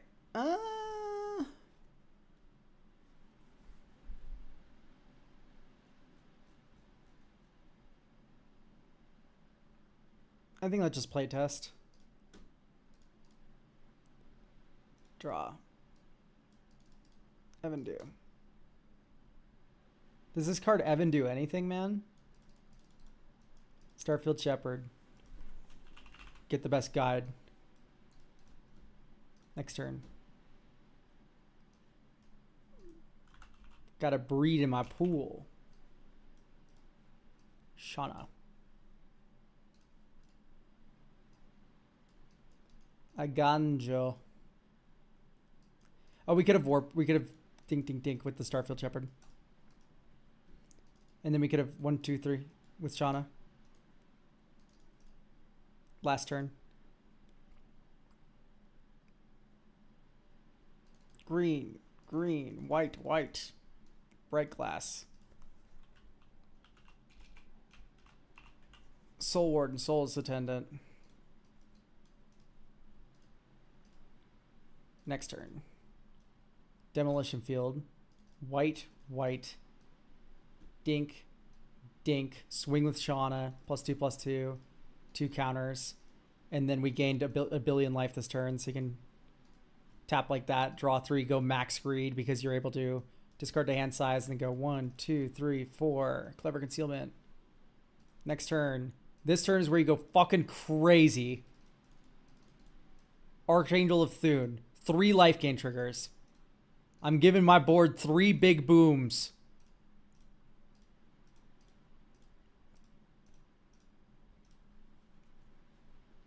You could have 3 visits first, too.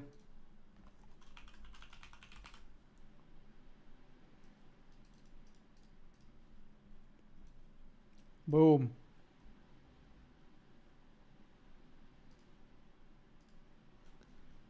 This is looking very good. So if we're going to keep the +1/+1 counter theme, I'm going to throw some more ideas at you.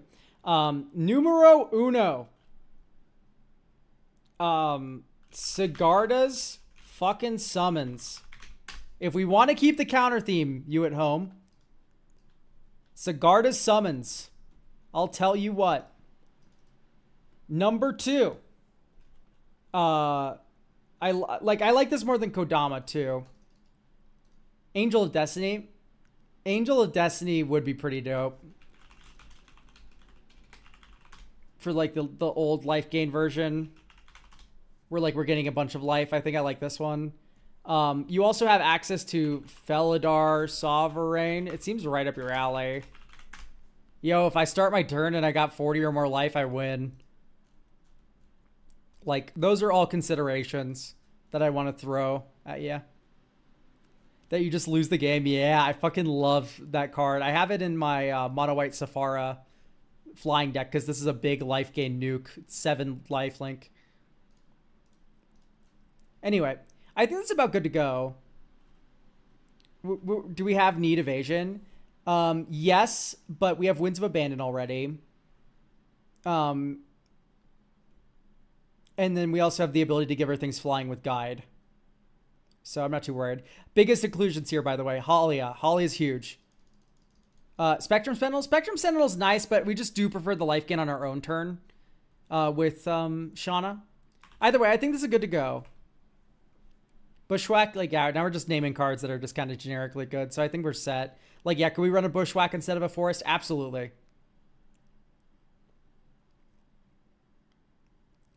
I think this deck's just good to go. I think Sean is going to enable the Soul Sister plan much better. We gave you some ideas over here for the older version of this deck that still had Treva in the command zone.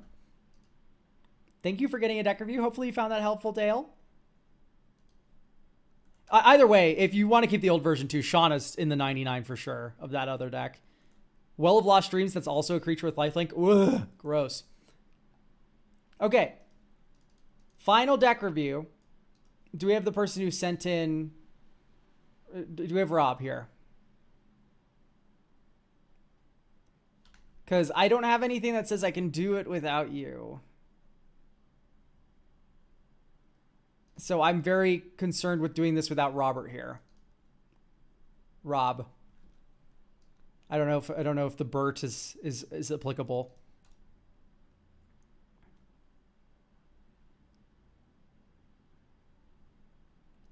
Because I might just skip this one today, guys. Postpone it to next Sunday. Because I don't have anything in the primer that says I can do it without Rob.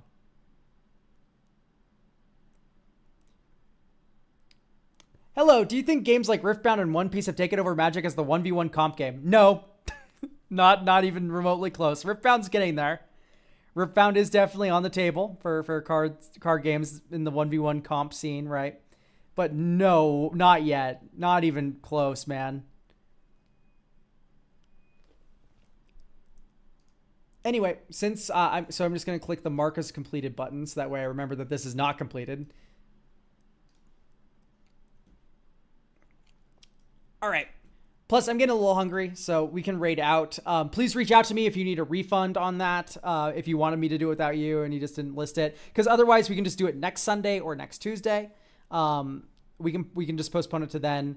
I really don't feel like doing that without you unless I know I can do it without you. Actually, I'm curious, Hulk, what is your favorite 1v1 format right now? Modern. Well, Cube, if we want to count Cube. Limited's always my favorite. A very well limited environment's cool.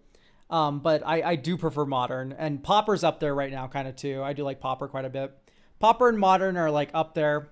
I think the tier list is Cube, Modern, Popper, a little bit of a jump, Legacy, Vintage, huge jump, Standard.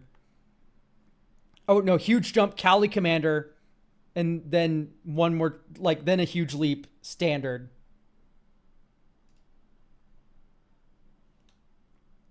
A little bit of humor for everyone. Topical humor. Where are we rating out to? Good question. Let's see who's live. Probably Mauled. Mana Curves is also live, so we might do Chase. Yep. Okay, so no Mauled stream today, so we're going to go to Mana Curves. Mana Curves is building... Yep, they're building new Smog. So everyone enjoy Chase's stream. Thank you all for stopping by. Of course, participate in the raid. You get free channel points. We have 5 slots left for this coming Sunday stream. That's going to be the next stream. So if you want your deck reviewed as fast as possible...